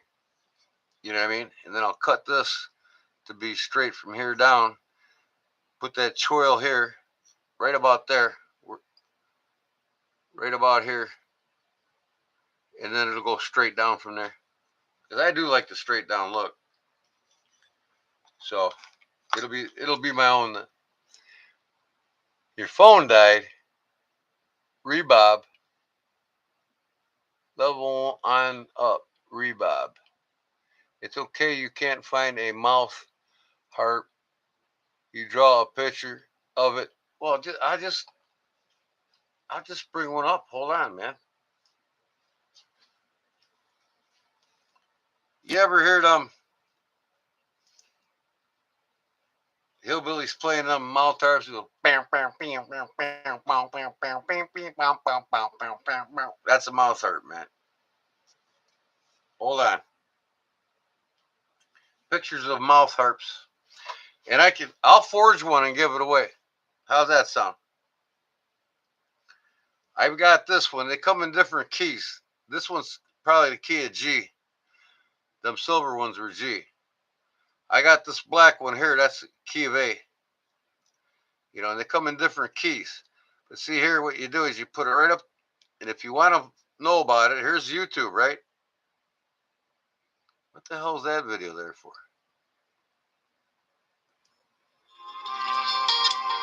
All right, get on with the commercial. Let's go. You just go on YouTube, Paul, if you want to see the mouth harp in action. Man, I tell you what, this thing's just super slow, stupid. Oh, this is my live video. What the hell is that doing up? I just clicked on a video that was a mouth harp. Mouth harp.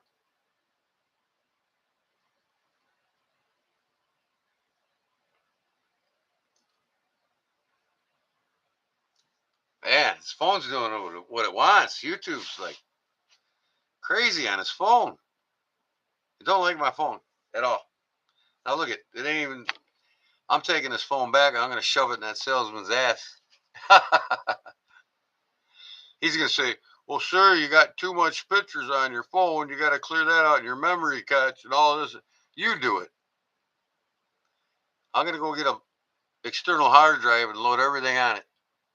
I could probably load it on my PC. I got to get a phone only cable. I don't have one. I need to get one. Take it back to the store and say, bend over, Mr. Sutherland, so I can shove this up your arse. Okay, now it ain't wanting to do nothing for me here on that. So get lost. Pictures of mouth harps. It works real fast when I hold it closer to my Wi-Fi upstairs. Watch. Okay, I'm getting somewhere now. Maybe I'm too far away from my Wi-Fi now. I moved it upstairs. Okay, you can play any minute now. Gotta love technology, man. I think they just want to sell shit to Americans so they can get every dime they can out of you. And then send you to an Indian in it. Send you to India to talk to an Indian, right?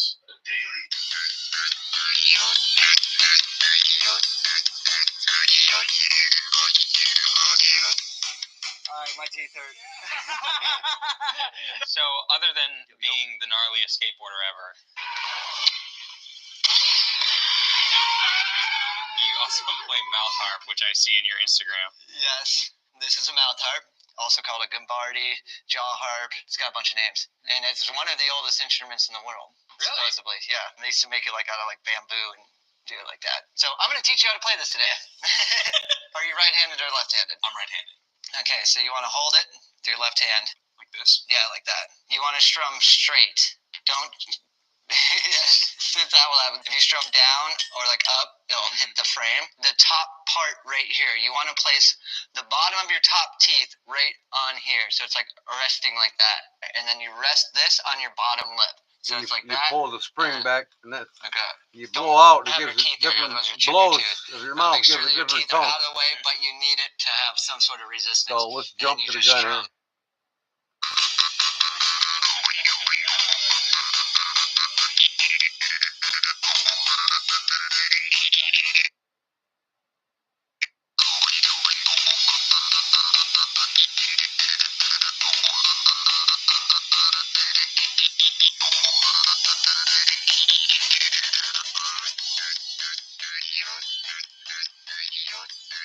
You can somewhat picture that wire too. My teeth hurt. Kind of like Peter Francis if you get good at it. I can do it all. That sounded sick. I've got 3 different pitches.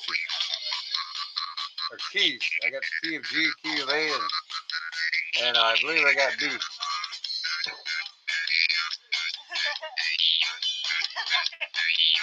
They've been around for 5,000 years, Paul. Bring it into a dance beat? It's not nothing new. Want to get the people to dance? Yeah, let me get my dance. And they're most this one's that sounds like dancing. most common with bluegrass and hillbillies. You know what I mean? And I am a hillbilly, so I can say that.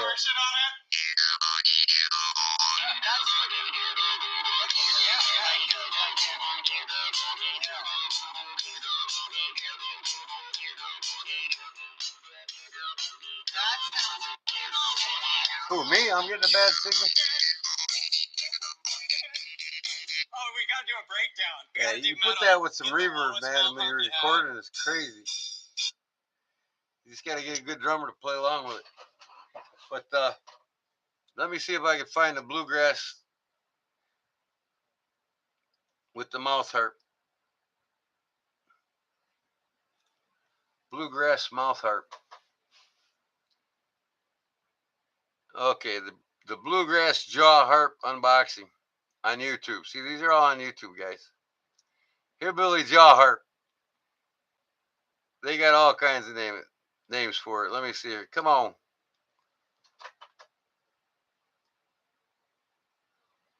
The jaw harp, the mouth harp, you know, there's all kinds of names. But choosing the right jaw harp.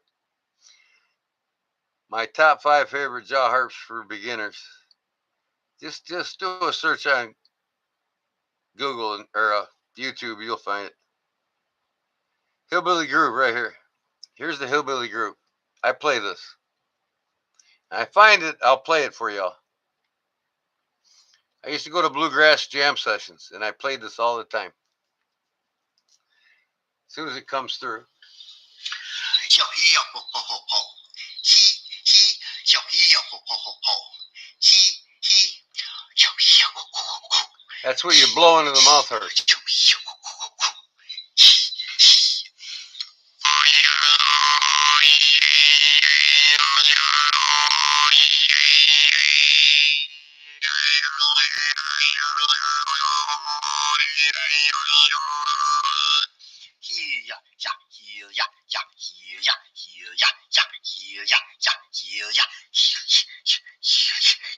That's what he's blowing into the harp. He's showing you ahead of time.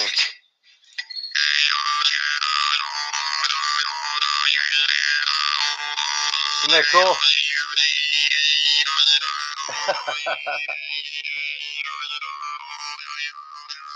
Subscribe to this guy's channel, Dirk, and he'll teach you how to play that harp.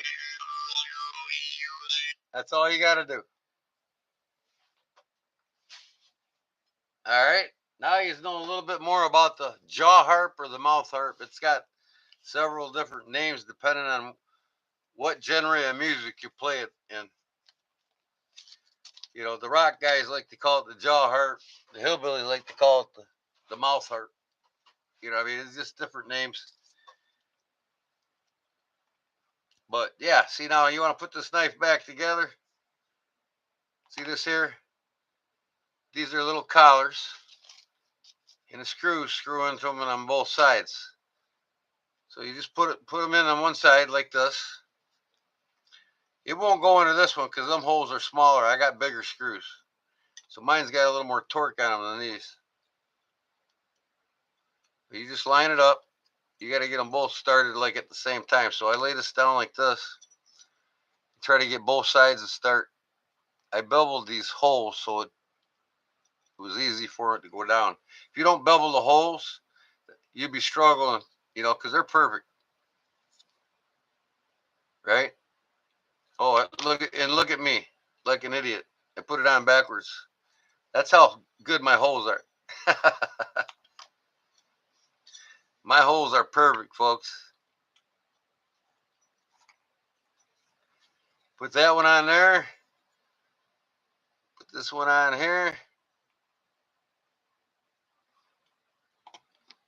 There you go. Then you just put your 2 screws on, and you've changed your scales out just like you would with these or with this knife. Nothing new. All the new fixed blades are coming like this. And it makes it so much nicer because now I can send my patterns in the Flytanium and they can make custom scales for me out of, you know, but they'll sell them to you, not me. Flytanium will actually make these scales and you can buy them out of titanium. Or you can buy them out of whatever Flytanium decides to make them in. You know, the dragon scales or whatever they're known for. And these things really torque up without touching that other side. That's what I like about them. I just do it a little there, little here, and torque this front one up until your gaps are gone. Got a little gap on this side. There we go. It's gone. That's it. That easy.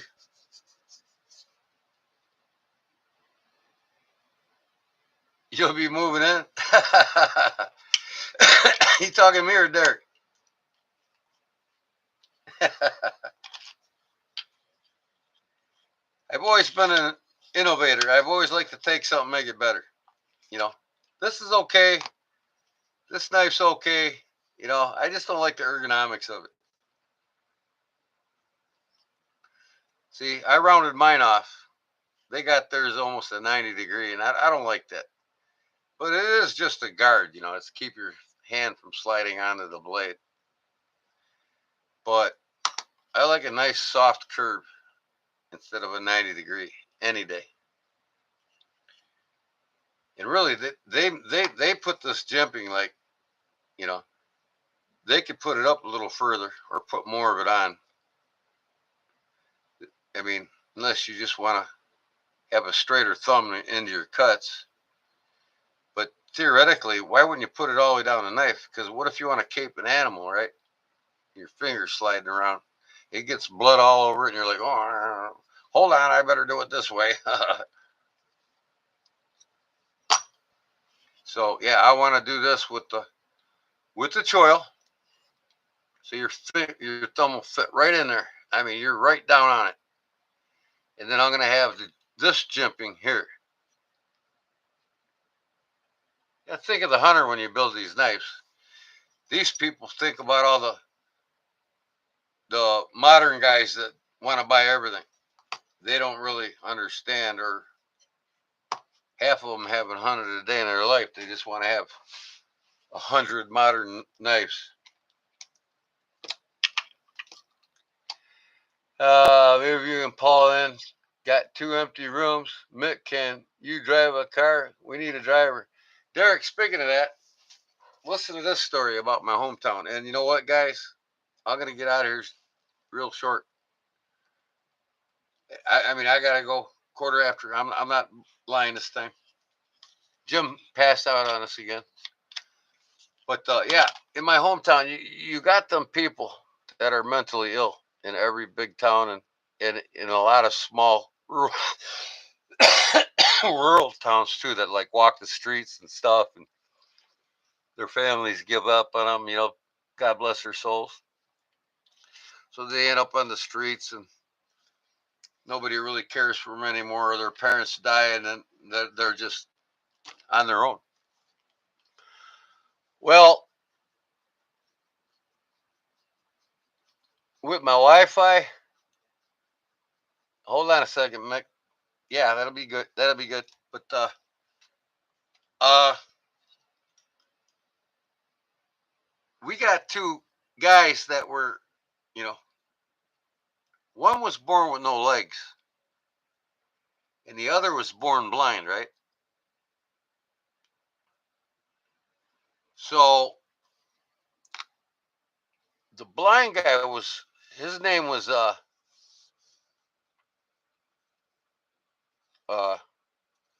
his name was Leaky, and the guy with no legs, his nickname was Stumpy. Leaky and Stumpy. Well, here's how they got around. Leaky couldn't see, but he could push the wheelbarrow. And Stumpy couldn't walk, but he could lead Leaky around with the wheelbarrow. So that's what they did in our town. I mean, up and down the main drag of town, you know, get their groceries, whatever they had to do. Leaky was sitting or Stumpy was sitting in the wheelbarrow telling Leaky when to slow down, when to stop, when to turn. So it was classical, man, you know, and when one of them died, man, it was a sad day. Everybody missed seeing Leaky and Stumpy up and down the town every day.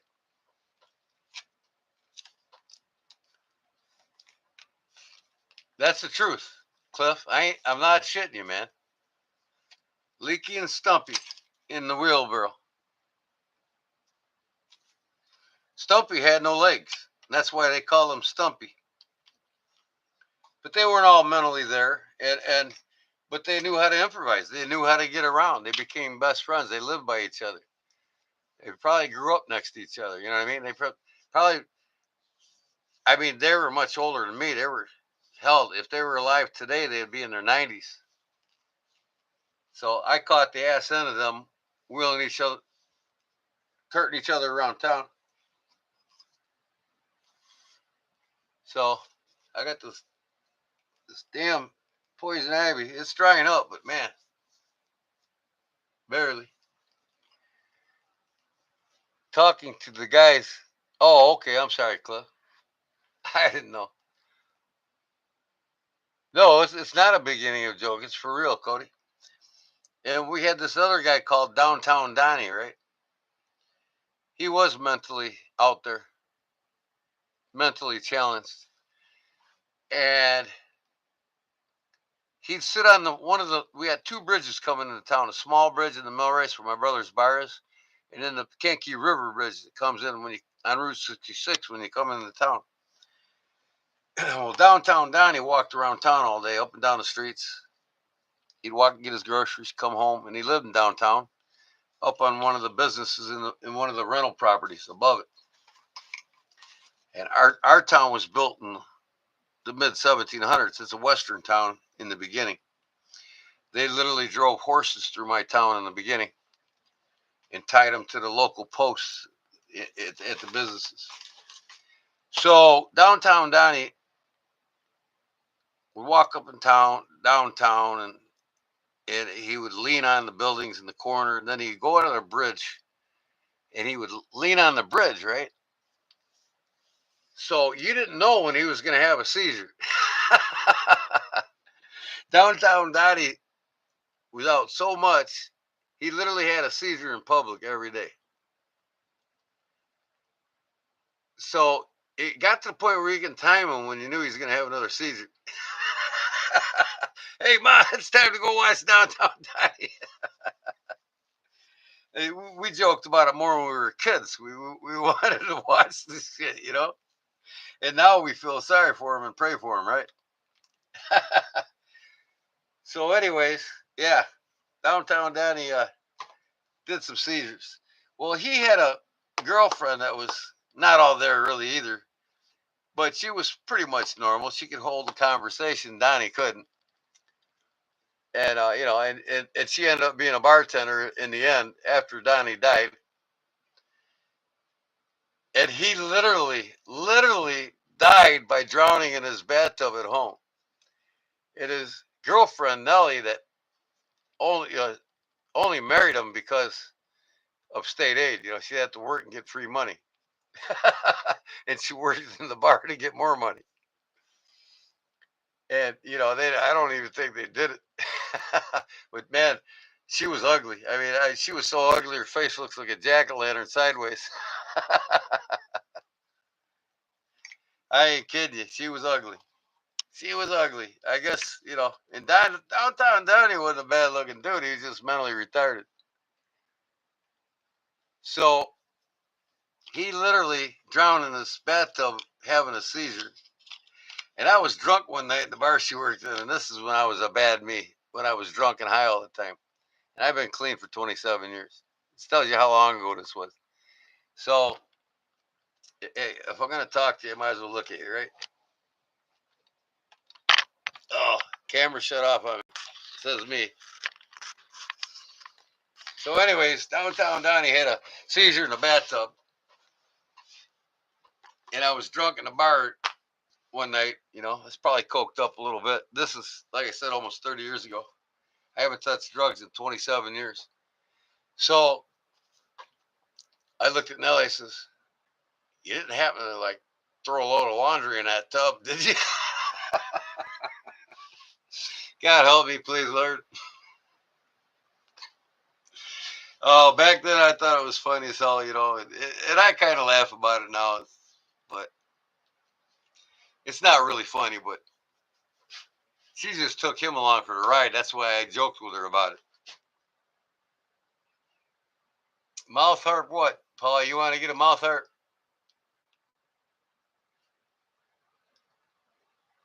Harp, not help, Derek. Okay, he says he wants a harp, not help. Open your eyes, Derek. Wait, Derek is legally blind. Hold on.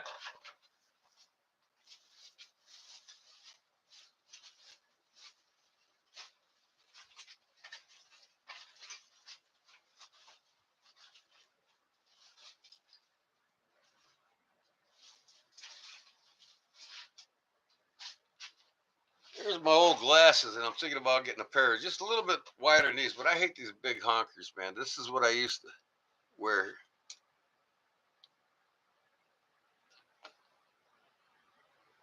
Makes me look a little more sophisticated, maybe a little smarter than I actually am. Now I went back to these bigger frames, and I'm like, these don't cut it. They make me look like a nerd. But I'm going to get them like these, but a little bit bigger.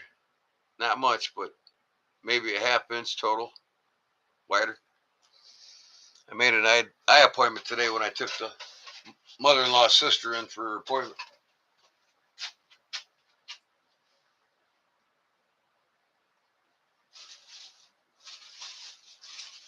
I'm looking at some grab bags here to see if I got a harp in it. I know I put them things somewhere. Oh, look at this. I can find my bracelet now.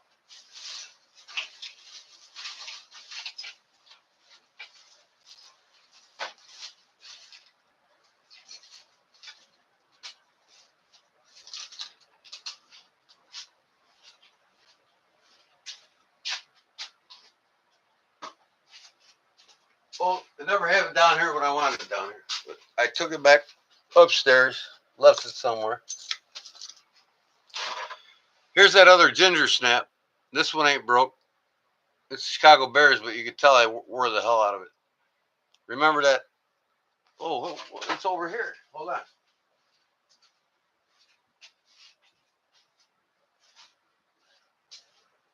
And I wanted to snap this on for the guy that won it. I got it in my book who won this. I got to send it to him. It's ginger snap. Remember, I raffled it off. I'm not going to put a bear on it, but I do got the one that I wanted to put on it when I was making it to give it away. So it's a good thing I didn't mail it out yet. Check this shit out. See the color of that? OD green and black, schmore, or whatever you want to call it. I'll snap this ginger custom snap on it. And he will get it with the American Bald Eagle coin medallion on it.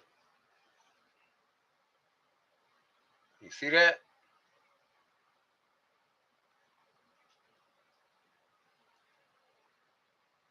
We love you too, bro.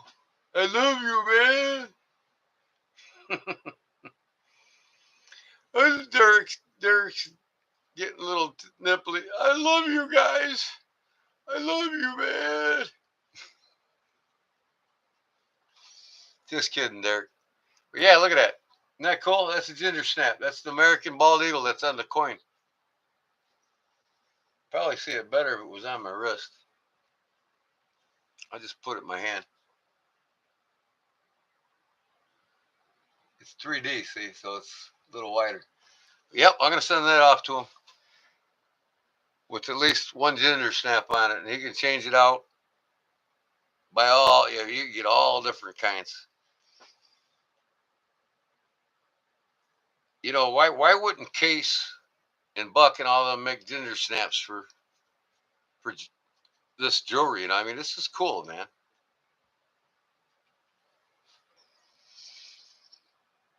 For 2 minutes, I will save him a trip to the cell store. Okay, Mick, shoot, man. Go ahead. Is it going to take me an hour to do this? Because I only got 15 minutes.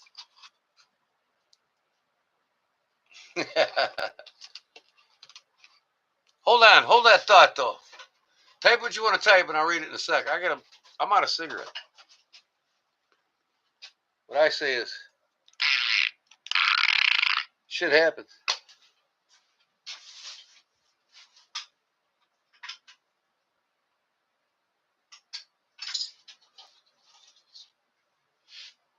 I'm just going to make a couple. But, yeah. Things are looking nice around here.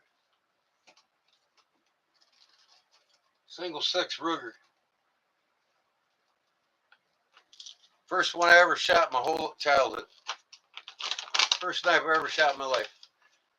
My father gave it to me for Christmas 2 years ago. And I'm not going to put it in my hands because I'll get booted off here.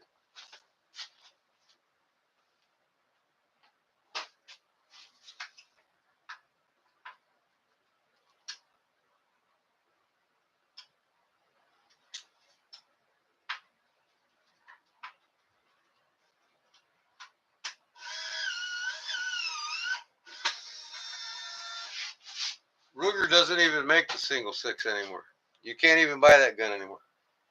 That's a 1974 Ruger single 6.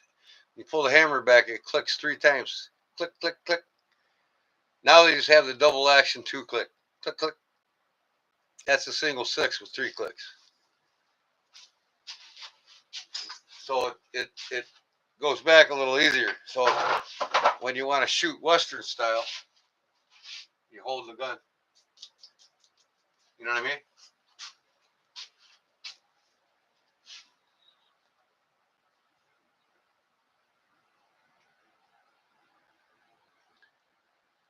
level on up. My dad isn't paying all you guys to be nice to me, is he? Is your dad in this chat?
Okay, I got enough for 15 minutes, that's for sure.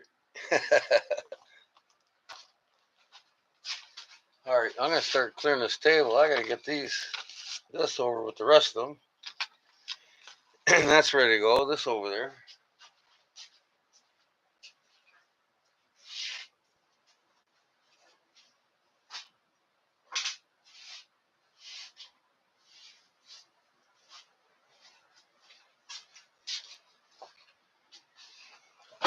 All right. Oldest son, let me see here. No, he's sleeping. Okay.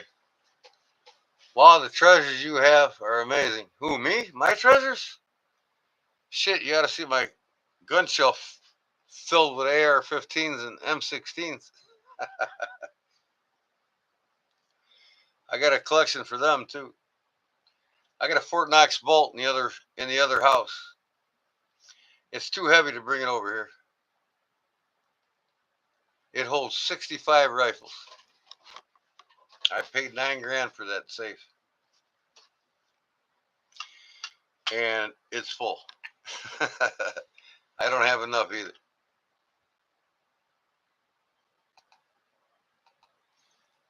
But the wife told me, no more rifles, buy knives. Did you? Yeah, well, unfortunately, sometimes guys that sell guns need the money more than anything. And it's an investment. So, I mean, if you get a lot of night guns, obviously can't shoot them all. So you always get back what you pay for them. It's not like buying a car and losing 30, 40% when you drive it off the lot. I'm ready, Mick. Shoot. Take what you want, and I'll be right back. I'm just going to put these on the table, and I'll read what you write. Go ahead. Write, brother. Oh.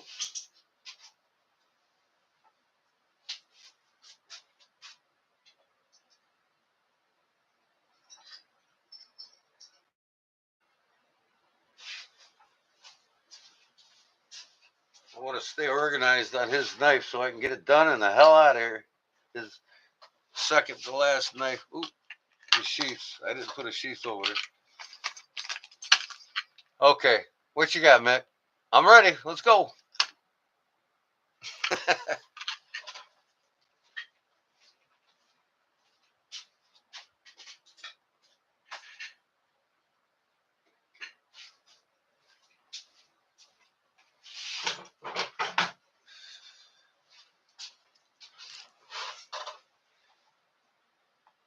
Okay, where we at?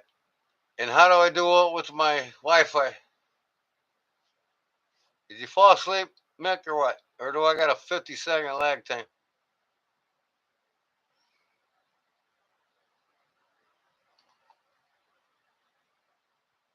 Hey, Mick, buddy. Mick, buddy. My buddy, Mick. Where you at, Mick? Shoot, bro. Go to your settings and turn on your Wi-Fi and find your home network. Connect to that network. On my cell phone, right? Go to my settings.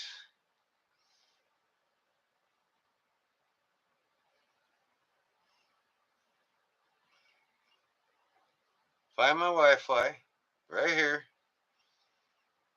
Okay, right here. Enter password. Okay, hold on. I got them buried here. Just happen to have it buried. The router's upstairs. Router password. Here we go.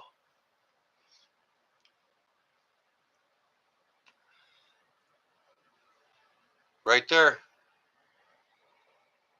There's my router. It says set password. Okay, hold on here now. Let me put the password in. 8Z49.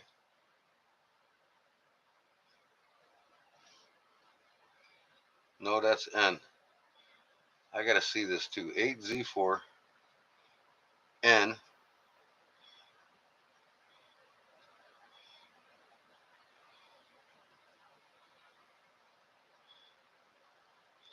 Percentage 909.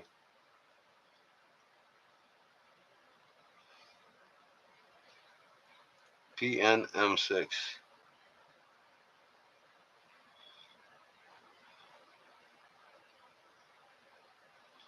Connect, right? This is going to solve all the issues.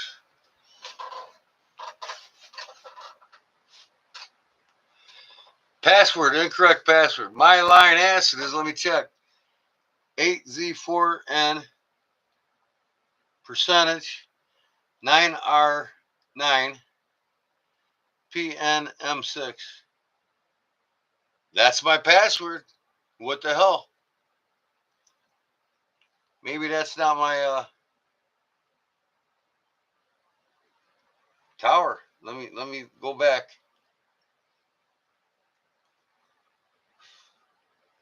Incorrect password.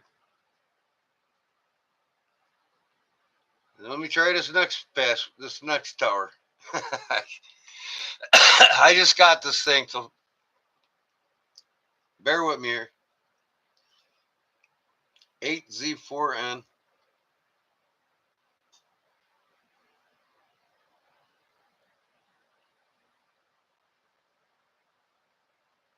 Yeah, I'm probably using the neighbor's Wi-Fi. Imagine that, right? I got a neighbor next to me. My wife's ex-husband. I stole her from.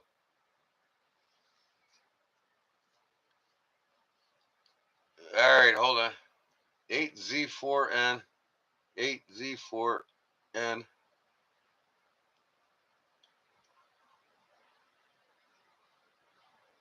9R9.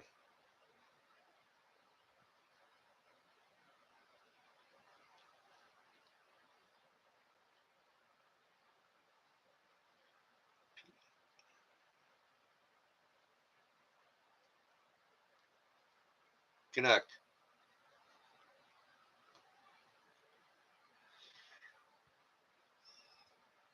That's not, well, I guess that last one was right. Why ain't it connected? I know it's. Let me go up and look at my Wi-Fi. Hold on.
had to get me some wheat thins. I'm up there now to get some more to drink and some pepperonis for my wheat thins.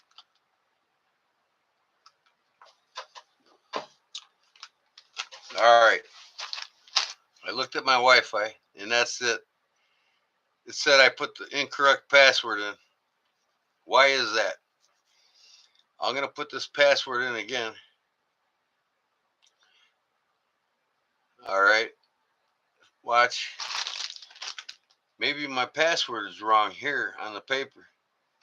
If it's incorrect, then I'll go up there and do it. 8Z8 small z 4 and percentage 9R9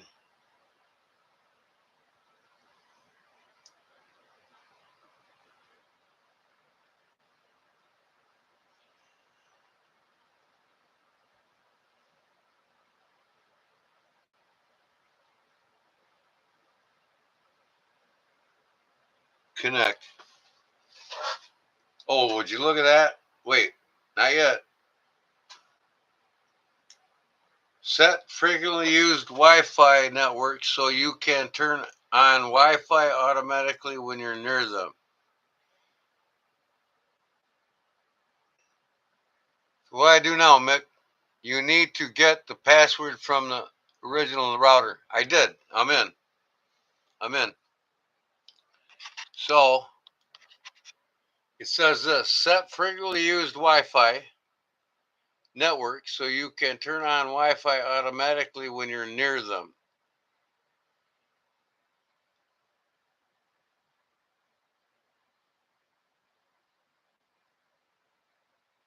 No, I'm in. I'm on my Wi-Fi now, and it's asking me this. You got me?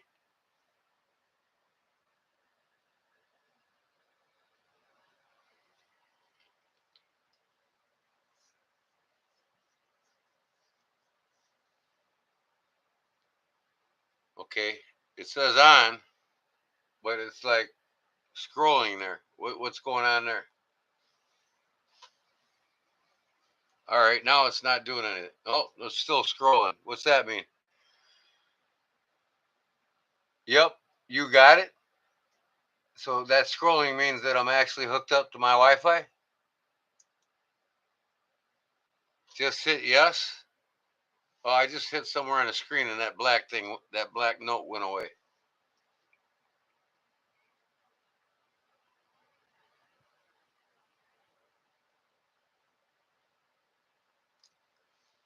Go to view details. Where do I go there?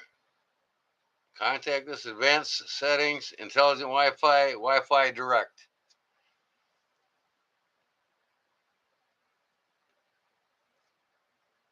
I didn't hit the view details, but I'm on. I'm in.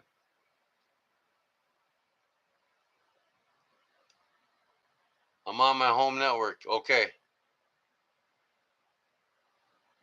Should I look at advanced settings though to see if I'm losing any clock speed or anything like that? What should I do? How do you check it?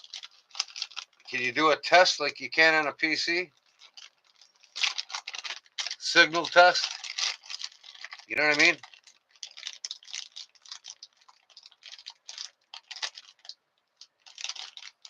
It's looking like it's trying to hook up.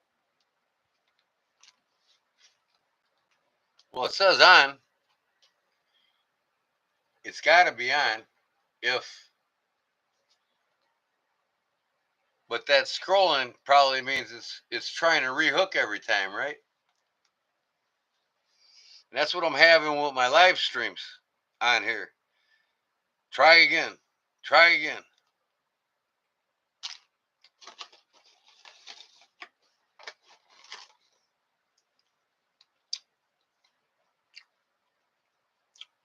Well, here's what's happening. Add a network, and it says on the top. So let's turn it off.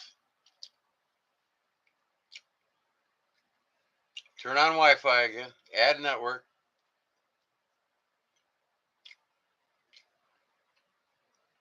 I don't want to add network. I got a network. Here it is here. ATT. It says connected. See that? I'm connected. Now, what do? Hit the settings to see if I can do something different. In the settings, it'll say connected. Well, down below my tower number, it says connected. Okay? These are my neighbors. I got 2 neighbors with AT&T.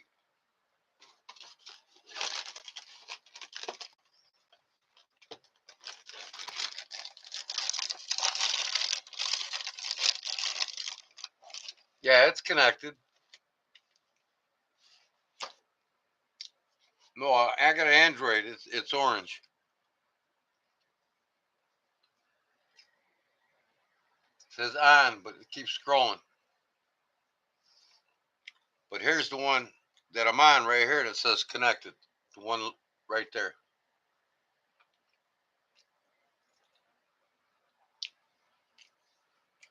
But why does it scroll up top? Lose signal or what?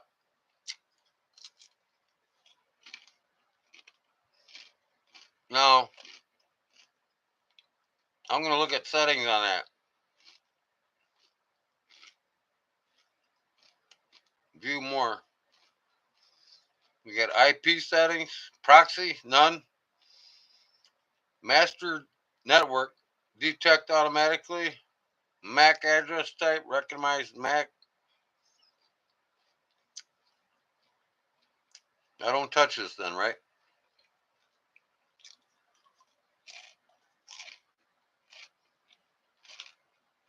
All right. Do a random search. All right. Yeah. That'll tell me, right?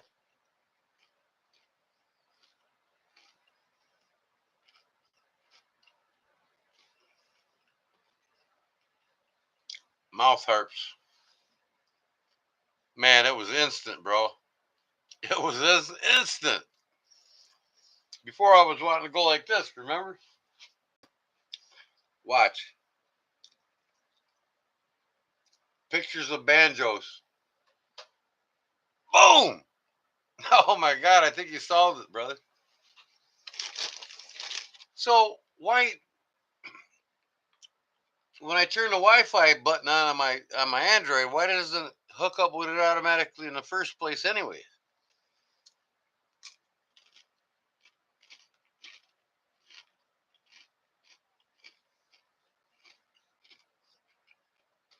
I mean, that is instant, man. I'm gonna go to my YouTube channel. Watch how fast this. Boom, right there, man. You. Before this was all lagging.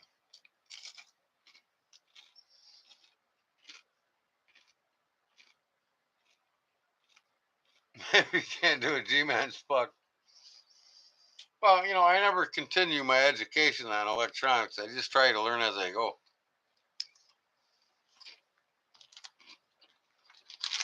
I'm the guy that buys something and I wait 10 years to get a stupid book that says Internet 101 for Dummies, right? And I'll read the first paragraph and I'll throw it away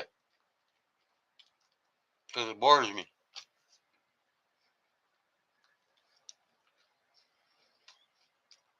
So, hey, let me try a live on here just for shits and giggles, all right? I'll get off of this one. Y'all come back to that one.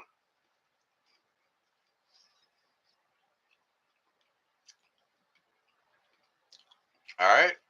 What do you say? Just for a half an hour. 3 o'clock, I got to go to bed.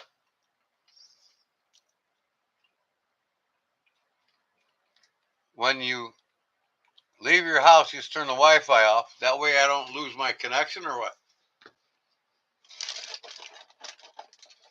I usually turn my Bluetooth on so I can call people on my truck phone.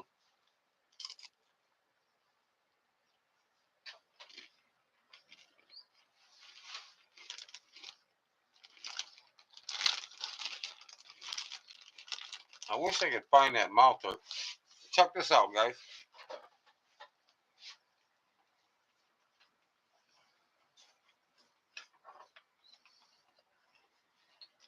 Come on.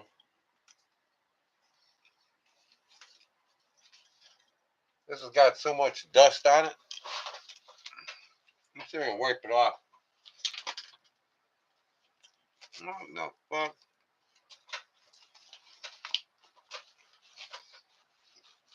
Watch Big Jim come back in and say, I thought you guys were going to bed. I never learn. I never do. But I only got about 3 hours of work touching up on my parents' house. That's all. Well, I can get it done before dark, right?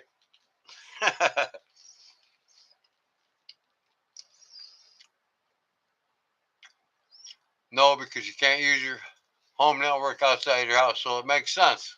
Then when you get home, turn it on and it'll automatically hook up, right? Okay, here we go.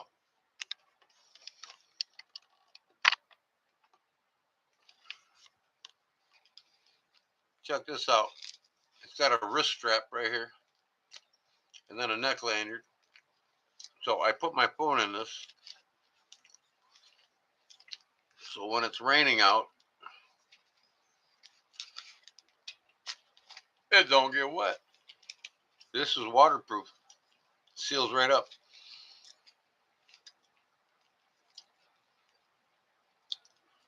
I'm sure y'all probably got one of these. If I can get these tabs to line up. See, there's these lock-in waterproof tabs on here. This is a newer phone, so it's like a little bit bigger than my old one, but it'll shut. Now, what the hell is going on here?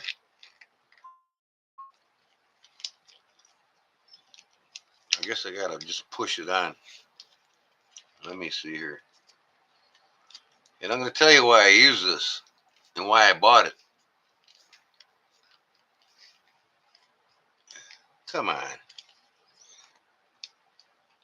There we go. I'm supposed to spin it. All right. Okay, here we go.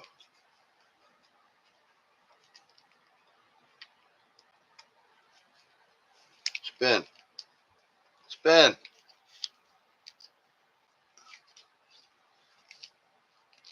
There, that one's shutting. Got that. See how tight that is? This seals it up good, man. Ugh. Come on. There.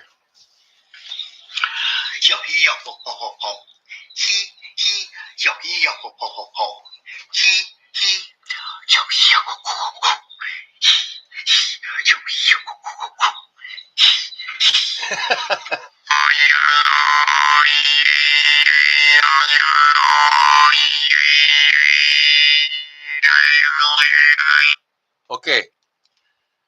Now, this disconnects when I don't want it on my neck. This is going to make sense to you here in a second why I bought this. And then this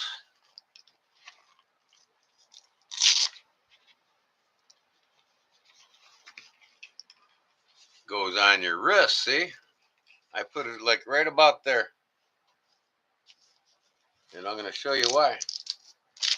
Why I bought this and do this.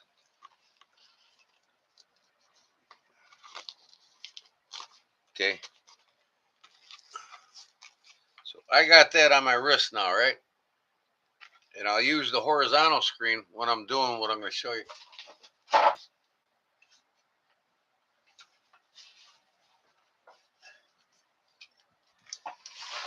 And this cost me $300 just for this thing. You can buy these new in an updated version. This thing's 10 years old. It's called Deeper. You pull this out, and it's literally a transducer for the water. It's a fish finder. You tie your fishing line. I got a Lake Michigan snagging pole. that holds 60-pound test. I tie it on here, and you could put it up here too if you're fishing off of a bridge, or here in shallow, shorter distances, or here if you're gonna wing it out there. I got it to the winger out there. And I'll get this thing out about 60 yards with that pull. Common places. And then when I want to charge it, this is waterproof. You take the lid off. Here's your charging port. But I have an app on my cell phone now. Once I wing this out there, it'll float along, and I get to the spot I want. I'll hold the reel tight on the reel to hold this over the area I want to fish. And then that's over it, and I'm watching the fish right here while I'm fishing. Set my hook. I don't have to worry about losing my phone. So it's like, so I watch my fish on here. It's a fish finder for fish in the rivers. I do a lot of float tubing. I got a float tube, man. I hit all the lakes and all the rivers and places you can't get my bass boat in.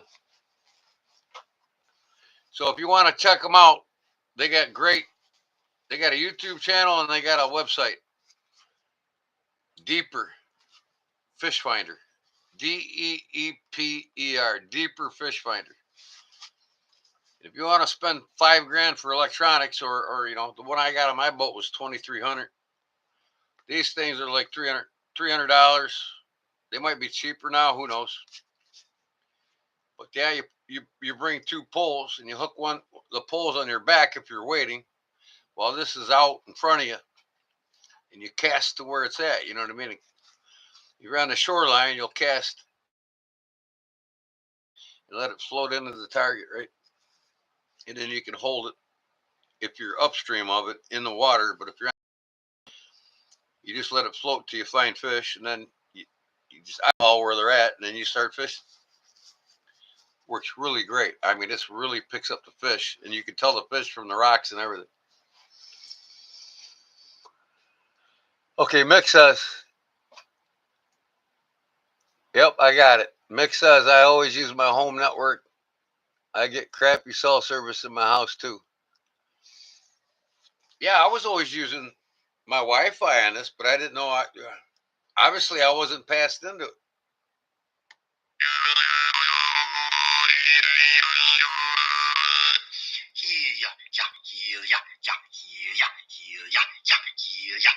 You know what that reminds me of? Polywog Live. I feel sorry for the guy, man. Oh, he's not all there, man. Oh, I was watching his live today, and I couldn't say anything in the chat. I just couldn't. He looks like a manic depressant on steroids. That's why I hate going live on my lives, because I say stupid shit.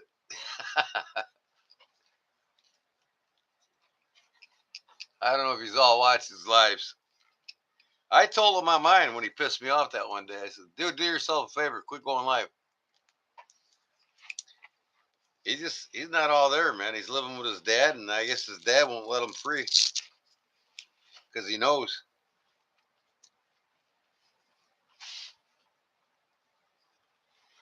Yeah, I mean, Paul, go watch one of his lives, man.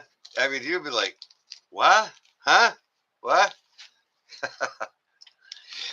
And I can tell he's still mad at me because, he was rambling on, and I says, I like knives. Well, it's time to end this stream. Click. It was gone. I was the only one talking to him.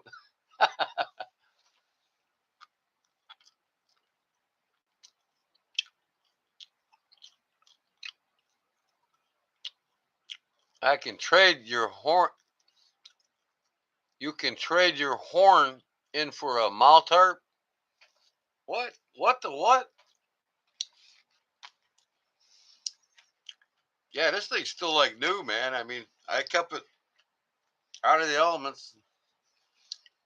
But like I said, too, when you're fishing, I need to make a new lanyard. I'm gonna tie me a paracord lanyard for this. This clasp was fine, but this twine's starting to give out, and I don't want to lose it.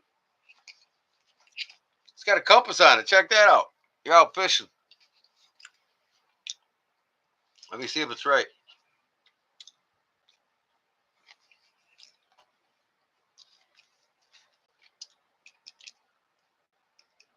Pretty much. Oh. So yeah, get you guys a deeper, man. You guys like to fish the rivers, man. This is gonna be your best friend right here.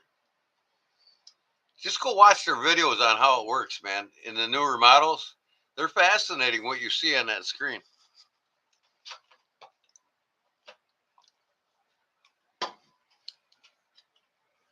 If you're at Cracker Barrel, get you an OHT mug. It's got a rubber, like non-skid truck type rubber on it. OHT, Operation Hat Trick. They promise to defend, we promise to support. See, you want to support your troops? This company gives 50 or even 60% of their money that they make selling these cups and the OHT hats to the veterans in need. 60% of it right to the veterans. It's got a beautiful American flag in aluminum and black. Ain't that cool? And then they got the OHT ODE green camel. Kind of looks like the Vietnam era type hat with the same flag on it. And on the side it says OHT. I've worn it down here once or twice. I don't think it's here, but yeah, go check out. The next time you're at Cracker Barrel, they sell them exclusively there. You want to support your troops, you know, support those that are going through PTSD, and the Veterans Clinic pays for all that. And with your support, with them mugs and hats, it helps pay for that for them. Yeah. You go to Rob the nerd knife guy. Rob the nerd knife guy. He plays the kazoo, and I play the horn. But he needs to learn how to play that kazoo, really. He's just humming what he likes. He's having fun though. I'm hoping he'll send me some kazoos to give you guys. But I think Derek said don't count on that.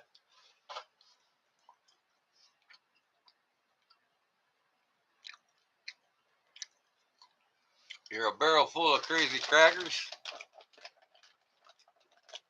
You meaning white boy crackers?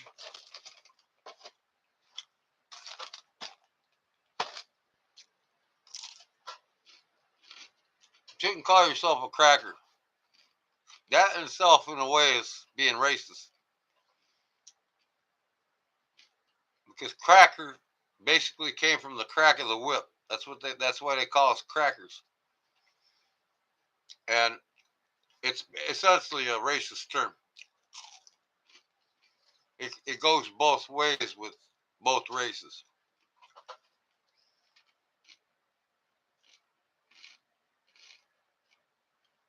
A speed test.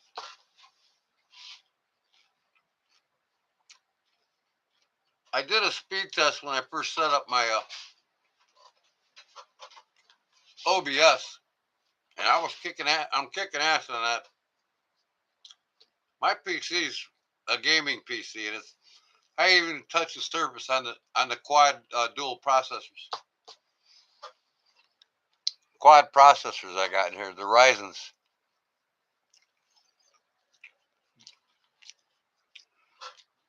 The AMD cards are Ryzen's. What about honkies? I don't know. I'm sure Brown Sugar will tell you. I know she's still here. She's a good old girl. She likes to listen to all you guys, read all you guys' bullshit.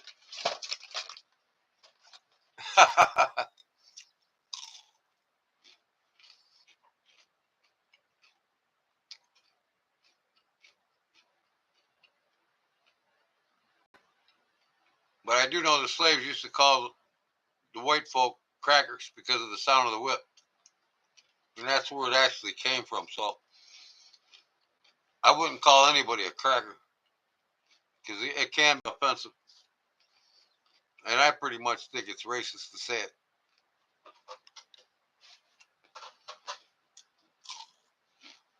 On both sides. If a white guy says it, it's racist. We got to watch our P's and Q's because we love all God's children here.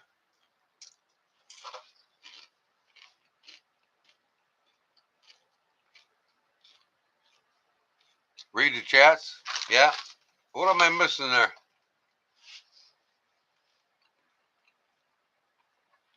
Do a speed test? I asked you that earlier. Should I do a speed test?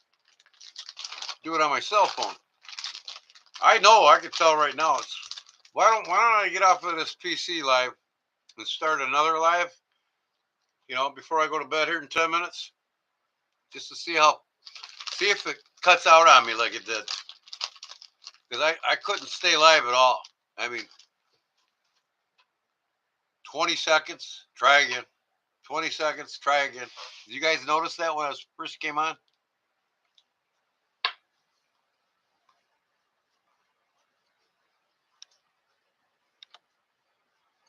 You're just going to keep typing that? Speed test on cell. I guess I can.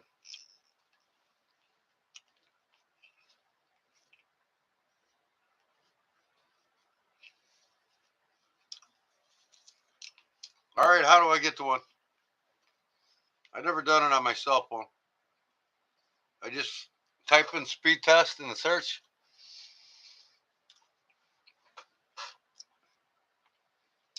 Speed test for my Android phone. Man, that's instant, dude. I'm telling you, I don't need a speed test. Check your internet speed in under 30 seconds. Speed test usually transfers less than 40 megabytes of data, but may transfer more data on fast connections. To run the test, you'll be connected to a measurement lab, MLab, where an IP address will be shared with them and processed by the accordance with the privacy policy. MLab conducts the test and publicly publishes the result to promote internet research. Published information includes IP address and test results, but doesn't include any other information about you or the internet user. Run speed test. Hey, I'm pretty good, ain't I? I did it on my own.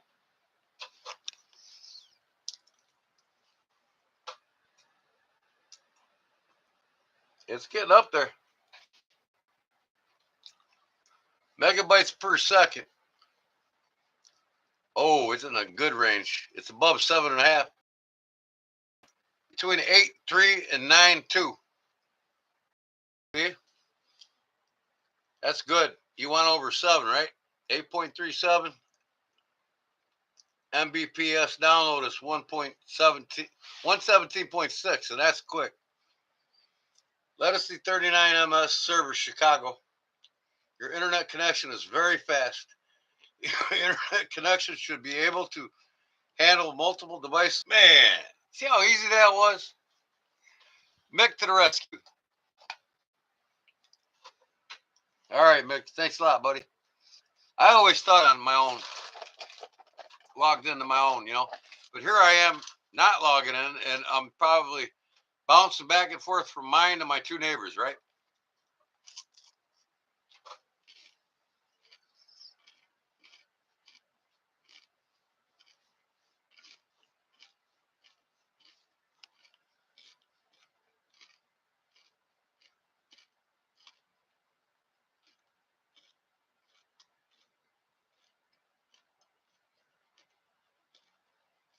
Yeah, that's very good. 8.37 megabytes per second upload. 117.6 megabytes per second download. That is badass. That's almost as good as my gaming PC. So I want to go live one more time tonight, just for 5 minutes or so. So you guys head over there and say goodnight to me there, all right? I'm going to shut this one down. Anybody's going to go to bed now. Say goodnight now, and I'll wait a couple of minutes. But I'm going to go over there to run a test on a new life. And you're welcome to come and see if my phone fails. So I'm going to do it vertically with my phone. That was driving me nuts, man. This will save me a trip to the Verizon or AT&T where I got my phone. And it'll save me from them telling me you're just dumb when it comes to cell phones. Cliff's contact information. Cliff Brat, why is he gone? I think I do. Let me look. Baptism, brown sugar, Troy Beans, John Adams, Jason Kinneran, Marty Previtt, brown sugar,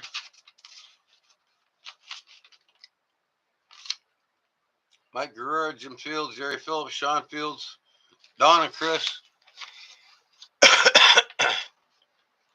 Yeah, I'll text it to you. I won't put it here.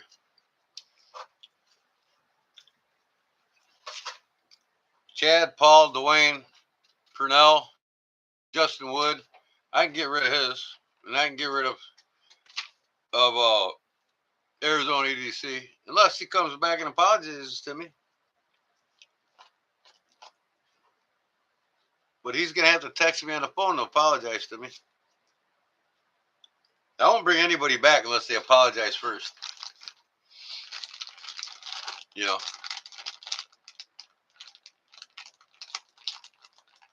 And if he starts to shit up again, he's gone again. The next will be probably permanent.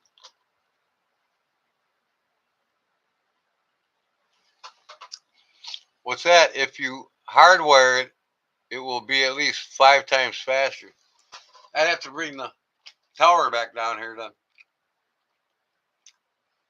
That's good to know. Because I want to get the control panel so I can switch from camera to camera. Even in my OBS or Streamlab when I get it instead of OBS. I can do all them effects like Darkwater does. Not Darkwater, but what's his name? What's his name? He's got one of them. He hits the buttons, all these sound effects. For anybody that's got a bigger YouTube channel, I want to have that so I can do some really cool things while I'm live to entertain you guys a little bit better than a sit down and talk, you know. Look at the chat. Read this next message.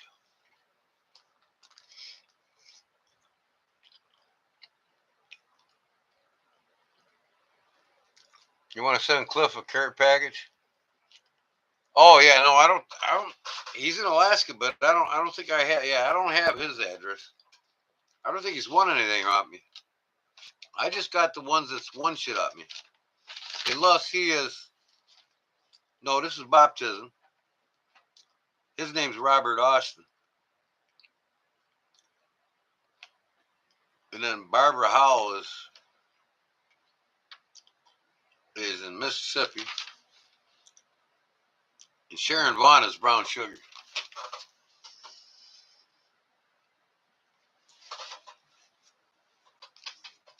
Like Stevie Ray Vaughan, Sharon Vaughn. She's even got a cool name, man. She's a sweetheart with a cool name. And man, she's teasing me saying she got them locks down to her knees.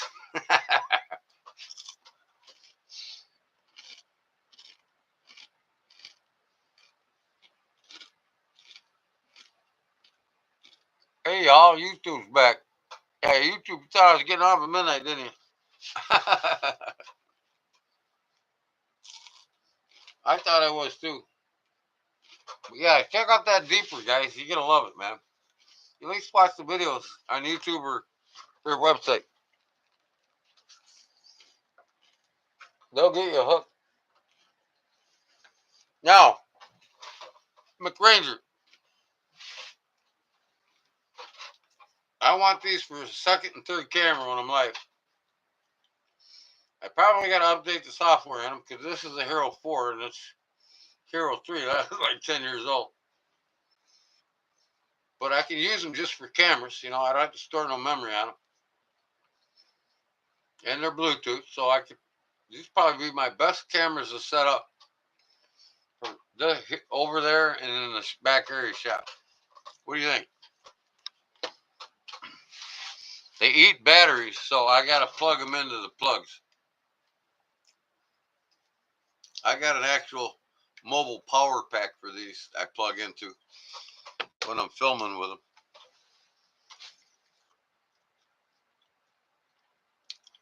I'm going to make you pull the rest of your hair out. Why is that? You're not talking about the ones down there, are you? Because you're bald up here, I bet.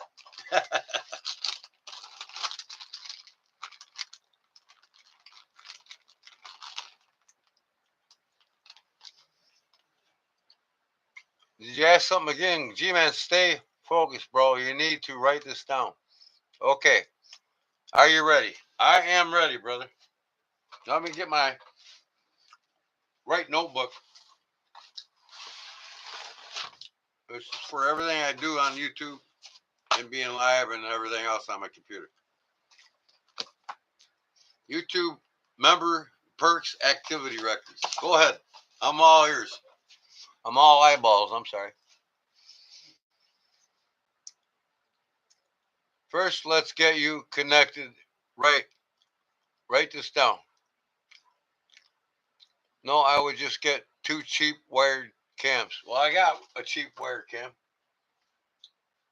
It's up here. I got it last July when I was on vacation, and I never used it for anything, so it's never been used. If I could find the damn thing. It's somewhere, but it's in a package, so I'm not going to look for it. Yeah, it's somewhere. Go ahead, bro. I'm all eyeballs. I can't be ears because I can't hear you.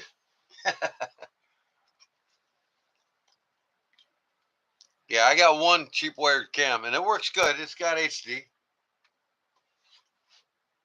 I don't even know where I set it down. Somewhere around here. I know it's down here. Here's the mini pod for it right here. I'll find it when I'm not looking for it. Okay, what do you got, brother? I'm writing down now. Pen in hand. I'd say we'd make this tactical, but I left my tactical pen in the truck. You know how you knife junkies got to have everything fucking tactical. Never fought a battle in your lives, and you got to have everything tactical. One of these days, I'll learn how to use this shit. You need to figure out how far from your router you are. It's directly above me, so technically, I am 10 feet from it, straight across, and another 8 feet up. So the hypotenuse of that triangle would be about 14.7. I'm approximately 14 foot 7 inches from that fucking router.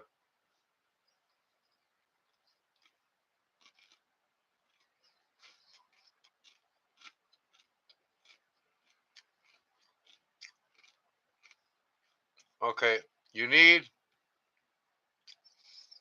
get rid of and get the right Ethernet cat 8. All right, keep typing. I'm gonna take a picture of this, so I don't have to write it down.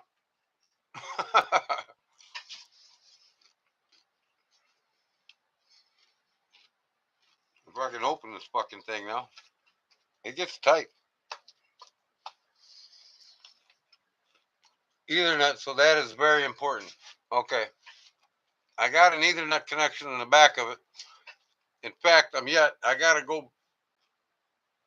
Now that I'm getting good signal, I'm gonna bring that thing back down here because the TV don't have no problems.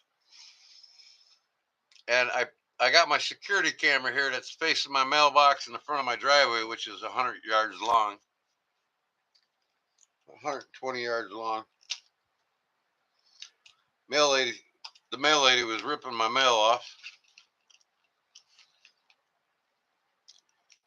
And then drunks like to hit your poles once in a while out here, so I like to get their license plate numbers.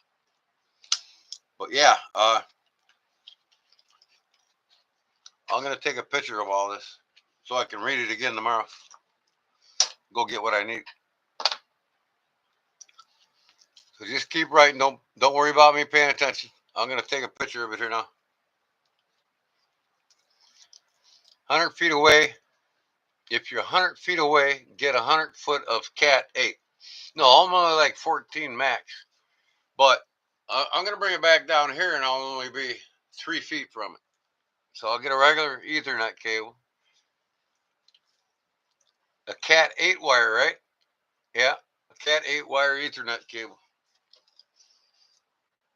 Cat 8. Did you used to work for the Geek Squads at one time? Cat 8 wire and hardware. Cat 8 wire. Come on, right. Another pen, damn it. Cat 8 wire and Ethernet with hardware. What's the hardware?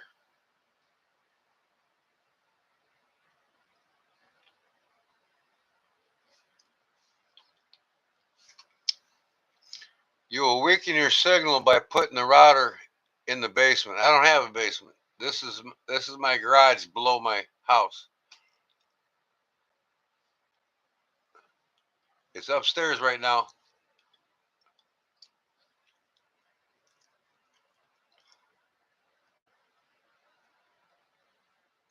Are you talking to McRanger or are you talking to me? Derek, do not put the router in the basement. No, you mean below me. But I got concrete floors. My whole garage area my shop here, it's all concrete floor.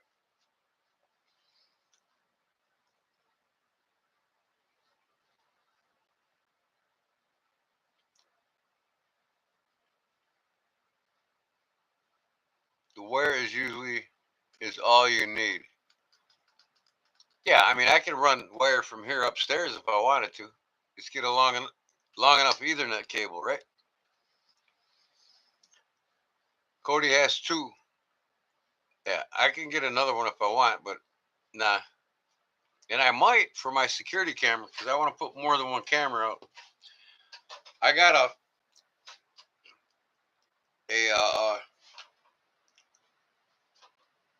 hunting cam out in the trees in my back 4 acres because I have idiots walking around back there when they shouldn't be. And I caught a couple of them on the cameras, and I went to their house. And said, what are you doing walking around in my backyard? Some of these neighbors think they own everything around them. And especially in the mushroom season, don't be coming on my fucking property and picking my mushrooms without asking me. Because I eat them mushrooms. I get like 180 pounds of hen of the woods, and I get like 85 pounds of morels. And I catch some bastards on my property. I'll shoot them in the ass with my AR-15 with a salt round in it. They won't like that. They'll never come on my property again. It won't kill them, but it'll take a long time for that salt to get out of their system, and it'll burn like a mother.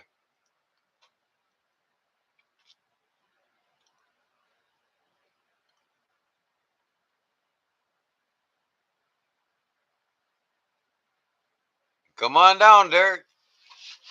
I hope you like salt in your ass. I guarantee it'll be the worst pain you ever felt. But no, you go out with me anytime, brother. We'll go get some mushrooms. Just don't come out uninvited. Because I shoot first and ask questions later. That's why nobody messes with us out here in the country. I leave my doors unlocked. I leave my vehicles unlocked. I leave my keys in my truck. My wife locks everything up. I'm like, what the fuck are you locking everything up? When was the last time your mom, when she lived in here for 25 years before I bought it off her, when did she ever get fucking robbed? Never. Because everybody here's got guns. And them criminals that are in prisons mostly populate these big towns because they can prey on the weak that don't have guns. Chicago's gun ban, you know. Hey, I go to Chicago. Next time you see me there and you run into me in Chicago, ask me if I'm packing. I bet you I am. In fact, I don't have to bet you. I'll show you. I never go to Chicago without my 45 ACP. Nope.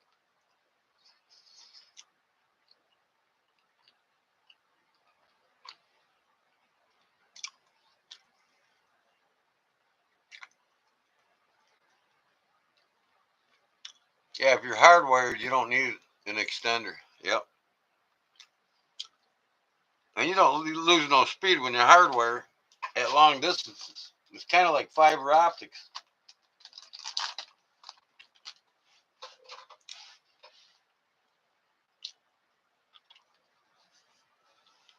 That's what I'm assuming, anyways. I think I'm not 100% certain what Ethernet is made of.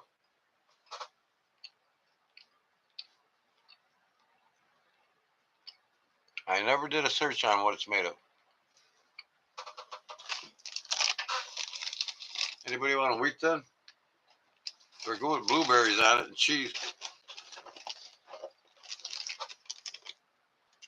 Hey, there's Paul Mel. I thought you fell asleep, Paul.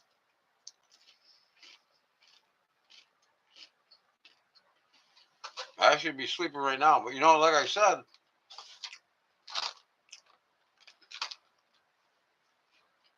I would still like to go live again.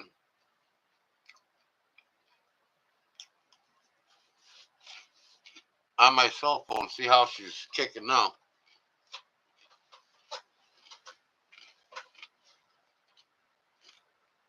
Oh, okay.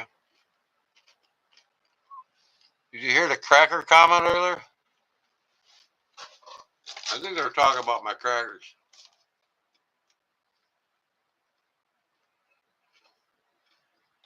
I thought they were being racist, but they were talking about these.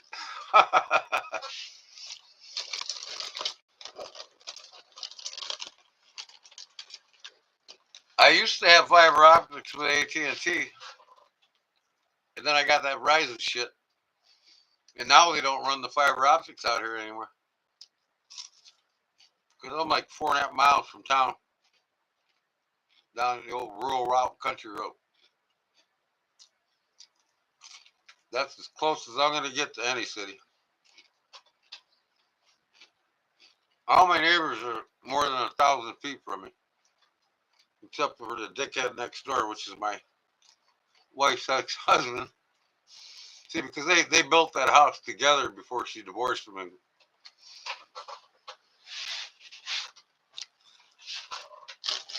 And I stole her from him. But he should have thought about that shit when he was screwing the bartenders at the bar. And that's why I quit drinking. I didn't want to subject her to another drunk, you know, because I was a drunk when I met her.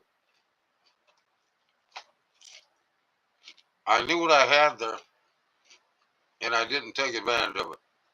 I mean, it's the best life decision I ever made.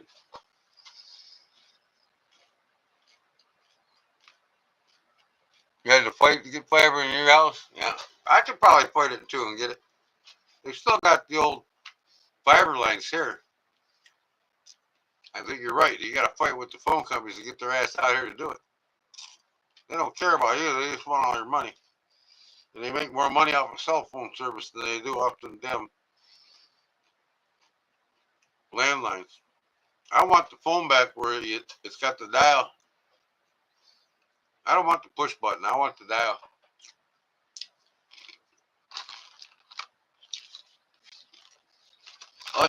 Us as American consumers should demand it back. For the price they're charging us for cell phones, we should get the land phone included free with our cell phone service. Fucking crooks.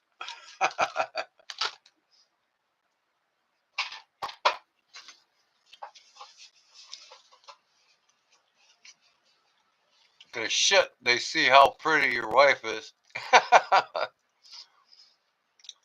I got a couple pictures over here. Can you see her?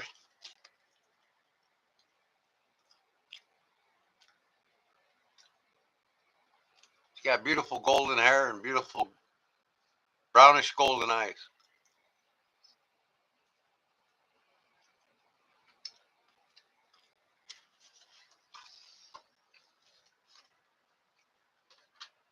This is her 10 years after that picture. I think she was 50 in this picture. Maybe 45.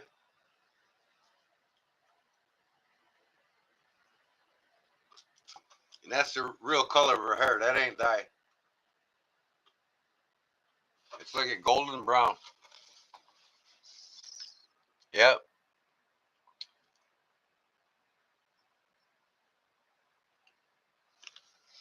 Yeah, you can bundle it, but they charge you like an extra $30 a month. That's what I mean.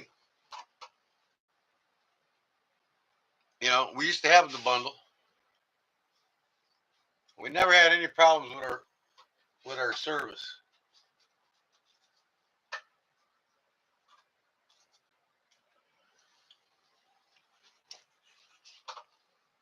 And really,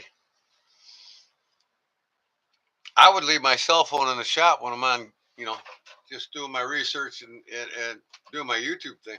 I wouldn't even carry it with me. I don't want to. I'm lucky to get a phone call or two a day when I'm working. You know what I get all day? 25 to 30 fucking spam calls. Yeah, hey Trump, you want to make America great again and get rid of these cocksuckers, will you? Tell these camel jockeys to get the fuck out of the country and off their phones. I'm not being racist. I'm just sick of the bullshit. There's no need or reason why any American company has to outsource to fucking India so we can barely understand them to take care of our own medical conditions and health or any other need we got. Our phone service. I got to talk to some sandbagger in fucking India. That's one of my pet peeves. When you hear me say a pet peeve, I get a little hostile about talking about it.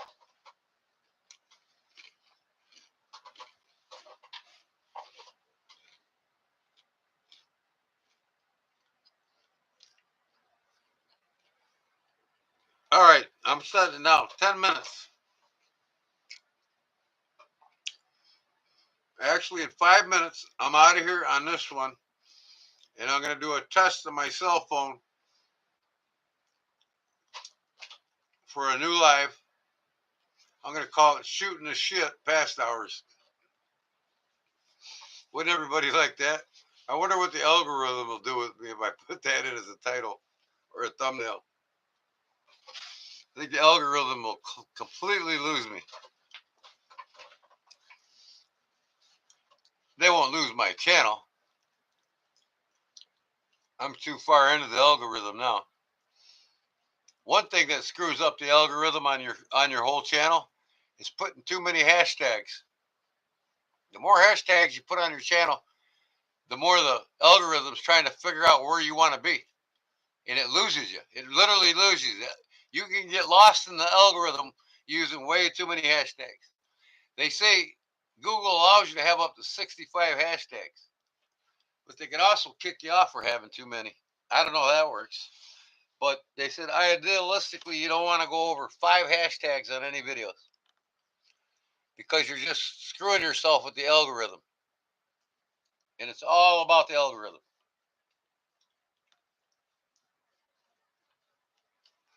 You know what I mean?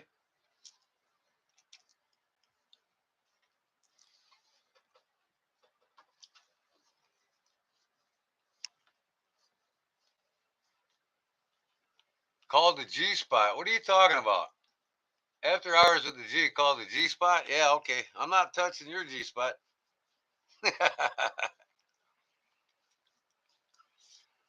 Oh man, you need a you need a wife, Derek, or a good girl, man. That'll take your mind out of the gutter. You need to go to church and find you a good one. That's all you're gonna find them nowadays, unless you get lucky and find one in the grocery in the deli department at the grocery store.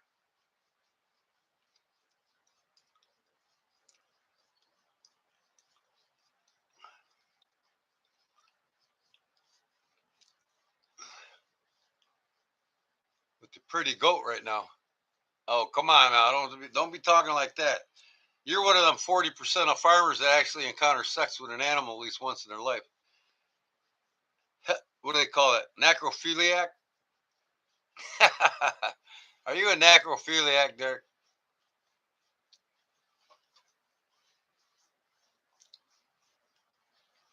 You're not telling us. You're hiding behind the closet, ain't you? Derek's a necrophiliac.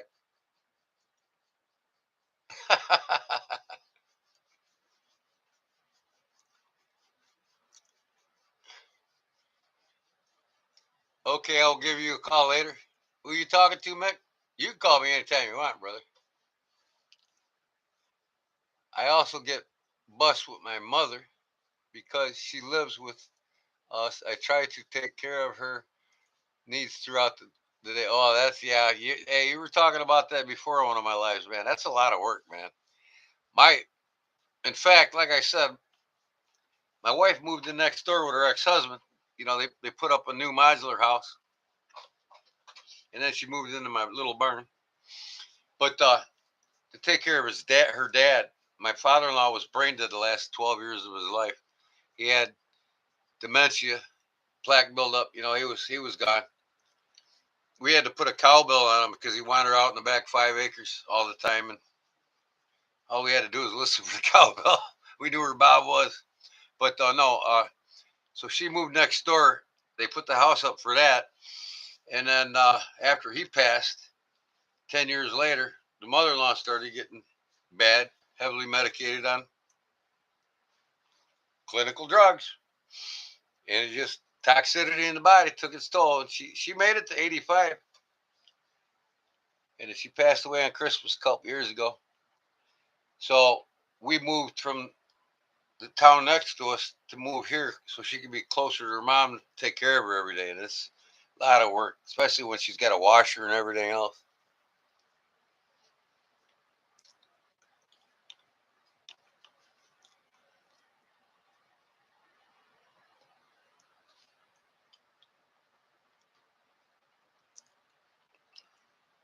Better watch it, Mick.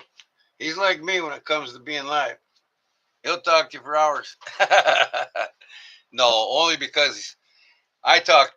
I enjoy talking to him for hours because we hit it off. We're like brothers we never knew existed. You know, what I mean? Real brothers. I got a best friend named Jeff Beetle. We call him Beetle Bailey. Jeff Bailey. We call him Beetle. And he looks and talks just like Derek. I swear to God, man. It's like your twin brother, Derek. Funny and shit. It's got the same exact voice as you. So every time I'm talking with you, I think I'm talking to old Jeff Rowe there.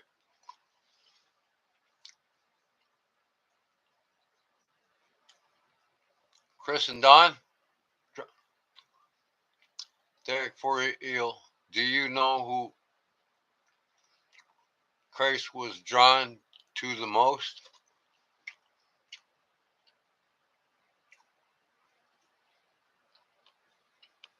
I don't think we've ever had a conversation shorter than 3 hours. Yeah, right. Well, we both enjoy it if we don't, right? You're a very likable person, Jeff, or Derek, and that's a good trait. I don't see why you don't have a great woman by your side. You're not coming out of the closet on us, are you? I'm just kidding, buddy.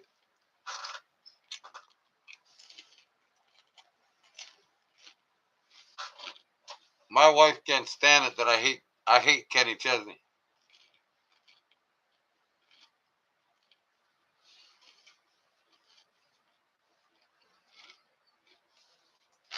One song he sings, I always sing to her. Right down here, get us another queer in Mexico.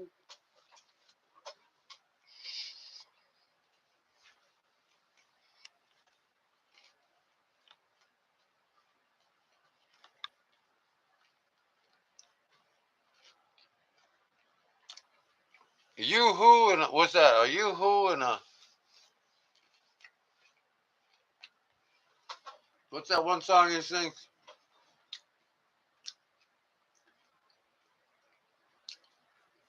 I don't know, but I say some vulgar stuff about him in that song.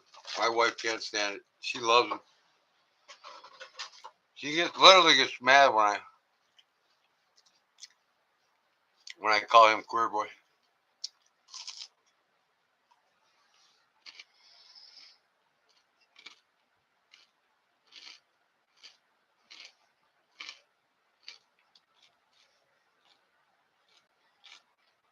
I hear you there, Mick.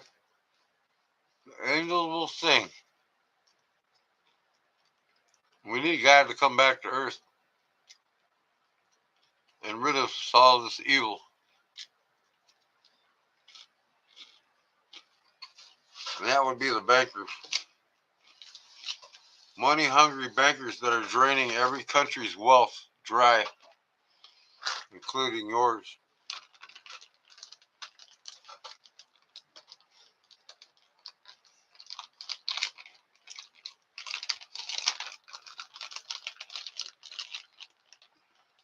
Don't get all wishy washy on us now, there, Derek. We got your backs. That's all you got to know. But we're not grabbing your back. That's for damn sure. I love these things, man. I like putting blue cheese on them.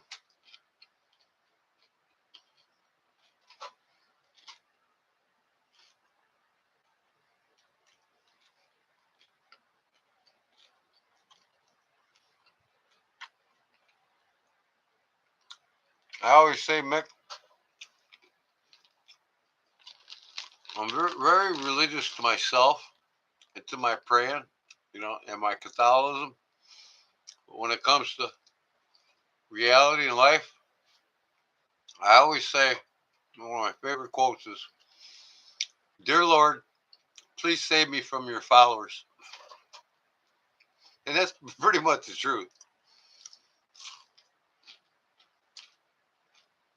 Anybody trying to cram religion down my throat is a hypocrisy.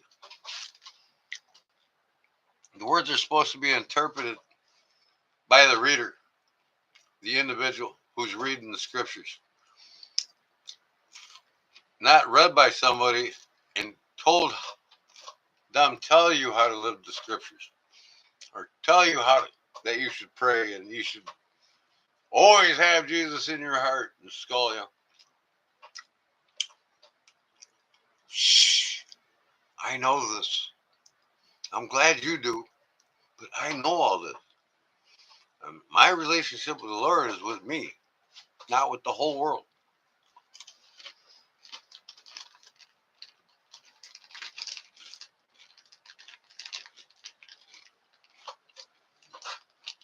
You do like Jesus. You love everybody in here, but you like Jesus. You mean you love Jesus? You think you love Jesus? Or you do. I don't know about you, but I love Jesus.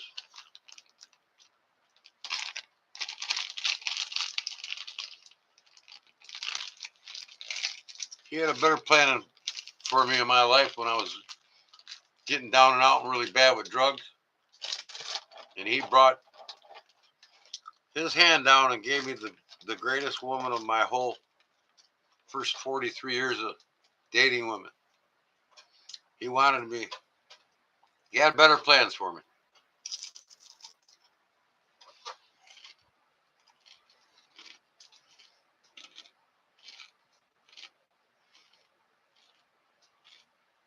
Oh, yeah, go right ahead, man. You're explaining to him. You're not cramming nothing down anybody's throat. You're not being a holy roller.